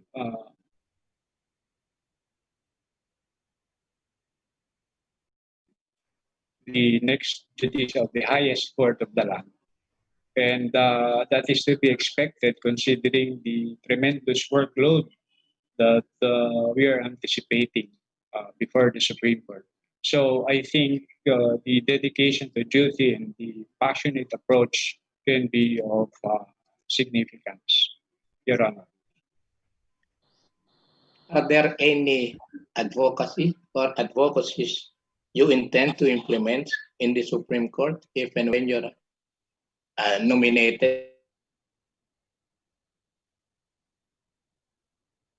today? We are in the process. It was just disrupted, Your Honor, regarding the prospect of tweaking a bit the rules on criminal procedure, of which I am also a member of the subcommittee, together with the other uh, members. Um, and it so happened that this pandemic transpired. So our regular meetings towards the possible.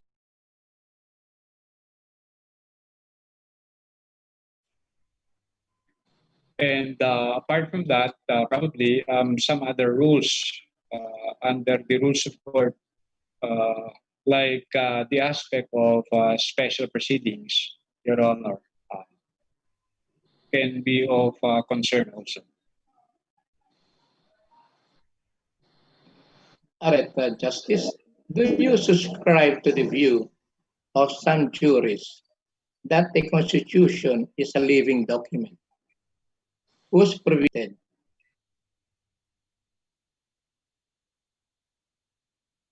dynamic context? I agree with the proposition, Your Honor. This can be seen from the different issuances already from the Supreme Court about the rule-making power of the Supreme Court, although it would appear to be apparently nebulous insofar as the protection and enforcement of under Section 5, Article 8 of the Constitution. And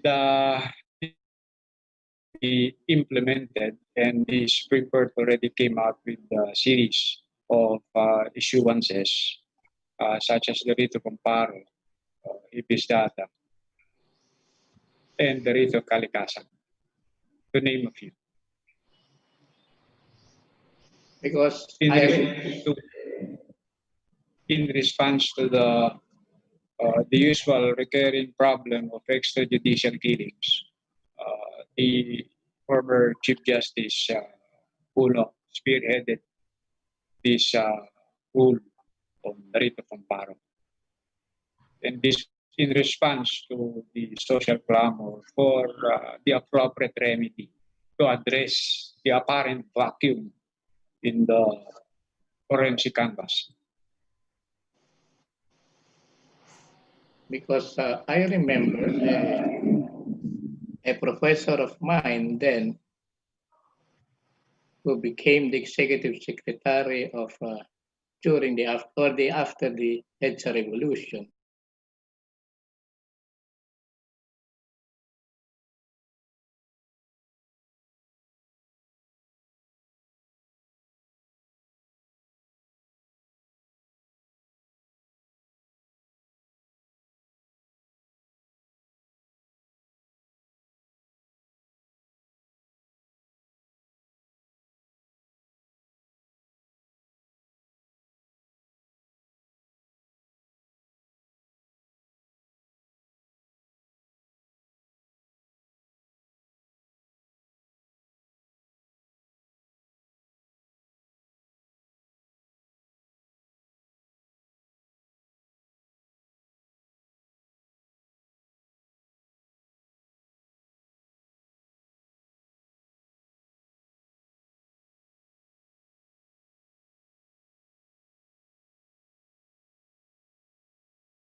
or the division considers uh, would like to consider a different approach, just like in the case of People versus Sapla, mentioned by Justice Liam, the sentiment of the court can change, or perhaps the Supreme Court can, or definitely the Supreme Court can adopt a different judicial attitude, thereby in the process establish a new precedent, but it must, however, pass through the usual constitutional caveat that no doctrine or principle laid down by the Supreme Court shall be modified or reversed except upon the Supreme Court sitting in banc.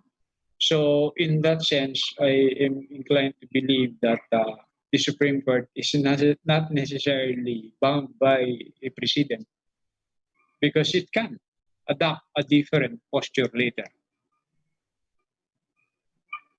And this question came from the court appointments watch. Call a friend, you know.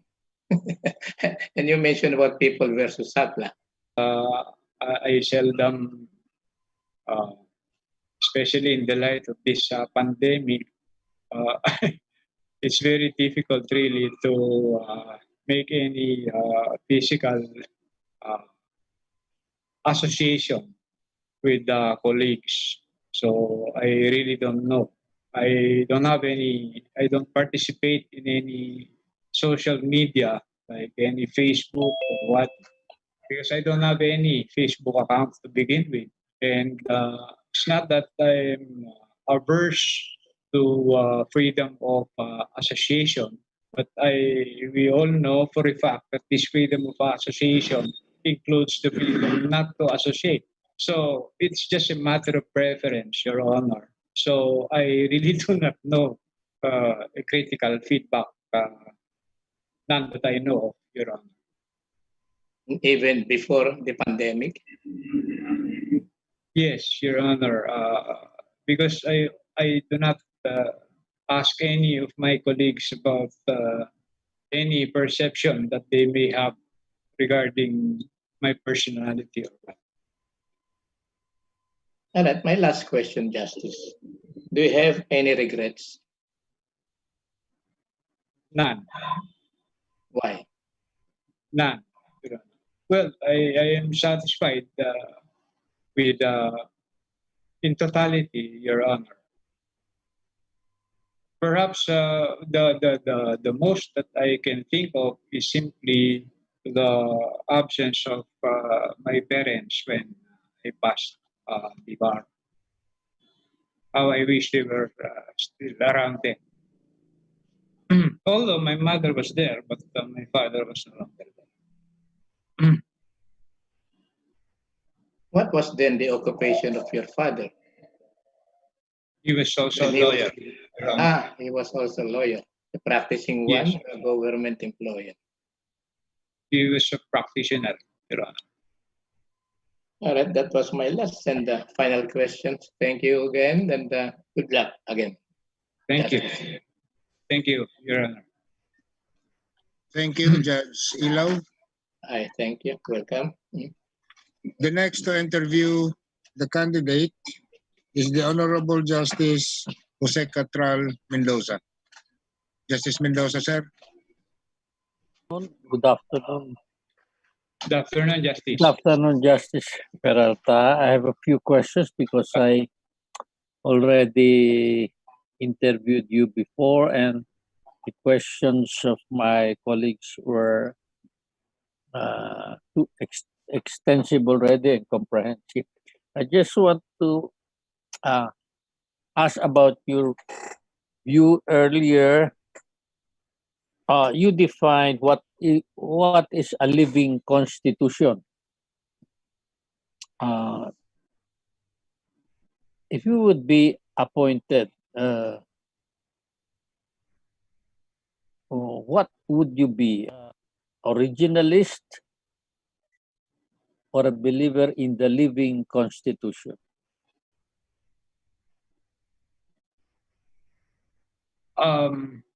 Yes. I What have an would you open be? mind. Yes. Yes. Oh. I have an open mind, Justice. So I can consider all perceptions, whether of the left. Before that, what is your view of an originalist? To my mind, Your Honor, an originalist is one who is focused about the text of the law. That is my limited understanding. The original text of the Constitution and the socio-cultural circumstances during that period. Yes, Your Honor. Okay. So you go on with my first question. You explain you have an open mind. So I am willing to consider the current as well as the possible repercussion of the possible interpretation in a given judicial controversy before the Supreme Court. as long as justice is served Yes, Your Honor. and there is fairness. It's Yes, Your okay. Honor. I heard you earlier. This was covered already, but I'll just ask you something. People versus Sapla. Have you read the whole decision? Only the majority as of now, Your Honor, consisting of 35 pages. I just printed it a few minutes before the interview and I read because of the newspaper account this morning about the publication of this decision from the Supreme Court. Not yet the dissenting opinions of the justices. Not yet the dissenting. So I will not ask you about the opinion of Justice Javier and Justice Lopez, your colleagues. Anyway, what I will ask will be the majority. Now, are you aware of the case of Saluday versus People? Saluday versus People. I cannot recall, Justice. I cannot. I'll give you a hint. This is about the where the Supreme Court provided guidelines for a valid warrantless search on public vehicles. There were 3 situations cited in that case, and it was written by retired Justice Carpio. You remember those situations where warrantless search can be made on in public vehicles, buses, not private. Public vehicles, Your Honor. Yes, you remember that case, People versus Saluday. You mentioned about the 3 circumstances. Yes, 3 instances. situations. And the Supreme Court said in that court it was called guidelines. Which can justify a warrantless search of the public vehicle, not the private vehicle. Yes. To my recollection, number 1, if there is a consented search, that's number 1. Number 2, I'm sorry. Well, in that case, there was no consented search. There was no consented. At the moment, the 3 situations. At the moment, the 3 situations that you were referring to in the Saluday case escape my mind. Sorry. Anyway, you read the Sapla case, right? Sapla case. You read it earlier. Yes, Justice. The majority the requirements in the Saluday case were mentioned. What are those? You just read them. There were 7 instances where the circumstances in Saluday case. In Saluday case. in the Saluday case, there were cited in the majority opinion. Cited in the majority Yes, opinion. Justice. Which you read. Because of the several cases mentioned, Justice, I cannot recall the three instances that you mentioned in relation to People versus Sapla. What I recall were the 7 instances. I see. Sorry, Your Honor. Okay, it's a new case.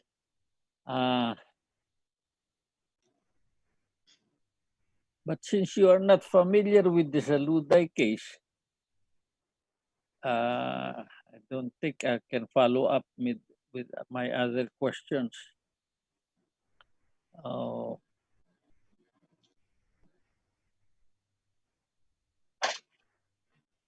I cannot even ask you the difference between the two cases or whether it was modified or not, because but it was in the majority majority opinion. It was there in Saluday case. There were instances.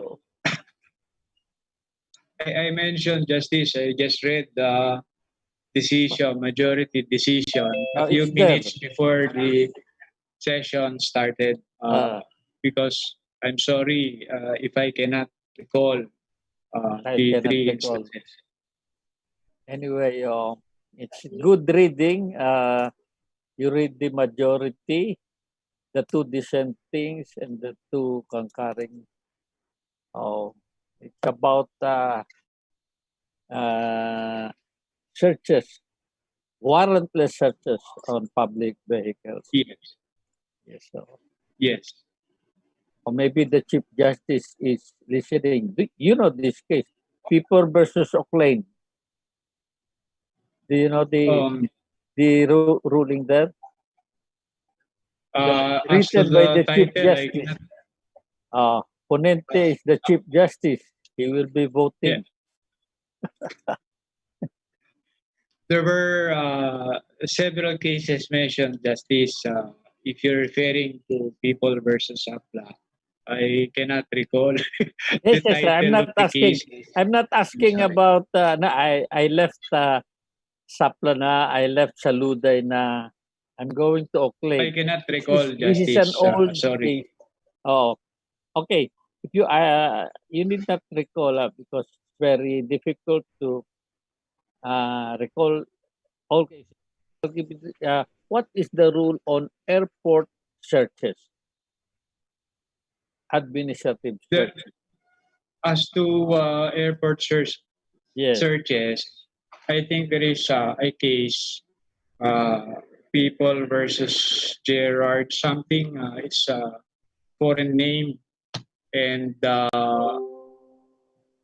Supreme Court said that there is no reasonable expectation of privacy insofar as passengers boarding an aircraft, because that is in the interest of the safety of all the passengers.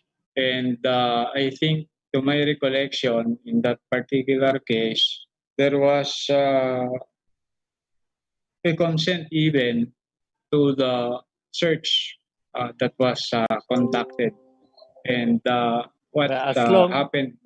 As long as there is consent, there is a valid search. As long as there is consent. What I'm asking are the 2 situations mentioned in People versus Oakland. In airport searches, not necessarily in that case, but it was fully explained by Chief Justice Peralta. In that case, there were 2 situations in airport searches. So, can you give at least one? I mentioned the consented search, Your Honor, and it's like this. Honestly, I will go to the specific. You go to the airport, enter, and then there is this machine. Then after the machine, leaves, if the baggage leaves the machine and there was suspicion, can you be searched on that? Can a passenger be searched on that? Yes, Your Honor, because there is already that reasonable ground to believe that something is can be the subject of a search. Okay. In that case, that is called a valid, non-intrusive administrative search. Now, after you have left that area, you're in the waiting area. Then enforcement officers go to you and search your bag. Probably, Your Honor, it can still be done even at that stage. Because we are talking about the safety of all the passengers. And I submit that this can still be legitimately done. I see. Oh, you read the case of People versus Oclain. There was a distinction made when it is a valid, non-intrusive And invalid. Administrative search, and with respect to the other search, it became admissible because there was consent. Suppose there was no consent. Yes. Then that would probably raise a constitutional issue already. Because so it's already intrusive. It would appear to be intrusive already in the absence of any suspicious behavior already. On the assumption that there is no suspicious behavior on the part of the No suspicious passenger. behavior, but the authorities smelled something like marijuana. Apart from the suspicious behavior, there are other circumstances which No suspicious behavior, but the authorities smelled something. Smelled something. That is enough basis, Your Honor, to inquire for possible violation. Okay. About.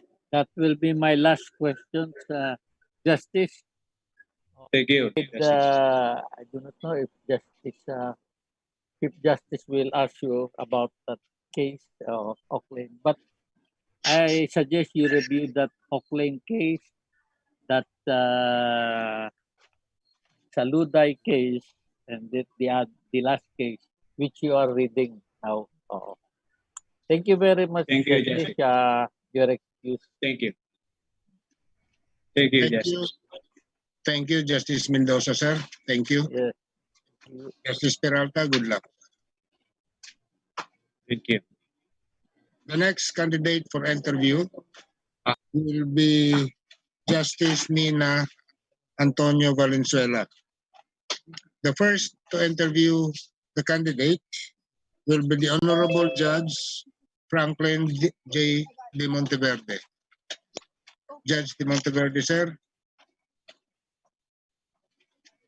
Good afternoon, Attorney Ed. Justice Valenzuela, good afternoon.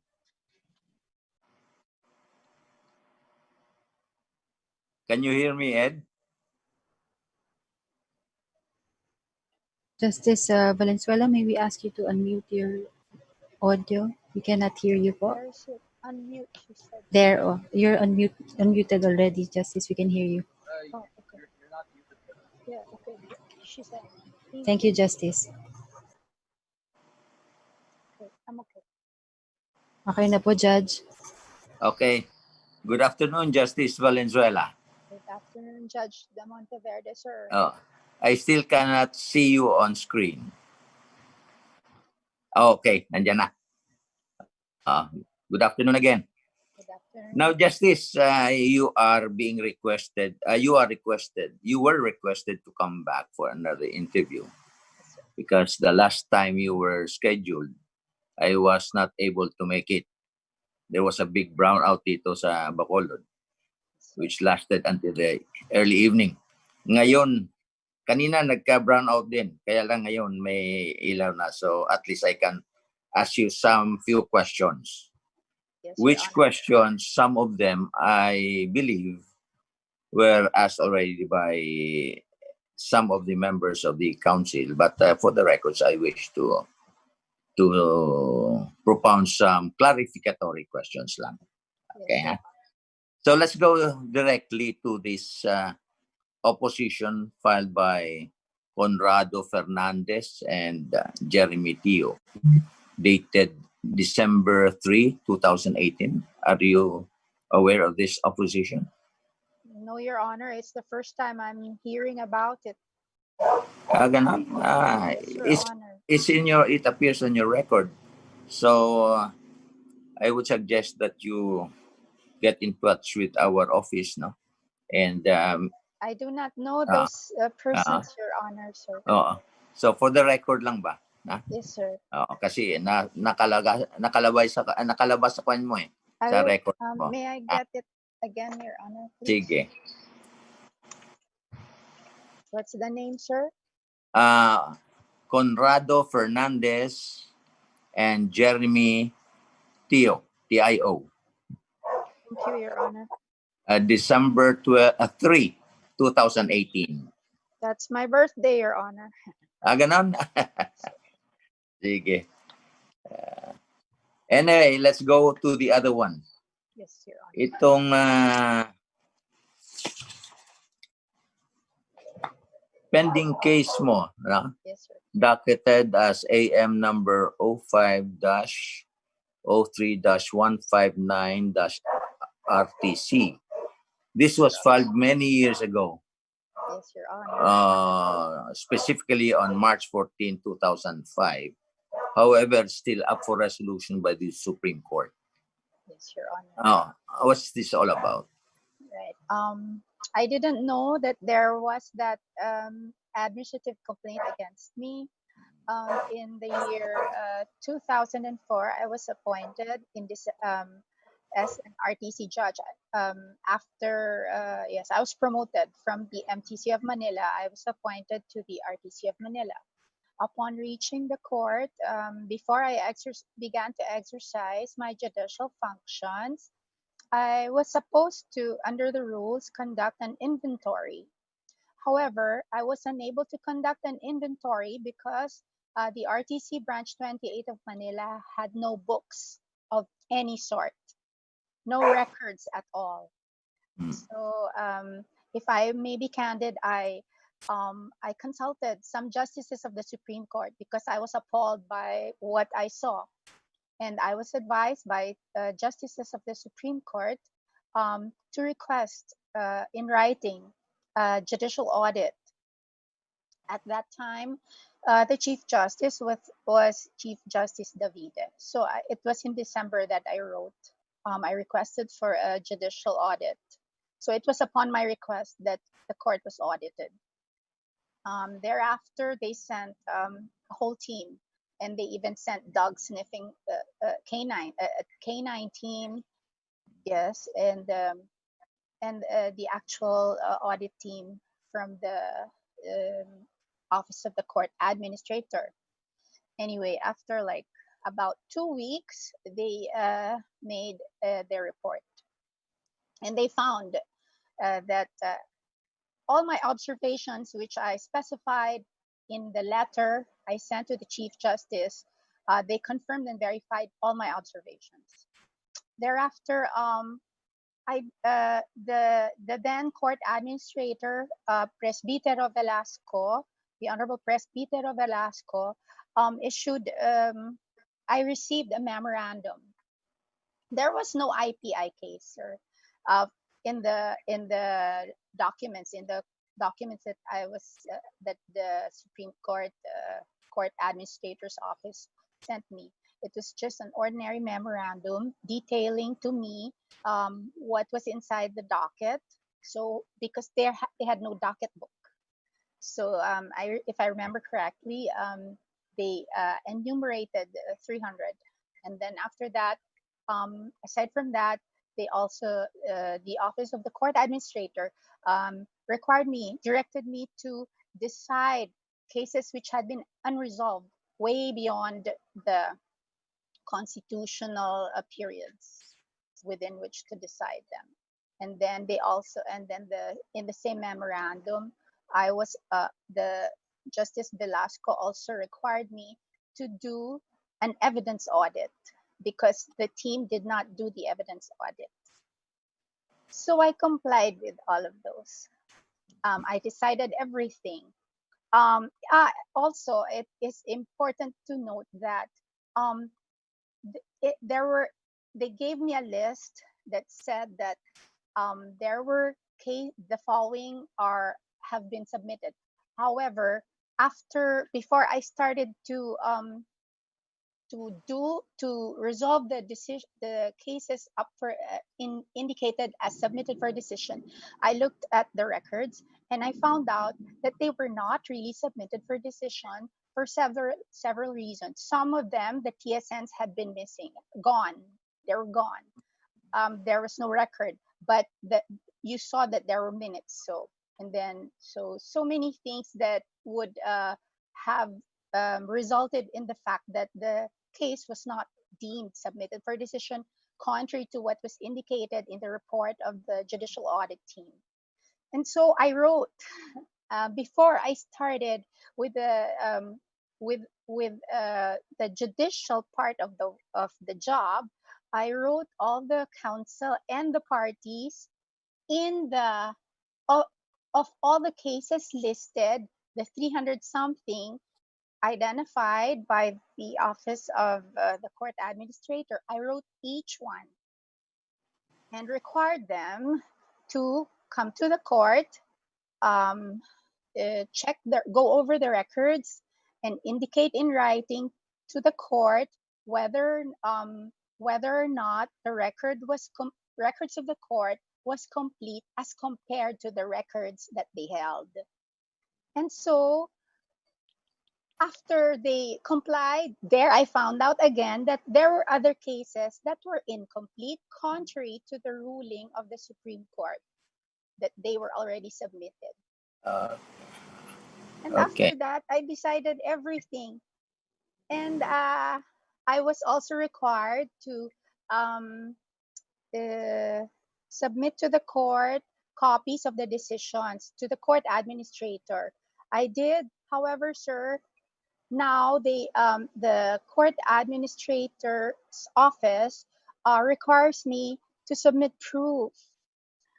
But there have been 3 resolutions of the Supreme Court directing the records to be discarded. 3 already. So I'm at a loss. I cannot prove that, but then I was thinking, my proof that I decided there are no complaints. It's that the audit was in December of 2005. We are now 2020. There are no complaints as far as unresolved cases at branch 28. In fact, the branch clerks, there have been 3 already who went through that position. The judges, they have become justices. It's been a long time. And so I am not able to prove. Yeah, this happened in 15 years ago. 15 yes, Your years ago. Honor, yes. And still the Supreme Court has not resolved this matter. I did not know, sir, that I had an IPI until I applied in 2014. And I was surprised that there was. I would suggest, Justice, that you go back to the Supreme Court and ask for what happened to this issue before it. I was the whistleblower, sir. Yes. The sad part is nobody was even required to comment. Not one of those, and they identified everybody who was supposed to have not done his obligation under the law. And I'm the only one. Yeah. Kasi Justice, until this has been resolved by the Supreme Court, yung records mo will be filled up with this administrative matter. Ganun yan. Lalabas na yun palagi. So, I am not the complaint. I am not yeah. There's no complainant. Yes. But I would suggest that you go back to the Supreme Court and ask for whatever. Will I write, sir? What am I supposed to do, sir? They required me. They haven't even required me to file a comment. But then it's up for them to resolve immediately if there's no. There's no requirement to file comment. Oh. And this has been pending for 15 years already. Yes, Your Honor. And the records are not there anymore. The judges are gone. The branch clerks are gone. There's only one employee who is still there. Everybody else has retired. So I'm at a loss how I will prove. Sige. Now let's go to another matter, Justice Valenzuela. How long have you been with the judiciary? Right from graduation from law school, Your Honor. No, from the time you were appointed lang sa MTC. Member of the bench, I was appointed in 2000.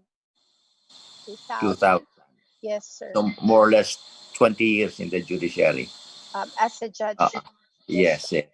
And of the 20 years, how many years have you been with the Court of Appeals? I did my 11th year in March, Your Honor. March, okay. And what is your ranking now? I'm 6th division, so we are thinking that in about two movements we will be chair, Your Honor. Okay. Hopefully. Okay. Now,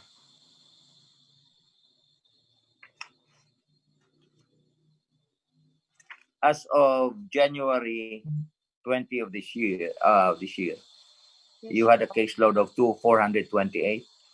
Yes, Your Honor. Yes. Yes. What is your caseload now? Yes. Kindly look over yours. Yes. Per the report from the JRD, they gave me a report. So, as of May 2020, it's 446, Your Honor. 446. Yes, Your Honor. Okay. Now, aside from your Bachelor of Laws degree, what other credentials do you have in order to help you in your application? Yes, sir. I took the ladderized program for judges, the Master of Laws in San Beda. But I did not finish it. I do not have a Master's of Laws degree because I lack the thesis. Okay, so thesis is only needed. That's the only thing. That's the only one. Sir. Okay. Yes, sir. Okay. Now you fared well sa written exam mo, then you were also medically certified to be physically fit. Yes, sir. However, yes, sir, your cholesterol as of the time that you took the laboratory exam was quite high. That's the HDL, sir. That's the good HDL. That's the good cholesterol. Good cholesterol. The But LDL is the bad. But it's noted in your electrocardiogram that you had sinus bradycardia. What is that all about? It's genetic, Your Honor. My mother has it too. So, but it's not. It's like a congenital abnormality that, unless you have other symptoms, it's not. I'm not on any medication. Okay, so you are perfectly healthy. Yes, I'm just overweight. Okay, there are quite a number of you applying for the lone vacant position, Vice Associate Justice Jose Reyes. What makes you different from the other applicants who are also your colleagues in the Court of Appeals? Aside from my work experience, which everybody has, the question is, why am I different? How am I different? Mm-hmm. I think if appointed to the highest court, I bring diversity. I was raised in a home that is different. It was out of the box. My grandmother on my father's side was a Catholic. My grandfather was a Protestant. My father was born a Catholic, but he converted to Islam. Okay. Okay, so that in our house, non-establishment of religion was practiced. My mother was a Catholic. My sisters and I, we went to Catholic schools. We would go to church on Sundays. My father would bring us to church, but he was Muslim. Because he was born and raised in Basilan, but his mother was CWL. So in their home, I guess there was also freedom of religion. My father always said, you can practice your own religion.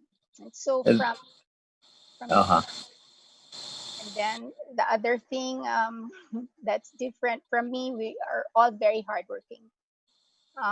My output, it will show that. And then aside from, and also we were raised to believe in the equal protection. That's the rule in our house.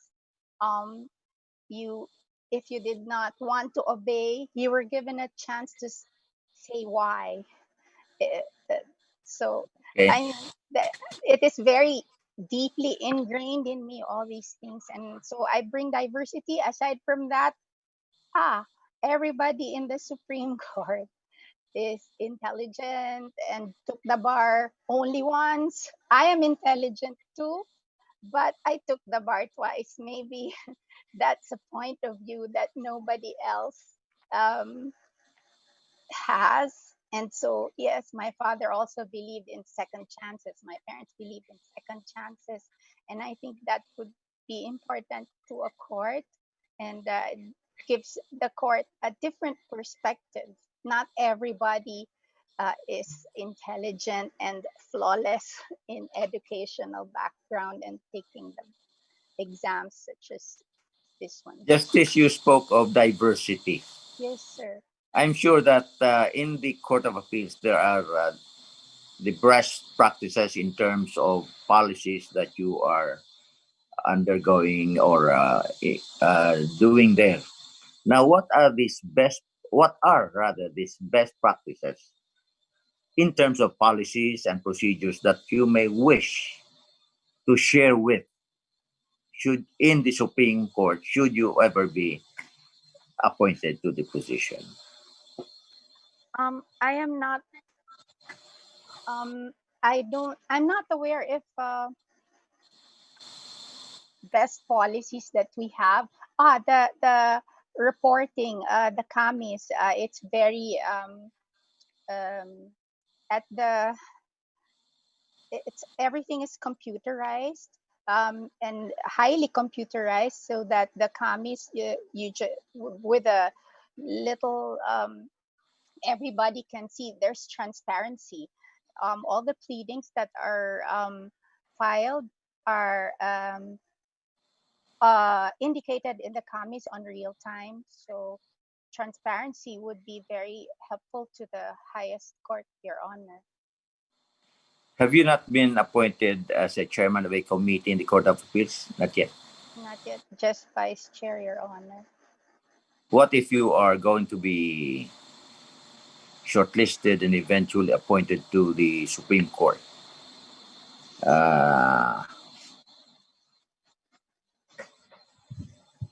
What committee would you prefer to chair? To chair.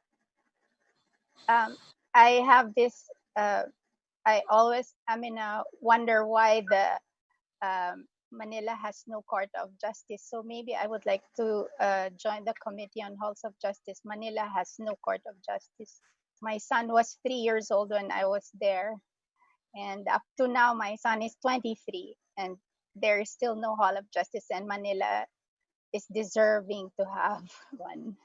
No, we had several groundbreakings before. Yeah, 7, Your Honor. I attended In 7. fact, 2 groundbreakings were done when I think when I was president of the Philippine Judges Association. Yes, there were So 7. twice. I attended 7, Your Honor. Uh, But it's a pity uh, that up to now there is no structure. okay, under your SALN, you have been using these terms cash investment since 2017, a broad term, Yes, sir. no specifics. What are these cash investments? Those are my insurance policies, sir. Insurance policies only. Yes, sir. How many do you have policies? Just one, sir. Life insurance? Yes, Sun Life. Yes, sir. Sun Life. After my dad died, we got.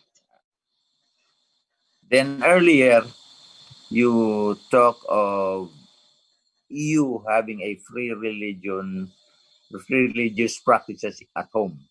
Your mother is a Catholic, your father is a Muslim, but the most important thing is you have a supreme being. Yes. You are not an atheist. You are not atheist there. Yeah, yes. Now, itong question. During this SONA address, the President asked the Congress for the swift passage of the law reviving the death penalty by lethal injection.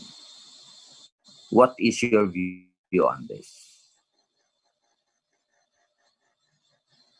Well, if there is a law, a judge or a justice has no choice but to implement the law.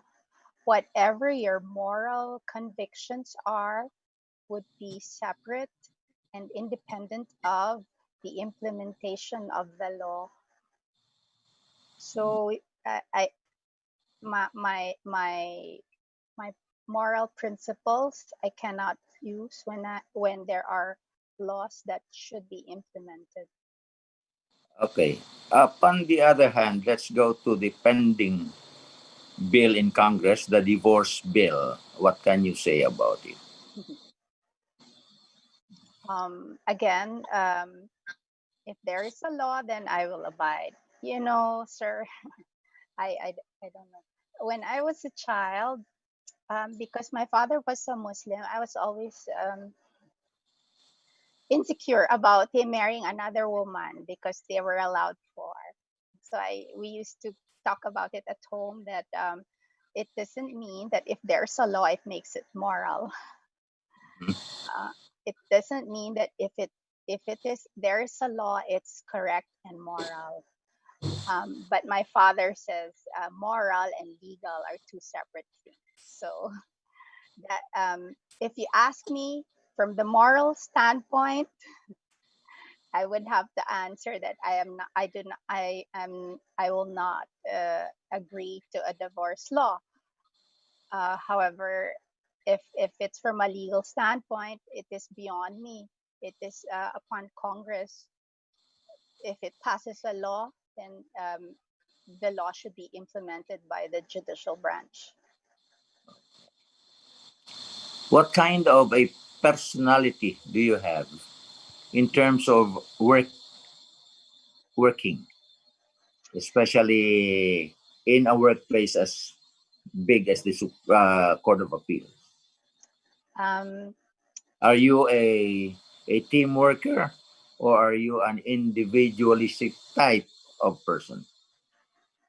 Because the court is a collegial, the Supreme Court and the Court of Appeals are collegial courts. I have to be a team player.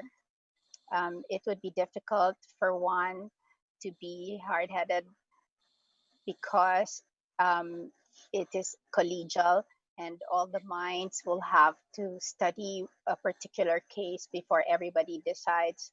Deliberation is a necessity because it is collegial.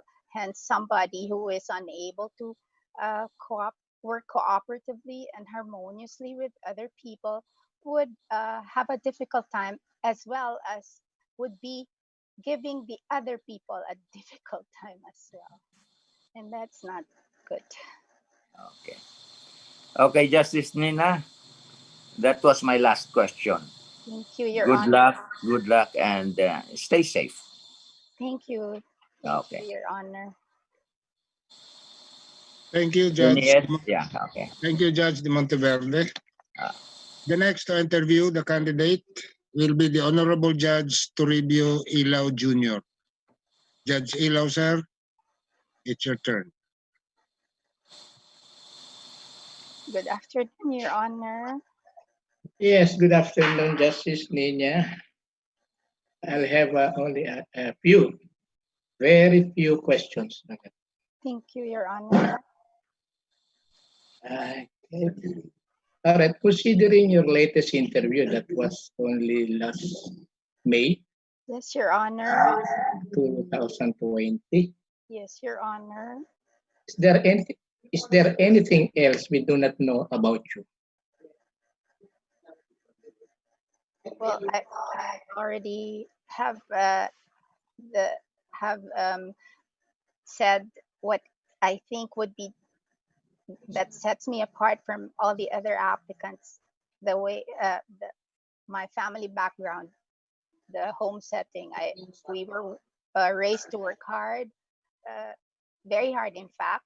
And then yeah, we are a family of intellects.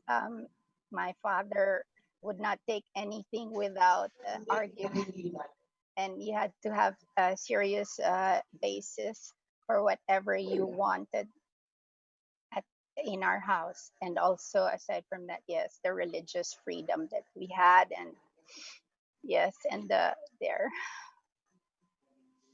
that's how that something that the the JBC maybe should consider, because I'm different from. I would think I'm different. All right, in a recent case, the court declared an ordinance imposing speed limits unconstitutional. What are these prerequisites for an ordinance regulating land transportation and traffic rules to be valid and enforceable under Section 38 of Republic Act number 4136? Have you gone to this case? That as a general rule, Your Honor, the Constitution allows reasonable classifications. So if there are reasonable classifications, then an ordinance could be declared, it would be valid, not contrary to the Constitution. Reasonable classifications germane to the purpose, applies to all who are members of the same class, and yes, germane to the purpose.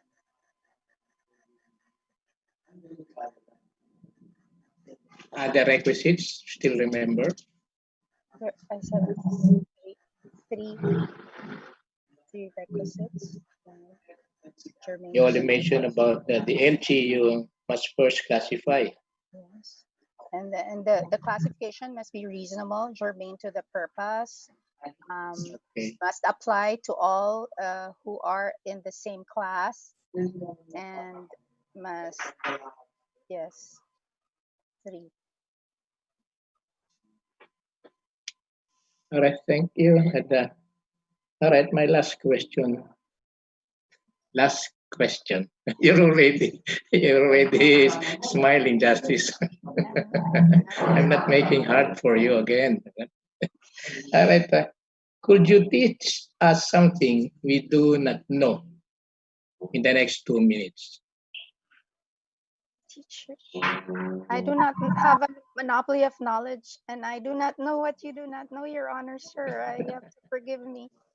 I'm of the belief that everybody knows something that is special to him, and I wouldn't be able to guess what I have that is not known by you, Your Honor, sir. I have no monopoly of knowledge. Okay, that was my last and final question. And thank you. You can smile fully. Very, very few questions only. You have to be grateful because I'm really hungry. I'm forever grateful. I'm forever Okay. grateful, and I'm honored for the interview, Your Honor. Okay, thank you. And good luck again. Thank you. Yes, Tony Richeta. Thank you, Judge Ilaw. Thank you.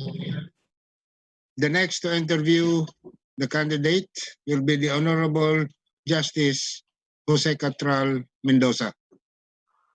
Justice Mendoza, sir, it's your turn. Good afternoon, Your Honor. Good afternoon. I will have no questions. I have interviewed her before. Thank you, Your Honor. So, Thank you, Justice Mendoza. so gutom na That si Judge concludes Jun. the interview for Justice Valenzuela.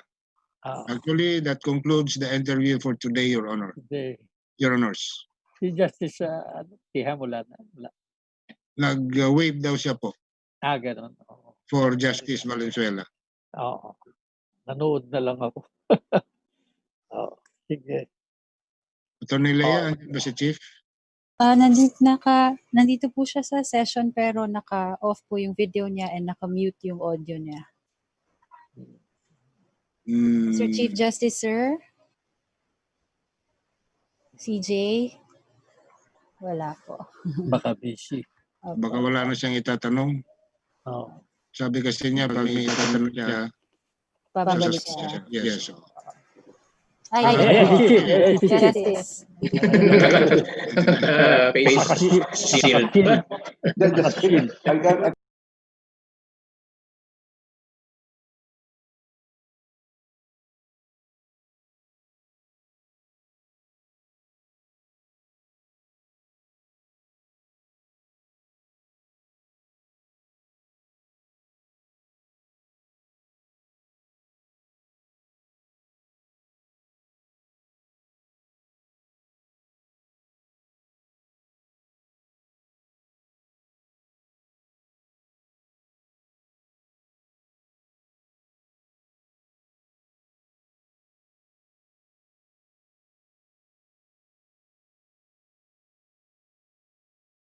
So no more matters to be taken up in the interview.